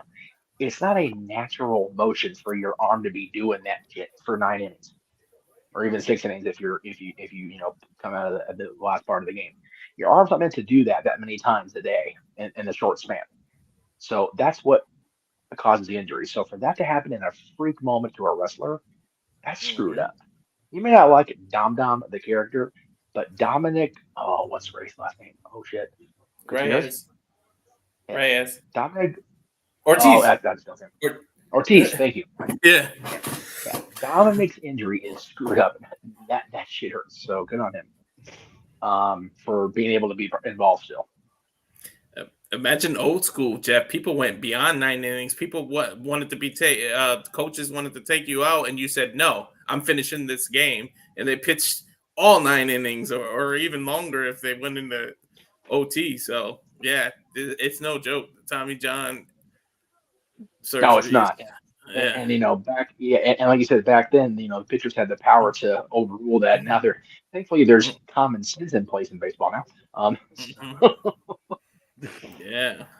And I mean, it's to the point where people have that surgery before they're even injured just to not get injured later on in their careers. And, unlike Mike Trout, who has an injury in May just because it's May, and screws up my entire season. Thank you, Mike Trout. Appreciate you. Of course, there was injuries that occurred throughout the King of the Ring tournament where a couple people, of course, had to be replaced. Yeah. Drew McIntyre. So looking now towards what God's here as we get ready for our semi-main, as we look to crown the King of the Ring, as Gunther goes 1-1 for the first time against the Viper, Randy Orton. Of course, Randy Orton overcame the likes of Carmelo Hayes and Tama Tonga to get here, while Gunther has submitted everybody he's faced in this tournament, starting with Sheamus, then go on to Kofi Kingston, of course, beating main event Jey Uso. I'm surprised they're going with the finals back to back, but is this obviously the there's first only one. PLE or whatever in a long time that the Bloodline has not been at least prominently featured? Yeah, they're not featured at all. Yeah. That's what I'm saying. Yeah, there's no Bloodline on this show yet, anyway. Which has to be the again, first time I in 3 think years. it's a mistake that they didn't have Tama Tonga versus Jey Uso Godly. Yeah. to start planting that seed. I say that's a hell of a way to really get that subtly going because it's in the background. They're also planting the seeds for Ilya Dragunov versus Gunther, who are destined to fight each other, no doubt again, on a grand stage. Whether it's Bash in Berlin or WrestleMania or something else, Ilya Dragunov was unable to beat Jey Uso on his road towards the finals for the King of the Ring tournament, while Gunther has remained unopposed, unpinned, unsubmitted since WrestleMania. If they can find a way to get that match, even if it's not the first match of the series on the main roster, but if they get that match at WrestleMania, and the roof might freaking blow off that damn stadium. I'm not going to like you if you get to see that live. I'm not going to like you anymore. There ain't nothing stopping your ass but time and money saving, brother. Just saying. Fair.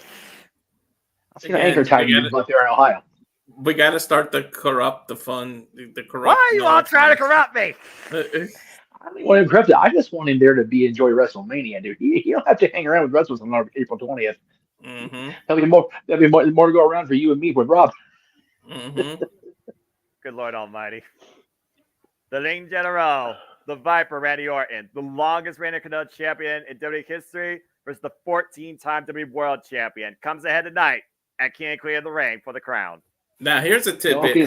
No one can save the boy. Oh, good. Has Now, Orton, there's someone who's deserving of being a champion. It's tipping time. Tipping Stratton.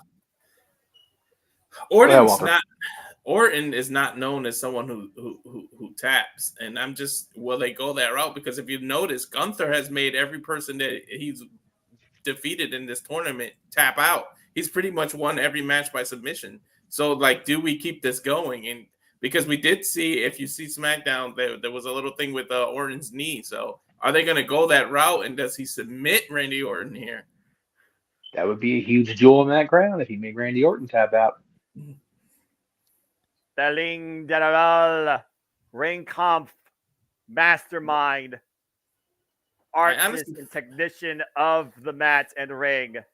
I think the last time I saw Orton tap out was to Cena, in 2016, 2017. And then when he also preferably said, "I quit" at a breaking point. Oh, yeah. And I'm very curious to see how far Gunther is willing to take Randy Orton to his breaking point. And again, Walter, like you said, every match prior to this tournament, we primarily seen Gunther win with the Last Symphony power bomb. He has strictly only focused on submission wins since WrestleMania. Almost a different dynamic for the Ring General since losing the Intercontinental Championship to Sami Zayn. Trying to elevate his character, he wants to make sure that people aren't completely prepared for what he brings. That's how you're a good Ring General. There's you're only constantly one adding to your repertoire. But there's a reason why he is the Ring General, JJ. Whether it was Rev Pro, whether it was WCW, whether it was NXT UK, whether it was WXW, nobody commands the mat or the sport than Gunther. To further JJ's point, it hasn't even been the same submission move. Every match has been a different submission move just to keep you guessing, to JJ's point. Because we always talk in a match about how someone has scouted their opponent, but if they're constantly changing how they're going to end the match, then you can't scout it. Gunther, who has had only 2 title reigns in his WWE career, culminating a total of 1,500 plus days between NXT UK and the WWE Intercontinental Championship. What's up, Jeff? I see your hand. Josh, if you would like JJ's wrath off you, me to protect you, you might want to delete that comment, look up the ring announcer's name, and look up Samantha's last name spelling. Just throwing that out here. As Randy Orton makes his way out to Saudi Arabia. What do you guys think of Mike Rome for the introductions? What do you guys opinion that it's just the crown without the scepter or the robe or the cape, I should say? I'm good with it. I'm all right with it. does make me wonder, though, if they might actually pull out all the stops for that extra stuff, though, on the respective shows on Raw or SmackDown with a coronation ceremony. But at the end of the day, it's not just about the crown, it's what the crown represents. Opportunity to be part of the biggest party of the summer and challenge for a championship. Preferably, if Randy Orton wins here, we might right now be looking at Randy Orton versus Cody Rhodes for the undisputed WWE Championship. While on the flip side, you might be looking at Gunther versus Damian Priest for the World Heavyweight Championship ahead of Bachelor Berlin. And that's the way I think they need to go with this. You know, we've got Nia Jax challenging Bayley now for the SmackDown Women's title. We need to have the men going after the Raw World title. And you see that backlash. France started a trend now where the international audiences are singing the Viper to the ring. Which is hilarious because Randy hates this song. Yeah. With a passion, he hates it. Silly. What's funny, he hates voices and he hates Burning My Light, to be fair. Yeah. Like, it's Burning not My like Light he was likes awesome. one of... I agree, Noah. I agree. Uh-huh. But to Randy's point, when you have to hear it night in, night out for years, you get over it. That's fair. But I'm sure hearing however many thousand people are in Saudi Arabia right now watching this, hearing them all serenade him with it might change his opinion just slightly. At least for the short term. Think about the wrench in all of our plans and all our predictions, because we all assumed that it was Drew that was going to beat Priest for the title in Scotland. But now with them establishing that the winner of the King of the Ring gets a title shot in SummerSlam, is it Gunther now that takes the title off of Priest? Or is it Gunther that takes the title off of Drew?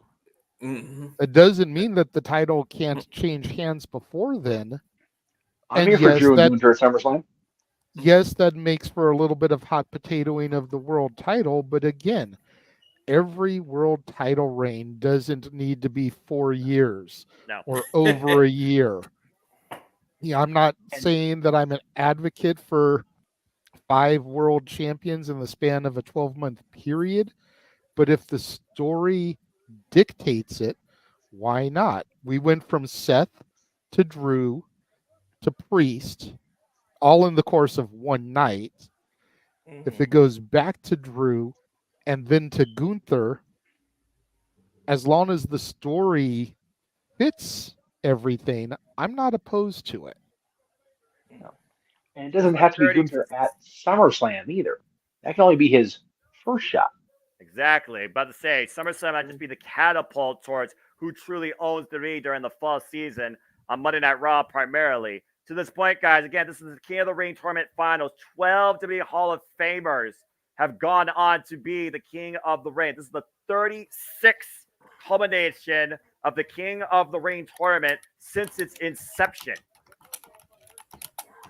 And you talked about some of those prominent kings in WWE history. You talked about Stone Cold. You talked about Owen Hart, Bret Hart, William Regal, Harley Race, Sheamus, Wade Barrett that held, of course, later, of course, gave the bracketology. And, of course, last time we had King of the Ring, it was Xavier Woods, who was taken out by Gunther to make sure he wasn't even part of this tournament.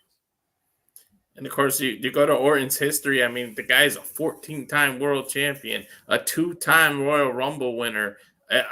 He's won every title there is to win, but the one thing that has eluded him in all his career is a King of the Ring. He's never been King of the Ring.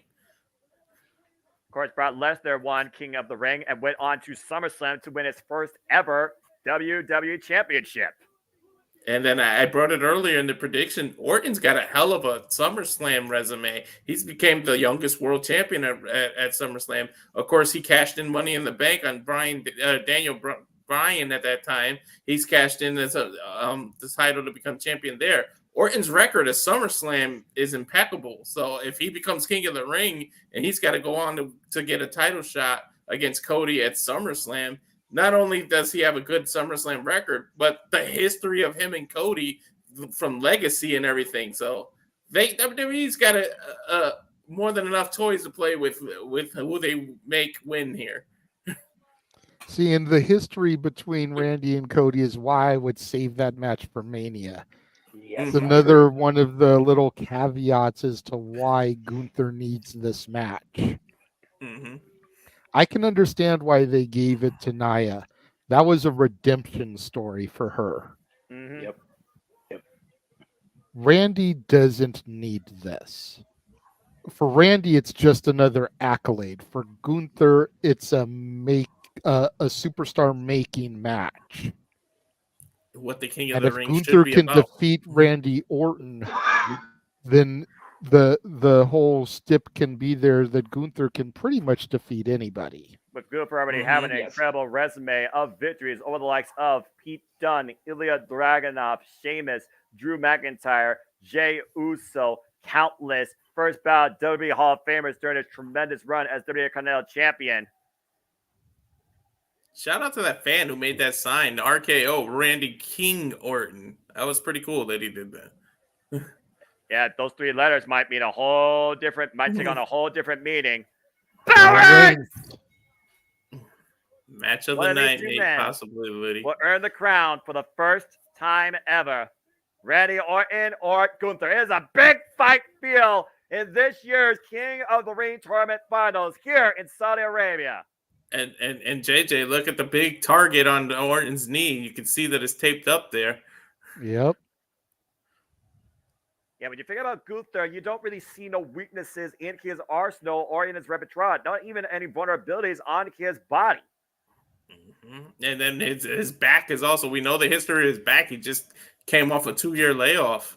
And again, we've established that Gunther's been winning a bunch of matches by submission. So he's got 2 targets, the back and the knee of Randy Orton. Randy Orton and Gunther right now just taking in the environment. I literally just got goosebumps. In the Jeddah Superdome as the King and Queen of the Ring has once again been brought back to life. Kind of a top as these 2 men lock up.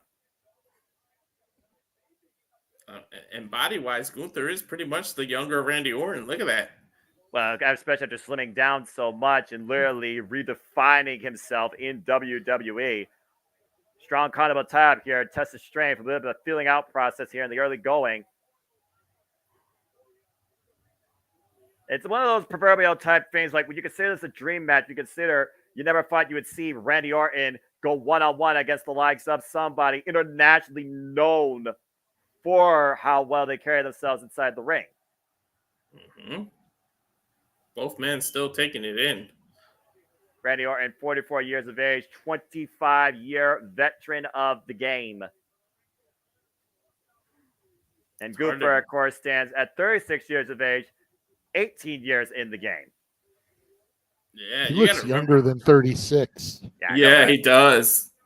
Orton was a baby coming into this, man. It's hard to believe 25 years. And it's amazing how long he's been part of WWE and been part of all of our lives. Like, wow. Yeah, he made his WWE debut at 22 years old. Won the World Heavyweight title at 24, youngest World Heavyweight champion in history at SummerSlam 04, as you pointed out. Vicious type in the corner as the referee forces the break. And again, JJ, you even said what Randy Orton was ushered in as when he was put underneath Ric Flair and Triple H's learning tree. He was the future. And out of all 4 of those men, he's the only one still going. And to Walter's point earlier, his first moniker was that of the Legend Killer, but Randy Orton has become the legend. Mm-hmm. Can Gunther now more or less take on that old moniker of Legend Killer and defeat the Viper here tonight, the 14-time champion? Gunther right now going after the arm, trapping the left arm, bringing Randy Orton down to the mat. Hey, Noah, is this Gunther's toughest challenge since being on the main roster? I would say yes, considering the level of experience that Randy Orton has in WWE. But we've seen how well Gunther maintains his composure, exploits a body part, and takes the audience out of the equation. But we've also seen the mental game that Randy Orton imposes as well. And so far, Gunther has remained unstirred since the opening bell.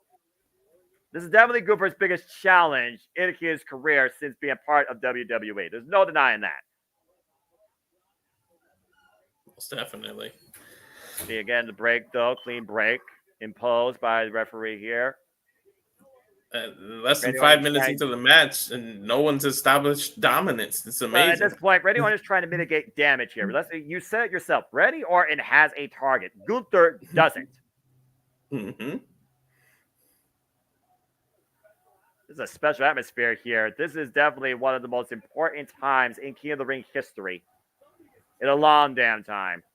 That's why both men are just kind of like taking it all in. There's been no real forward motion in this matchup. Yeah, we've had a little bit of offense, but both men are really kind of breathing this all in. And I'm sure that's something that Randy Orton and even Triple H told Gunther backstage going out there, is just kind of take this moment in. Let the fans dictate the pace here. You guys will get through the match and get to the beats you need to get to when you get there. But enjoy what's going on right now, because these international crowds, as we've pointed out numerous times, have really begun to show up, the States crowds.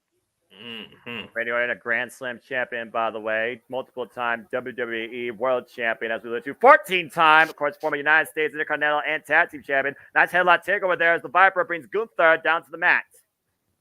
Yeah, I was naming all his accolades, and I forgot to say he was a money. Well, I mentioned it at SummerSlam, but I forgot to say he's even won the Money in the Bank. He's literally won pretty much anything a single superstar can win, but this King of the Ring. Yeah. Randy Orton right now planning his next move as Gunther right now tries to get back up to his feet and force separation off the side headlock. Gunther, of course, with many international accolades, former Progress Atlas champion, former PWG World Champion, former Over-the-Top World Champion, WXW World Heavyweight Champion, and of course came into WWE and beat Pete Dunne, became the longest reigning NXT UK Champion. Yeah, this has got main event feeling all over it. Like if it wasn't for the WWE title, this pretty much would be your main event. Like, I got goosebumps, literally. And right you now, almost got to wonder if there was a discussion or debate backstage between whether or not this should main event, because of the fact it is the King of the Ring finals. Randy Orton right now pushing the corner as Gunther looks to force the separation again. And let's keep in mind, Gunther so far has not even unleashed one of those vicious chops. Referee once again brings the What were you saying there, Noah? Never mind. Say the move and it appears. Right? That was a hell of a chop on instinct. Randy Orton knows firsthand now what it feels like to be hit by Gunther. The sweat flying up the chest of Randy Orton, the grimace coming across his face. Yeah, we were talking last night during Raw's Owen and the Bret Hart Chris Benoit match about how we didn't want to take a chop from Benoit. I almost wonder if I'd rather take a Benoit chop than a Gunther chop. And Randy catching the arm, though. Yeah. And you see the eyes of the Viper now as he's teeing off against Gunther, driving him to the corner. Those rights. Trying to get his space. JJ, that's a hell of a would you rather. Gunther out of his own. And that one right on the button underneath the jaw of Randy Orton. Let's not forget, Randy Orton was knocked out by Logan Paul with those brass knucks at WrestleMania. Look at the redness of Orton's chest, and he's looking down on it, showing you.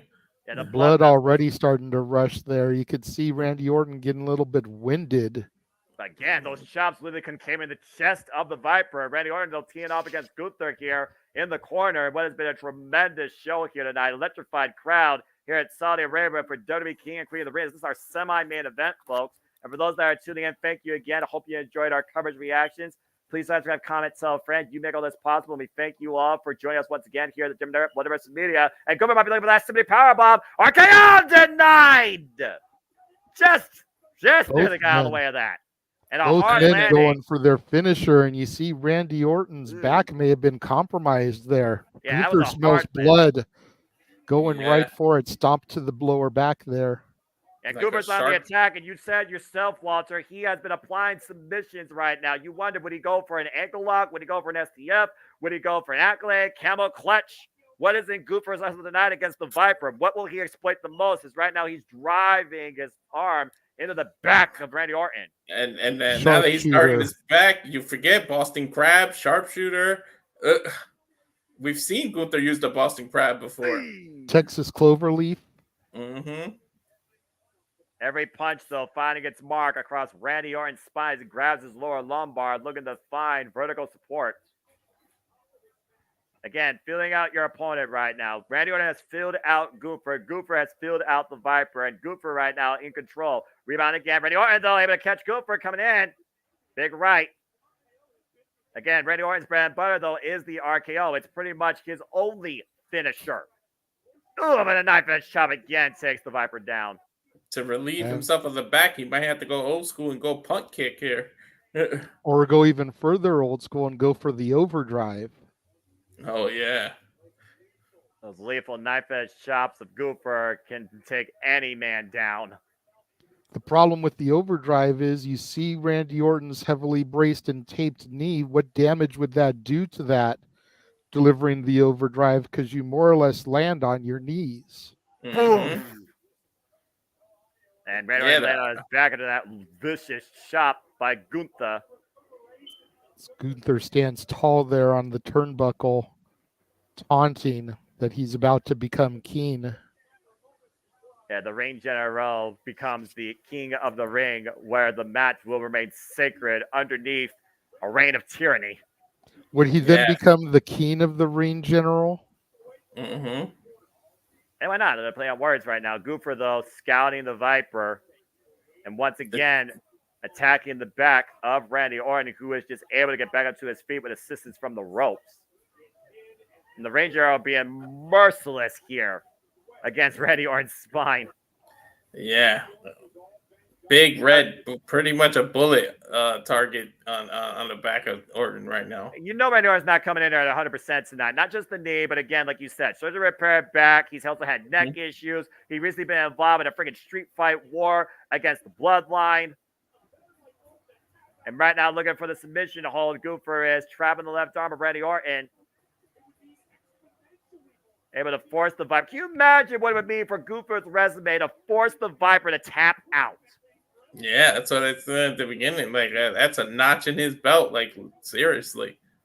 And now look at Goofer bring Randy Orton completely down to a seated position on the mat, readjusting his position.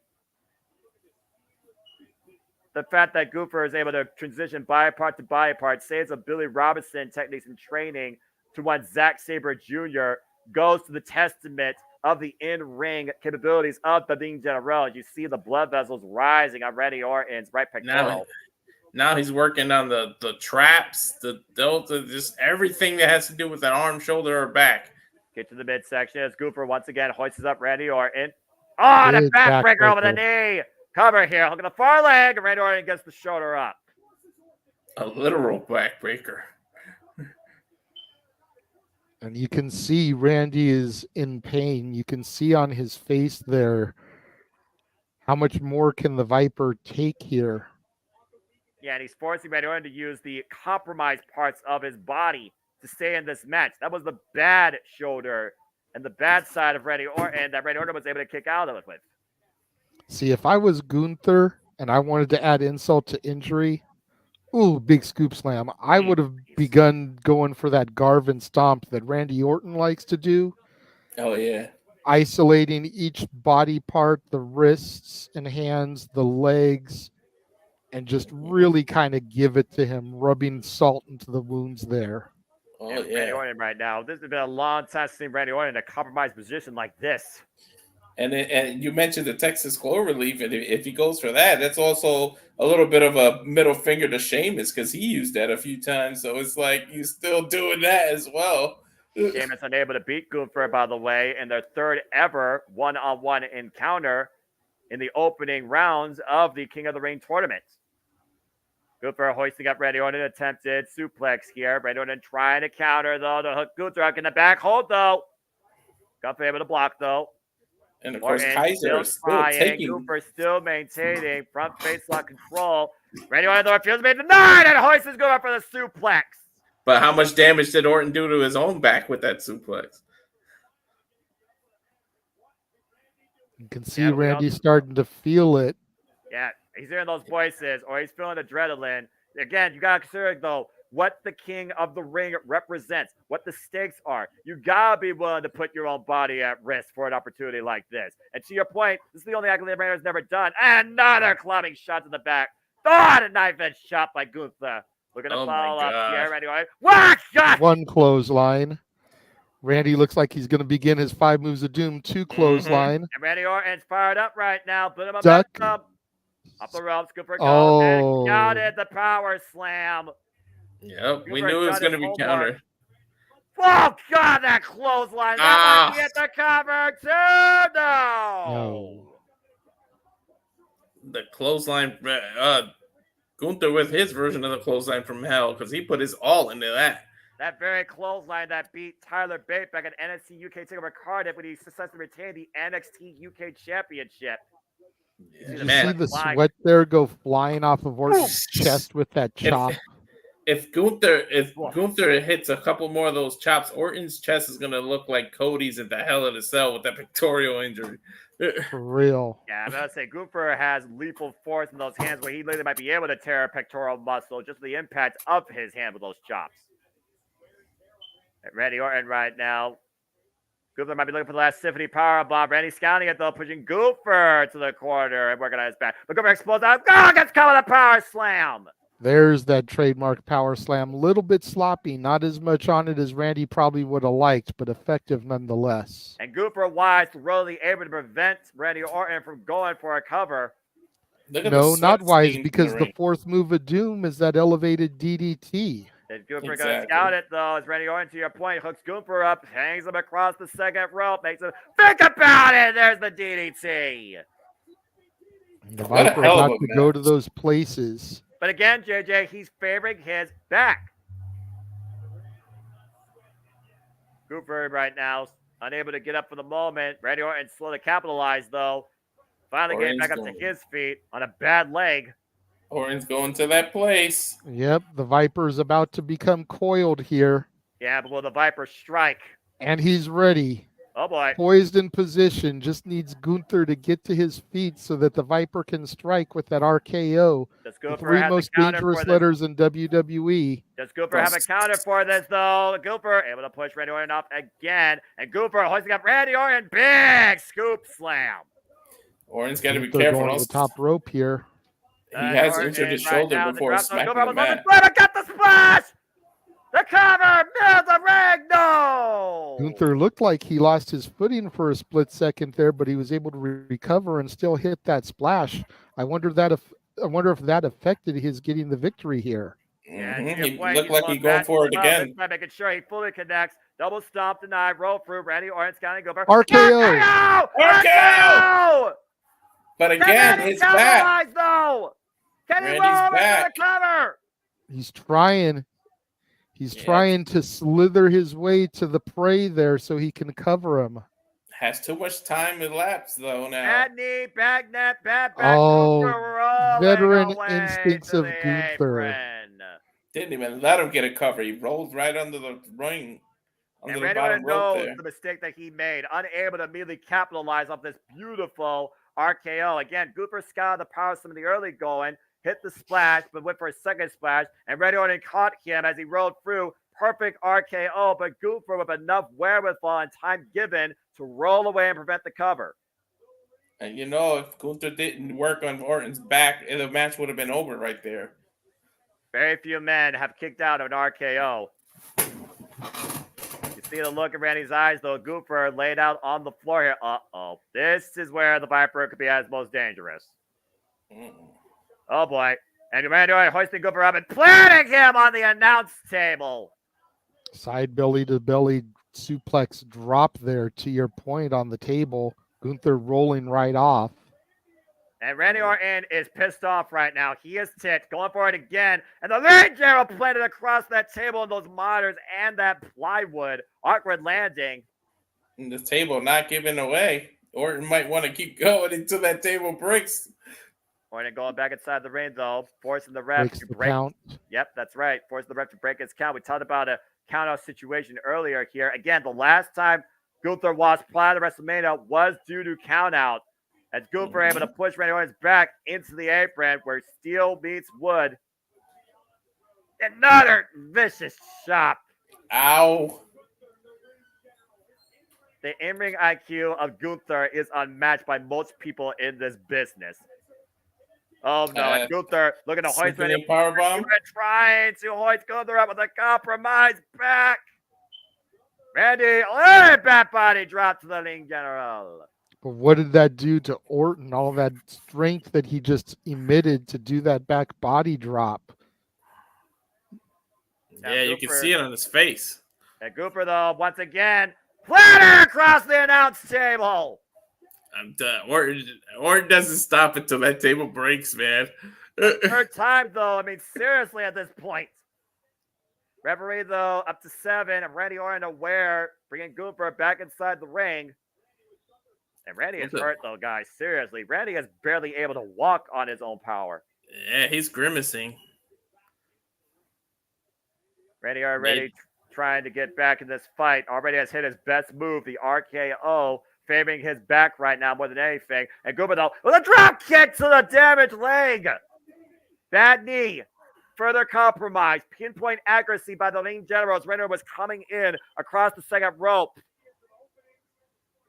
And now Gunther explained the biggest vulnerability visible on Randy Orton. Going right back to that knee. Kicks and chop blocks of sorts. First the back, now the knee. Physical dissection by the ring general. Looking to turn Randy Orton possibly for a single leg crab. Sort Canadian maple leaf. Yeah. Yeah, half crab here. High angle, middle of the ring. Randy Orton in a very compromised position. But not enough torque there by Gunther. You see Randy Orton still has wiggle room. Yeah, that might be Randy Orton's only saving grace to your point. Able to push Gunther off for the moment with the good leg, but Gunther right back on the attack immediately. Gunther like a shark that smells blood in the water here. Now driving his knee into the compromised back of Randy Orton. High angle crab again. Single leg crab on the damaged leg. I think Gunther needs to go with a different submission. I don't think this is going to work on Randy Orton. Maybe a lesser man, but not the 14-time world champion. Yeah, but if nothing else, Gunther continues to wear down the Viper, and the Viper is unable to stand on his own 2 feet. If he can't stand, he can't hit an RKO. Once again, for the third time. Now he's putting torque. Yeah, about to say, now we've got a full crab here. Yeah, and he's not sitting down deep on it, though. That's the thing. He has a whole lot more leverage against this move against Randy Orton. Change of position, though, once again. High angle, pushing his knee into the back. Will Orton, though, find his way to the ropes and force the break. And by 2 feet, no, Gunther bringing it back to the center that the Viper nearly got the ropes there. And Randy again trying to fend off the ring general. That's where being 6'5". RKO! RKO! Out of nowhere! Again! And the cover by Orton! Hook on the near leg! And Randy, no! Oh, you said very few people kick that RKO. Randy! Gunther wins! Oh! There's some controversy there, though, guys. Randy Orton's other shoulder was not all the way down on the mat. I was waiting for the bell to actually ring, but to your point, I'm about to say, I think the referee was out of position. I think Randy Orton had the left shoulder up for the 3 count. Unable to fully kick out, but still, that should have not been a random decision, but the rest decision's final. Gunther has won this match via pinfall crucifix. Yeah, nice. I could see them running this back at Clash at the Castle based off of the controversy. We'll have to see if anything happens on Raw or SmackDown this week. Yeah, I'm about to say, but you also can see Randy Orton unable to even use his own legs or his own knees. Again, Gunther applied all his body weight to the shoulders of Randy Orton. Randy had no power in his back or legs to even try and kick out of that. It was just an awkward positioning. I want to see the replay here. I do too. Yeah, that's what I was like. I agree with you guys, but right now, again, okay, here we go. As I do, rest is his file. Take a look at this first shot, by the way. Watch the way the chest reverberates off Gunther's hand and the grimace on Randy Orton's face. That's what happens when you meet the ring general for the first time ever in your career. And then looking for that power slam. Gunther able to scout it, though, and took Randy Orton's head off with that clothesline from Austria. That second follow through stomp, though, and Randy Orton hits the first RKO, but again, all the damage done to the back, the Viper was able to capitalize. As Orton continued to fight through pain and drive Gunther countless times through that announce table, working on Gunther's back while grasping his the entire time. He was able to hit the second RKO, and here's the finish. Now, I want you all to watch the way that Randy Orton goes to the cover. He hooks the near leg, high angle, but Gunther kicks out, immediately grabs Randy Orton. Now, watch the way he grabs him. He grabs the left shoulder. He hooks his leg on the right. Awkward positioning. Only one shoulder was down technically at that time. But right now, what remains official, Gunther is officially not only the ring general, but the king of the ring. Here we go again. Triple H presenting Gunther with his crown, raising his arm. King Gunther. All the hail the King Gunther, for WWE will remain second under his reign of tyranny. And should you oppose him, you will get your leg broken. As we get the official announcement here. Referee's decision is final, folks. There may be a bit of an asterisk, but you also got to consider the well-being of the Viper Randy Orton. You see Kevin Owens coming out as well as they're escorting Randy Orton out, hobbling on practically one leg. We go to Byron Saxton to get some words from the King. I will be back, gentlemen. All righty. We'll hear from the new King of the Ring. Let's see what King's his first words as King. Let's see what he says. A man of few words. His actions speak for who he is. He knows he's been through hell, though. And the audience saying, you deserve it. Damn right, and he earned it.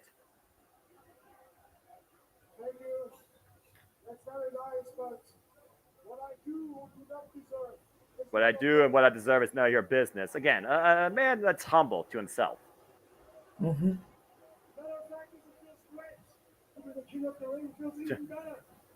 And a hell of a win in his career, pinning the 14-time world champion. So what happened today? Yeah, this crowd, woof. Yeah, they turned on him instantly.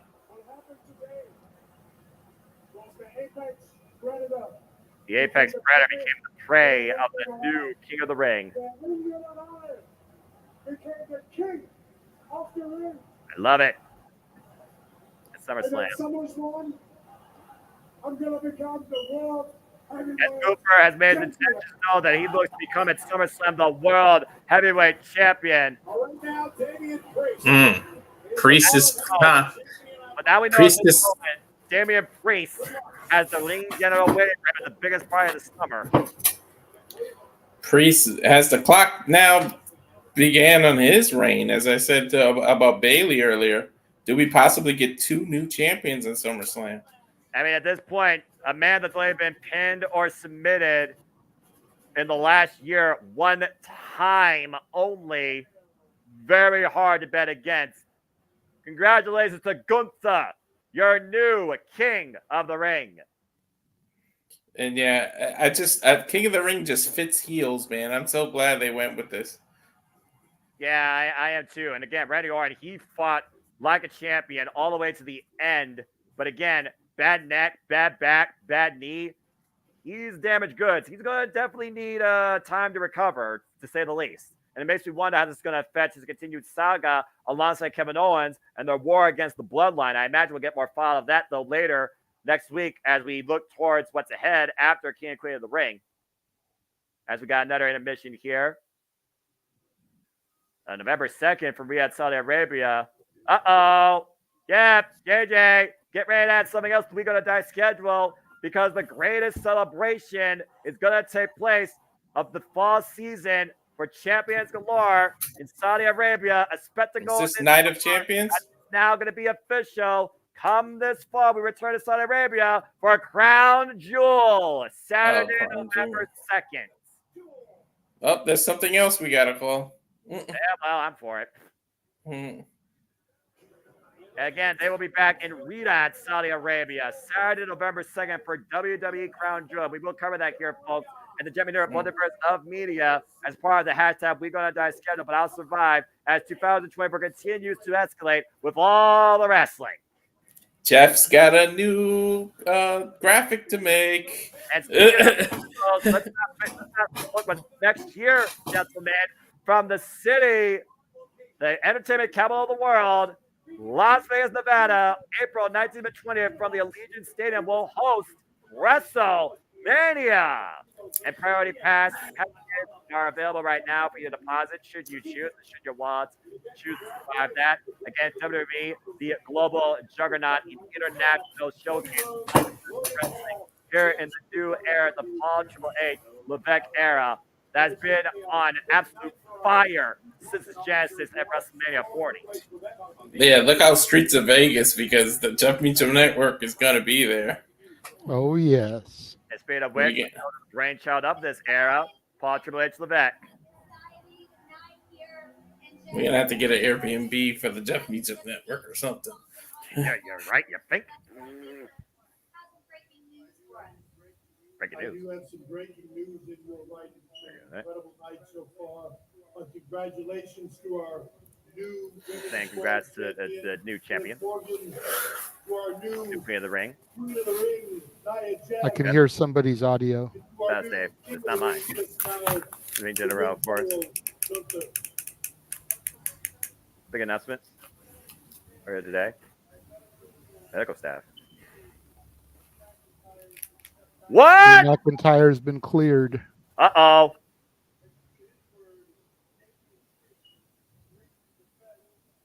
Damian Priest cleared to defend against him. Make it official. Uh-oh. Damian Priest versus Drew McIntyre for the World Heavyweight title at Clash at the Castle. Oh, shit. Oh, wow.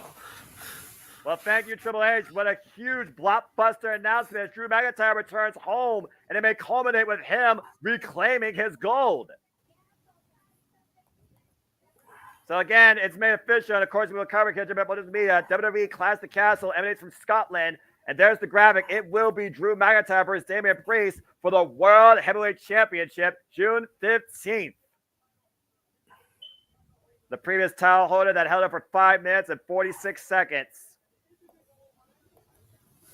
And also that same week, Friday Night SmackDown will also host the Go Home show Friday, June 14th from Glasgow, Scotland. Just 13 days before my birthday. And of course, SummerSlam is taking over Ohio here in Cleveland, as SummerSlam will be presented Saturday, August 3rd. Tickets still available, but they are selling like hotcakes. I'm still debating whether or not I'm going to be there because I was there last year in Detroit. Why not do it right here in my home state? We'll see what happens. But of course, we'll cover it here. JMN Multiverse Media as the summer continues to heat up. A lot of stuff ahead in WWE. SummerSlam Cleveland again, folks, Saturday, August 3rd. You'll, of course, have JD on the call, maybe James Hebert, maybe Walter Cruz, indeed.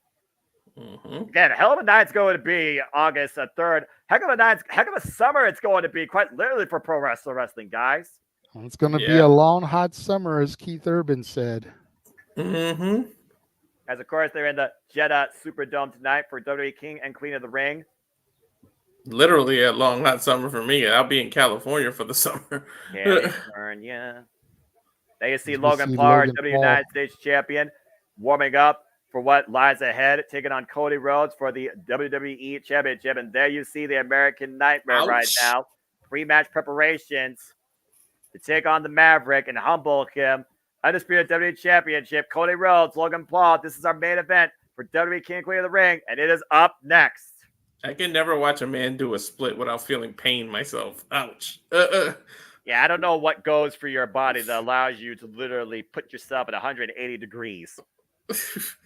As, of course, right now we have intermission. For those that are premium, you're watching the video package. For those that aren't, you're watching advertisements. But we all know what this match stems from. It stems from respect. It stems from self-entitlement. It stems from business. Logan Paul believes he is the one we're supposed to thank for where WWE is right now. All of this is because of him. And he should already be the face of WWE. Like Cody Rhodes has given his life everything possible, day in, day out, and now holds the richest prize. He believes that Logan Paul is a young boy, not ready, impulsive, entitled, spoiled brat. And I agree with that 110%. And while this is Logan Paul's 13th match in his WWE career, he has done nothing to show that he could win on his own, because every one of his wins have been breeding in controversy with those brass knuckles.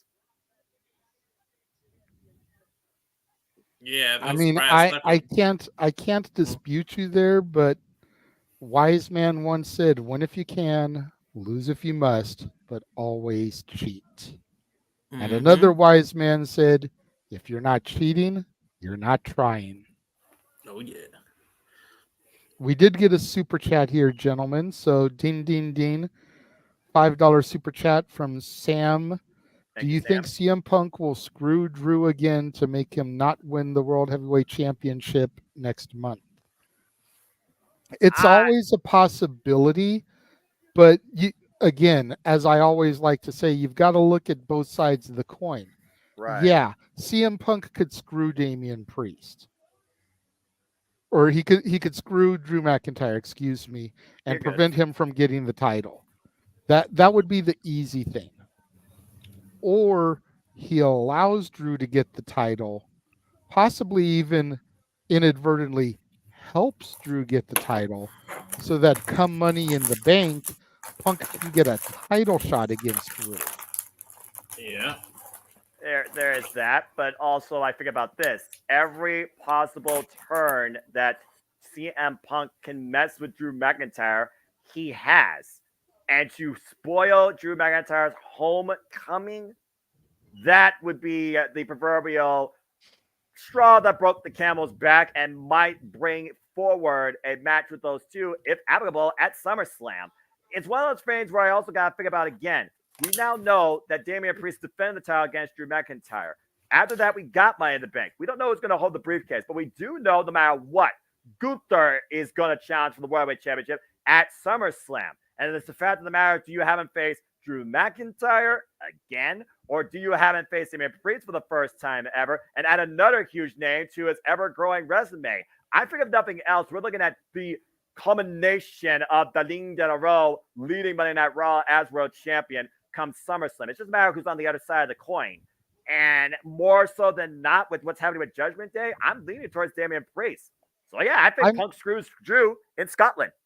I'm leaning more towards Priest as well, but do you really want to screw Drew over at Clash at the Castle again? You think about it, the last time we had Clash at the Castle, we had Drew get defeated by Roman Reigns, thanks largely to the debuting Solo Sikoa. And then we got to have Drew McIntyre do some karaoke afterwards and sing to the crowd. Do you really have him get screwed again? In almost the exact same way, this time legitimately in his home country.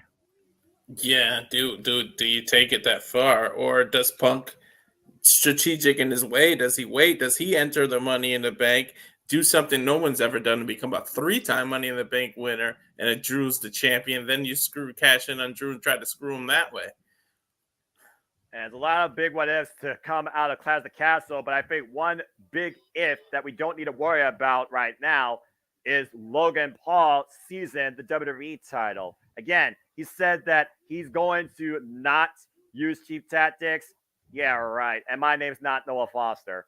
Logan Paul, of course, has been the United States champion since winning the title last year at Crown Jewel, by the way, against Rey Mysterio, with the assist of Brass Knuckles and his impulsive cronies that have been able to sneak themselves in to the venue to give him that tool for the victory. And Logan Paul going into his 13th match in WWE, second time ever for a world championship. Of course, Logan Paul was able to overcome Randy Orton and Kevin Owens at WrestleMania with the assistance of that idiot and the Brass Knuckles. And you mentioned this is his second chance for a world championship. Both those opportunities came here in Saudi Arabia, Noah. Exactly. First time at Crown Jewel 2 years ago against Roman Reigns, and now against the American Nightmare Cody Rhodes. The difference is about 10 more matches under his belt, and Logan is coming in as a champion. Granted, his belt isn't on the line, but he's obviously done some right things to become a champion here. Yeah, but to your point, 13 matches versus insert number here of matches Cody Rhodes has been doing. As you do see Michael Cole with the Brass Knuckles, saying that he's promising not to use them tonight. There's more than one. Wrestling has more than one family. Logan Paul has more than one Brass Knuckles. There, Michael Cole's going to make sure those Brass Knuckles, though, stay on his person, and we'll see how far that actually goes tonight here in our main event at WWE King and Queen of the Ring for the richest prize in WWE, the WWE Undisputed Championship. And what moment Thank you goes again, though, viral to here? Sam for that super chat, and to the rest of you guys in the chat room. If you want to dictate the conversation just like Sam did, all you got to do is super chat. Simple as that. For wrestling has more than one royal family. Yeah, and what moment can go viral here for Logan? Because we know every match something has to go viral. Oh, there's no doubt he's going to have one of those cronies somewhere in that building to help him. Pop chiming in. Good to see you this afternoon, Dad. No respect for Logan Paul. My dad with the Logan Paul hatred, kind of like I had the Liv hatred. Yeah, well, I mean, it's relatable, but also this is relatable. 3, 2, 1. Whoa! We all got quiet for the one moment. And you got to do it at least once. It's Cody Rhodes. And shout out, by the way, to one of the kinder voices, younger generation of WWE, Natalie. And again, I hope Natalie's doing well. Again, guys, Cody Rhodes going to do his second defense as the WWE champion after a phenomenal, pun intended, trial by fire in his inaugural defense against AJ Styles at Backlash. Finally finishing his story and defining a kingdom in WWE, looks to show Logan Paul that he is nowhere near ready for the pressure that is hold when you adorn yourself with that gold. The face of the WWE here nonstop, 24/7, 365, refuses to lose to this self-entitled over part-timer. Dedicated this match, of course, to his wife, Brandy, who has successfully had surgery. Glad to know that she is okay. Whoa. As you see the watch parties at WWE Experience in Riyadh, Saudi Arabia, singing along to the American Nightmares theme, Kingdom by Downstate. And of course, we just found out moments ago they'll be back in Riyadh November 2nd for Crown Jewel. And you wonder if Cody Rhodes will still be a WWE champion at that time. And if so, who will be waiting for him on the other side of the marquee? Yeah, you got a new graphic you're going to have to make, JJ or Jeff. Cody right now, of course, and shaking the hands of the Arabian announced team, of course.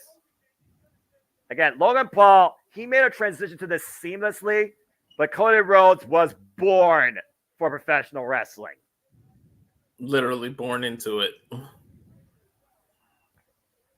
And you see Cody Rhodes is going to be a very interesting pre-match introduction here from one of the natives as we get ready for our main event. Again, folks, we thank you for tuning in. It's been a wonderful show here virtually in Saudi Arabia for WWE King and Queen of the Ring.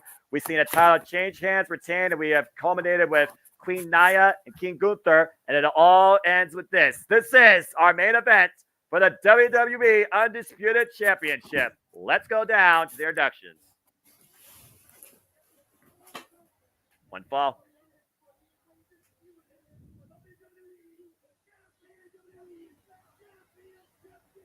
And a little bit more hype on that voice than Mike Rome. Mm-hmm. The Maverick, Logan Paul from Cleveland, Ohio. Damn it. He is the challenger and the current United States champion.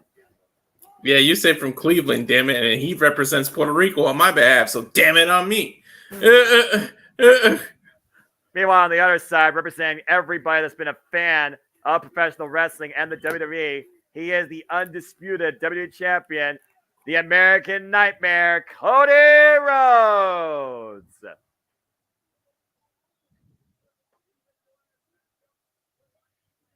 The official of this matchup, Brian Trent, Cody Rhodes, 38 years of age, 18 years in the game. Logan Paul, impulsive 29 years of age, 2 years professional wrestling experience. You see Cody Rhodes, by the way, have that bandaged up hand. Interesting that the ref didn't check Logan for the brass knuckles because we saw Michael Cole holding it. But like I said, if wrestling has more than one family, Logan could have more than one pair of brass knuckles. Yeah, you know what to do. I do indeed, and I've got the video ready. Here we go! Shout out to James Hebert. We'll see him, of course, on Sleepy Dating Double or Nothing and the call for Double or Nothing tomorrow as we culminate our Saturday watch along event for the WWE Championship. King of Clear the Ring, decided by Logan Paul, the American Nightmare, Cody Rhodes, over the richest prize in WWE. And we know that Cody Rhodes has the support of the WWE faithful, and Logan Paul, of course, has been looked at as nothing but an outsider since coming into WWE. Calling out a tie right here in the early going. Of course, Cody won the title, overcoming the bloodline and finishing his story at WrestleMania 40. A little bit of jaw jacking here. Logan Paul tends to run his mouth more than use his fists. Of course, we saw a phenomenal clash of styles with AJ and Cody at Backlash. Truly, for Cody, he said himself, it wasn't a dream match, it was a first. So I put this question to you first, JJ. What is Logan Paul to Cody when it comes to him challenging himself as WWE champion?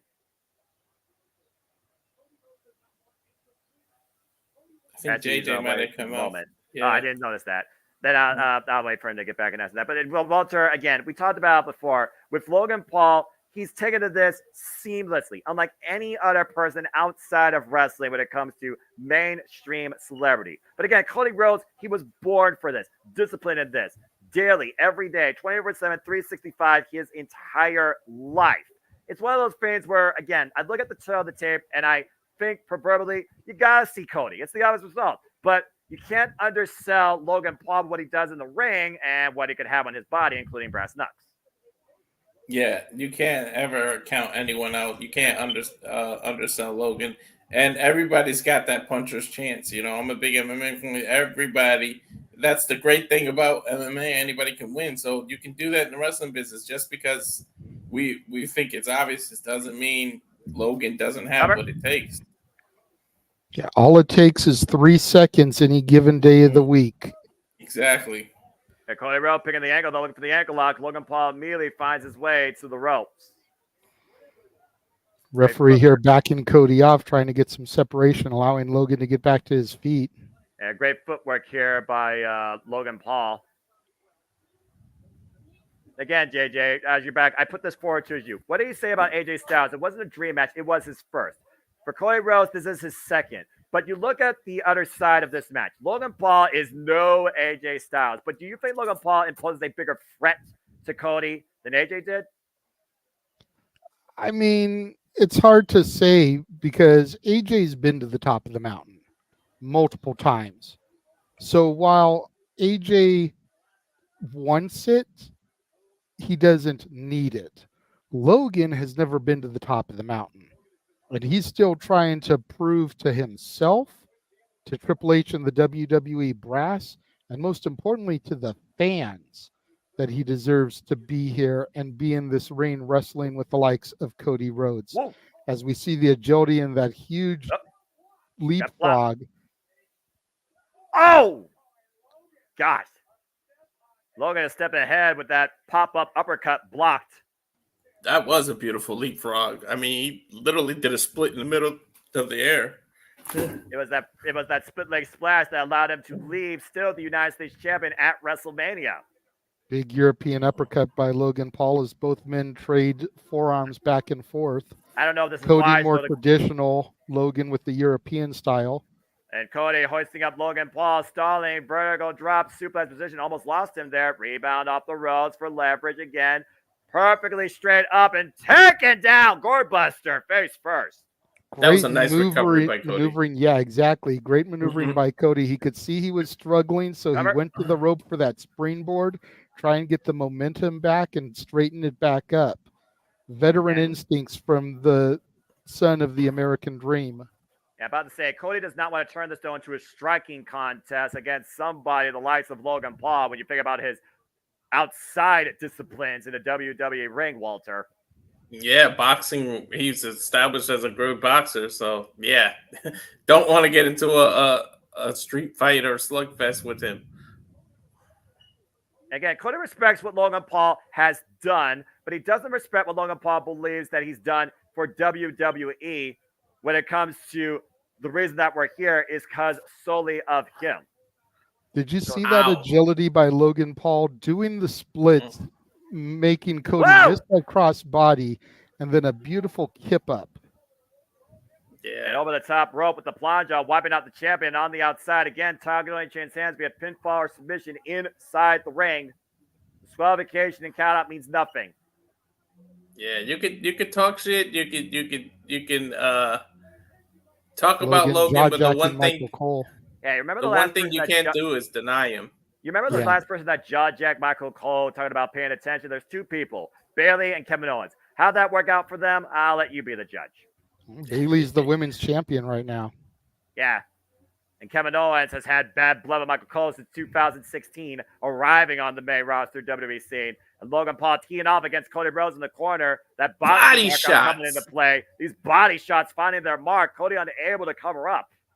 He literally lifted Cody off his feet. The titanium plate in his hand, by the way. Let's not forget about that. Logan Paul has the titanium plate in his hand. And hoisted up. Oh, my!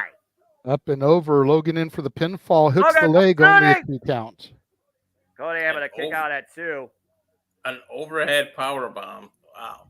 Yeah, take a look at the replay here. This overhead power bomb, to your point. Cody Rhodes playing it face first and chest first. Knocking the wind more out of the American Nightmare. And when you land like that, where do you put your stress? Right on your pectoral muscle. Armringer, gut wrench, gut wrench, power bomb, hooking on their leg, and a 2 count. You know, say that again, Walter. Pecs. I think they missed that.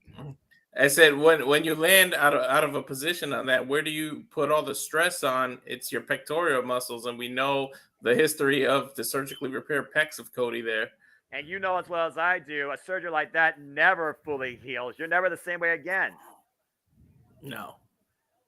Logan Paul, beautiful standing moonsault. Cover here by Logan, and Cody gets the left shoulder up. This dude is athletic, man. I said talk all the shit you want. The one thing you can't do, is deny him. There's no way you can deny this dude.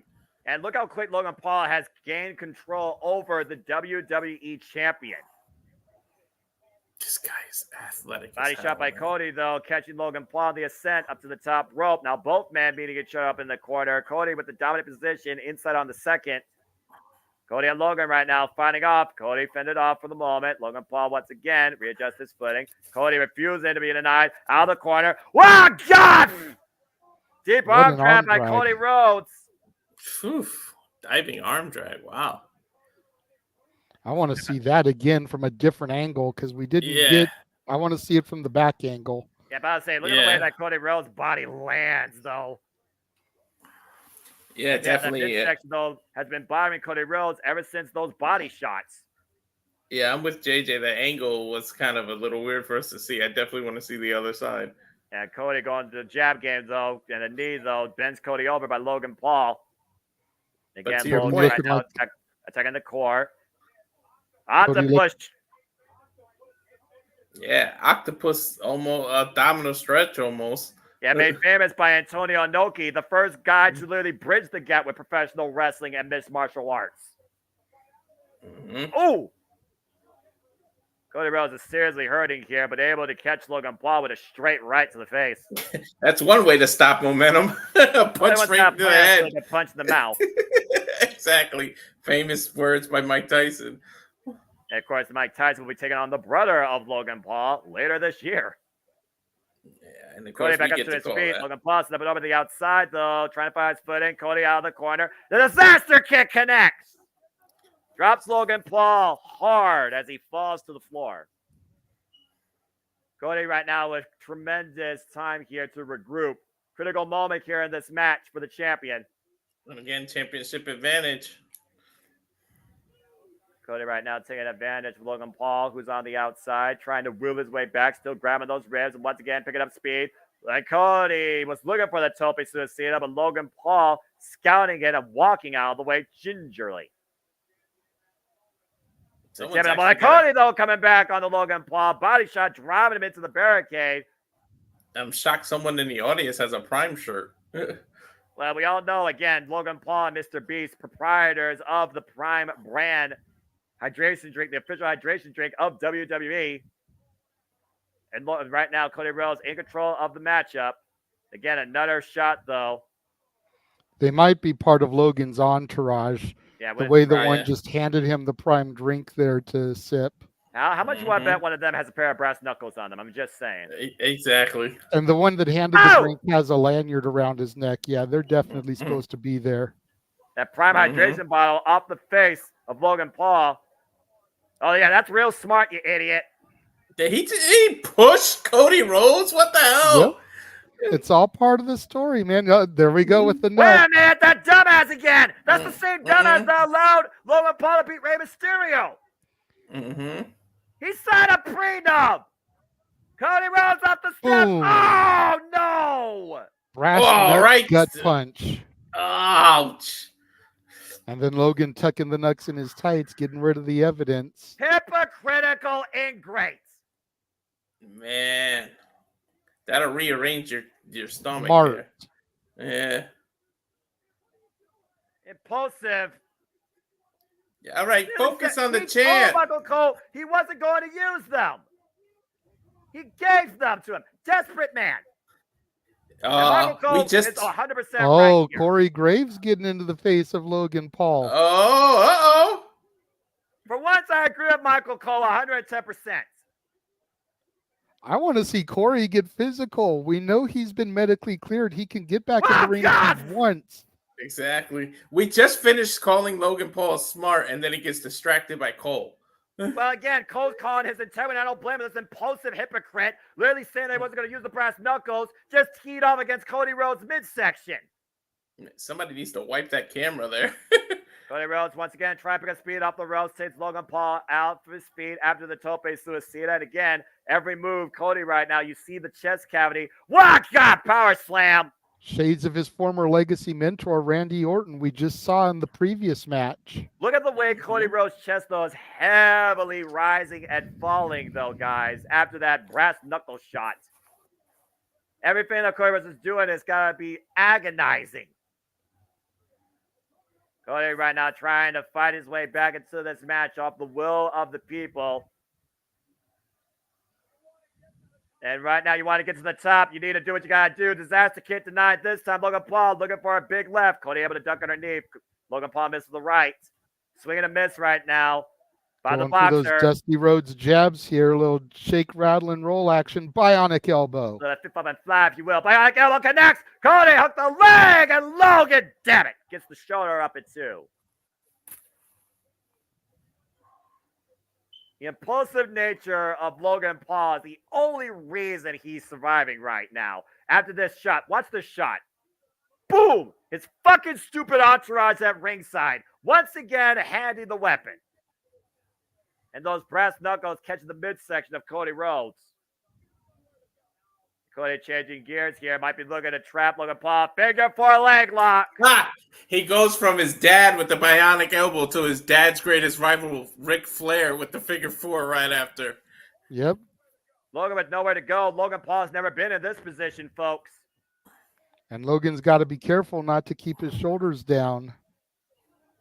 Well, again, your OD working against you here. There's only 2 ways to escape this. A rope break or reverse the pressure by rolling through on your body. Logan using his 6'3" frame to get to the ropes. Thank you. I was going to say, you see him using that strength to get himself to the rope there. Yeah, the height advantage of Logan Paul, the saving grace from a figure 4 leg lock for the time being. Again, there's one person you can't trust for his word in this business. It's Logan Paul. Cody trying to push through the pain, though, once again trying to capitalize. The shoulder block, though, to the compromised midsection, though, by Logan Paul. And Logan might be looking for that sling, shot, lariat. Cody ducks underneath it, though. Once again, off the second rope. Cody, cutter! Shoot the half. Come on, Cody, into the counter. Hook the far leg. No!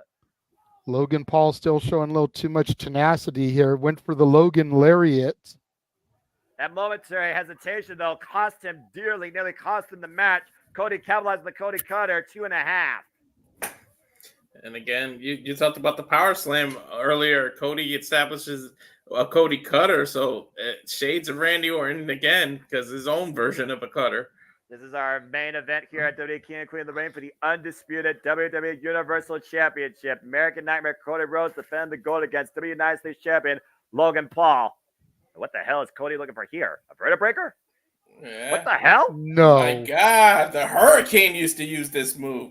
Logan Paul, though, able to escape. You got it, Kevin. Crossroads by Logan Paul. What the fuck? Cover! No! Cody gets the shoulder up at 2.5. How great would it have been if he had connected with that Crossroads and won the title? Like, Jesus Christ. Talk about literally sending a message to everybody that says he's not ready. Look, I'll say it once, I'll say it again. I'm one of those that believes in integrity. I believe in you earning respect. I respect what Logan Paul can do in that ring from a Lesnar standpoint, but as a human being, as a character, he's absolutely deplorable. He's a hypocrite. And it's one of those natures that's going to cost him here tonight versus his being his game. Split leg frog smash, Cody able to get out of the way. Now looking to hook up Logan Paul, front face lock. Cody, whoa! Turns him around. Twisting vertical suplex. Cody getting fired up. That's shades of his big brother, Dustin, there. Yeah, almost a final cut of sorts. Cody Rhodes is feeling it. Cody Rhodes back in the driver's seat. Let's see what he goes for here. Think he's going to go for a Crossroads. I feel like he's stalling too much. He should have gone for it already. He's taking in the moment. We've seen what this has cost him before. And once again now, finally hooking up Logan Paul. It doesn't only take one. Logan Paul, though, able to scout it. Shoulder block in the corner. Let's not forget, Noah, too. The brass knuckles are still in Logan's tights. And the referee completely unaware of it. That's a good point, Walter. Cody thrown to the outside now. Out to the floor. And Cody is seriously hurting. Yeah, it's always hard to fight when you can't breathe, but when you have compromised ribs, it's hard to even do anything, let alone stand up straight. We might have a viral moment I was talking about here. Oh, nope. He just We haven't maybe announce table broken yet, to your point. Then he Cody back to the ring, one face person to the announce table. Now bring it back to the outside. And he knows he's got to pin or submit him inside the ring, as we talked about with championship matches, guys. Just because of America's relationship with Saudi Arabia, I think they'll break the American table before the Arabic table. Just a respect thing. And Logan Paul right now clearing the Americanized announce table. And Corey is like, that might be it. We might establish Corey fighting Logan. JJ, you might have been onto something. Look how Corey's staring a hole through Logan. I know. You know, I could see Corey didn't want to get back involved, but you know, every now and again, even Jerry Lawler had to defend the honor of Jim Ross. Yeah, he also Corey Graves may have to defend the honor of Michael Cole here at some point. Well, that, and also we know how much respect Corey Graves has for Cody Rhodes. Double underhook right now. Might be looking for a pedigree. And Cody, though, able to catch Logan Paul.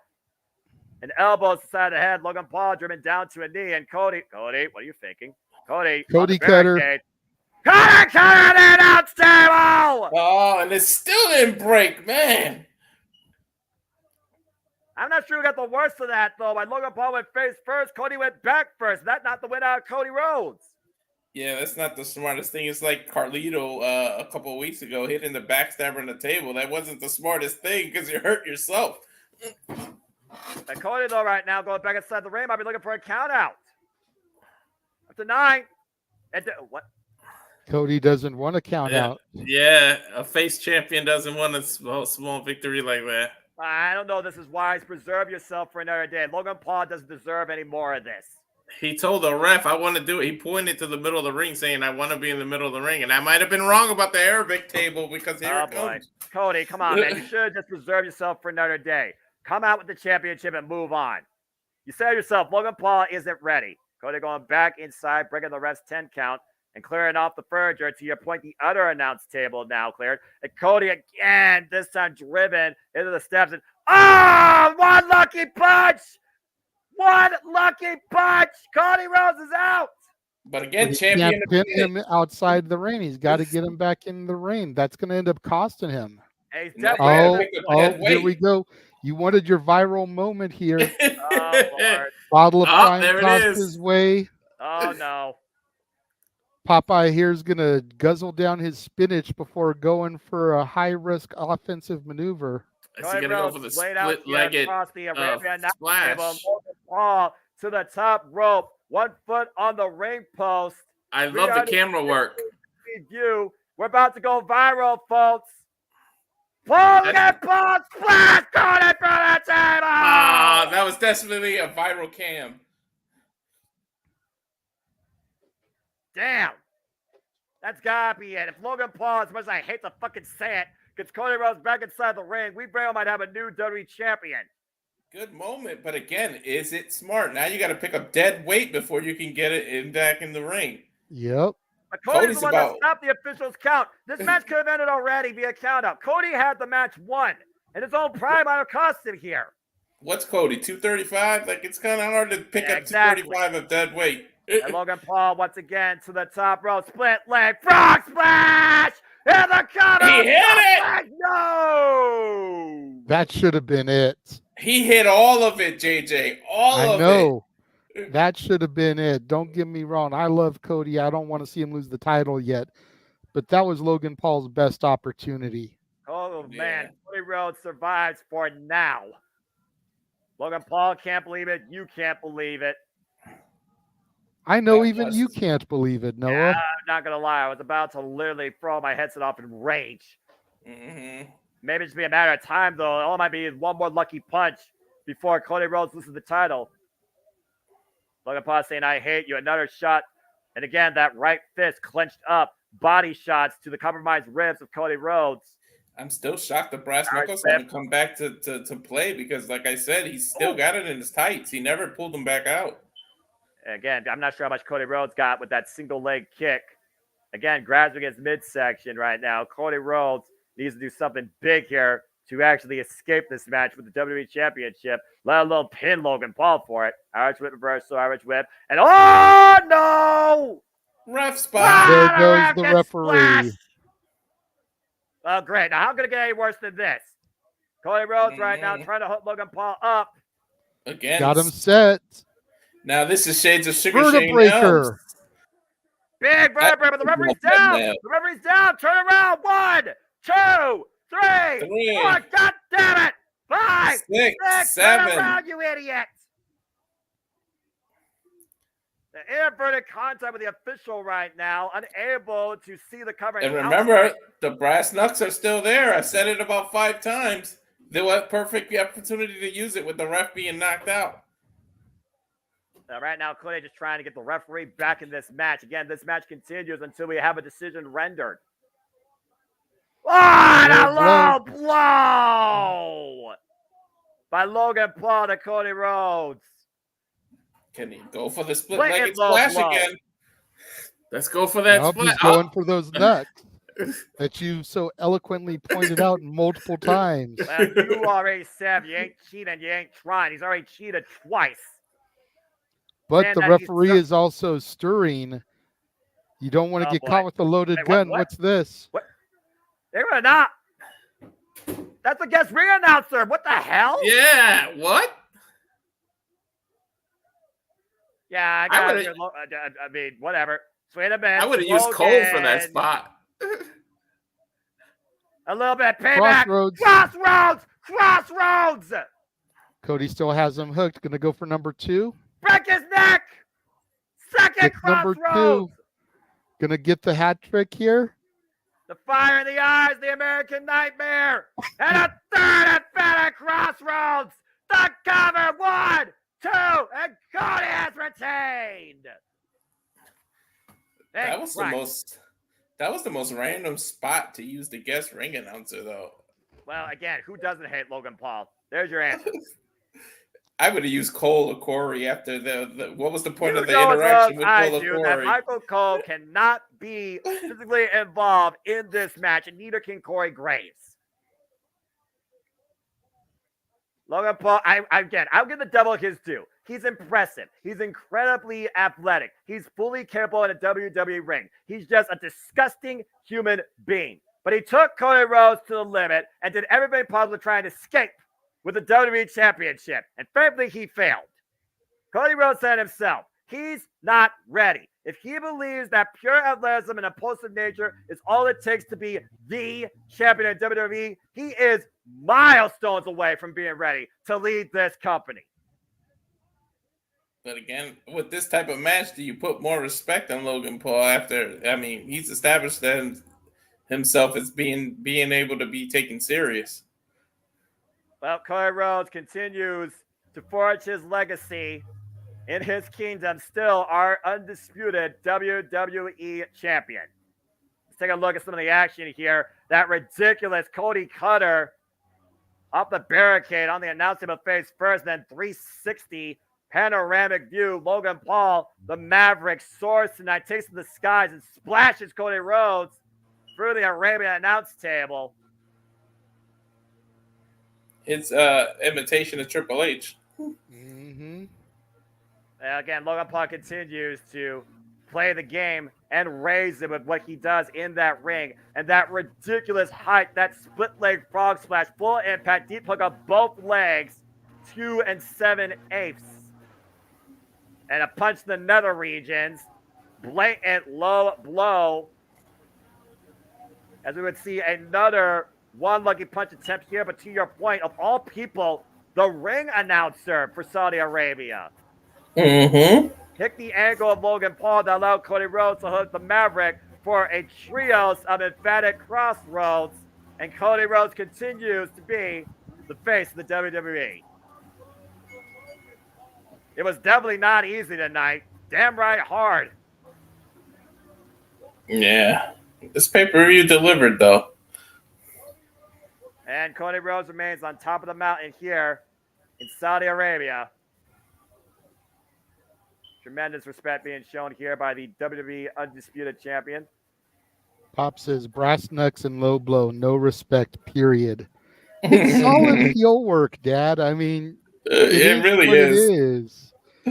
Yeah, it is what it is when you're an impulsive, despicable human being, desperate to prove that you should be the face of the WWE. But thankfully, good prevailed tonight. Look at the intelligence of that. Next time a heel that Noah likes does something dirty. Exactly. Look at the intelligence of a young fan. The only time a heel works is when you do just fair.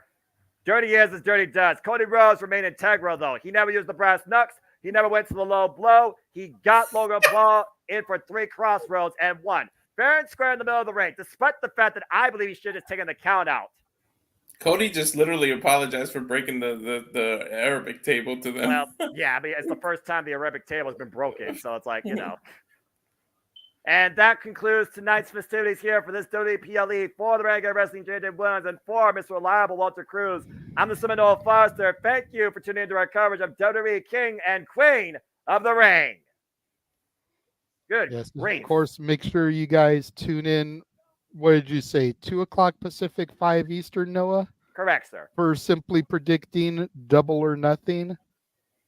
And then, of course, at 8 o'clock Pacific, 11 Eastern tonight will be open mic night.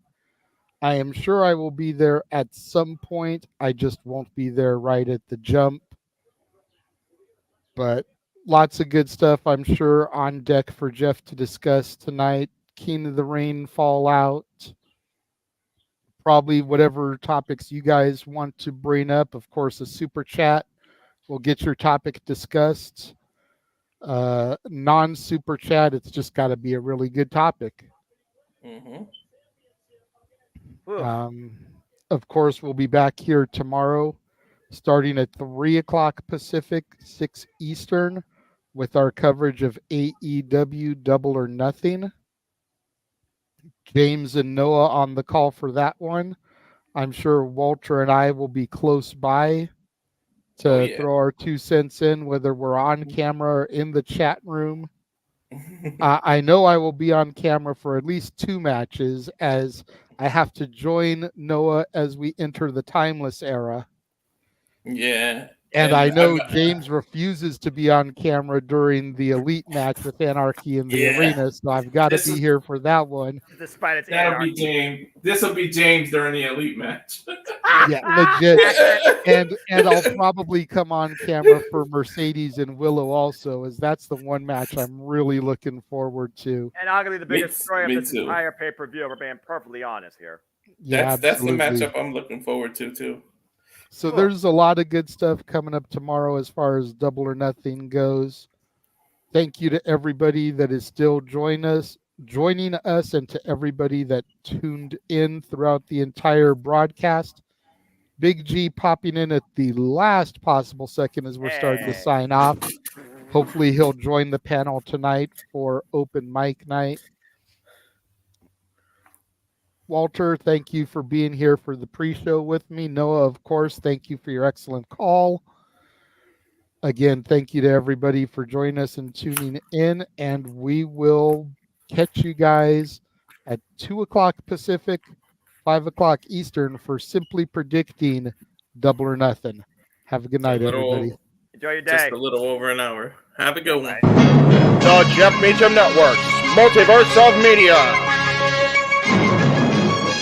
For over 15 years, the recognized symbol of excellence and the standard bearer in coverage of sports and entertainment.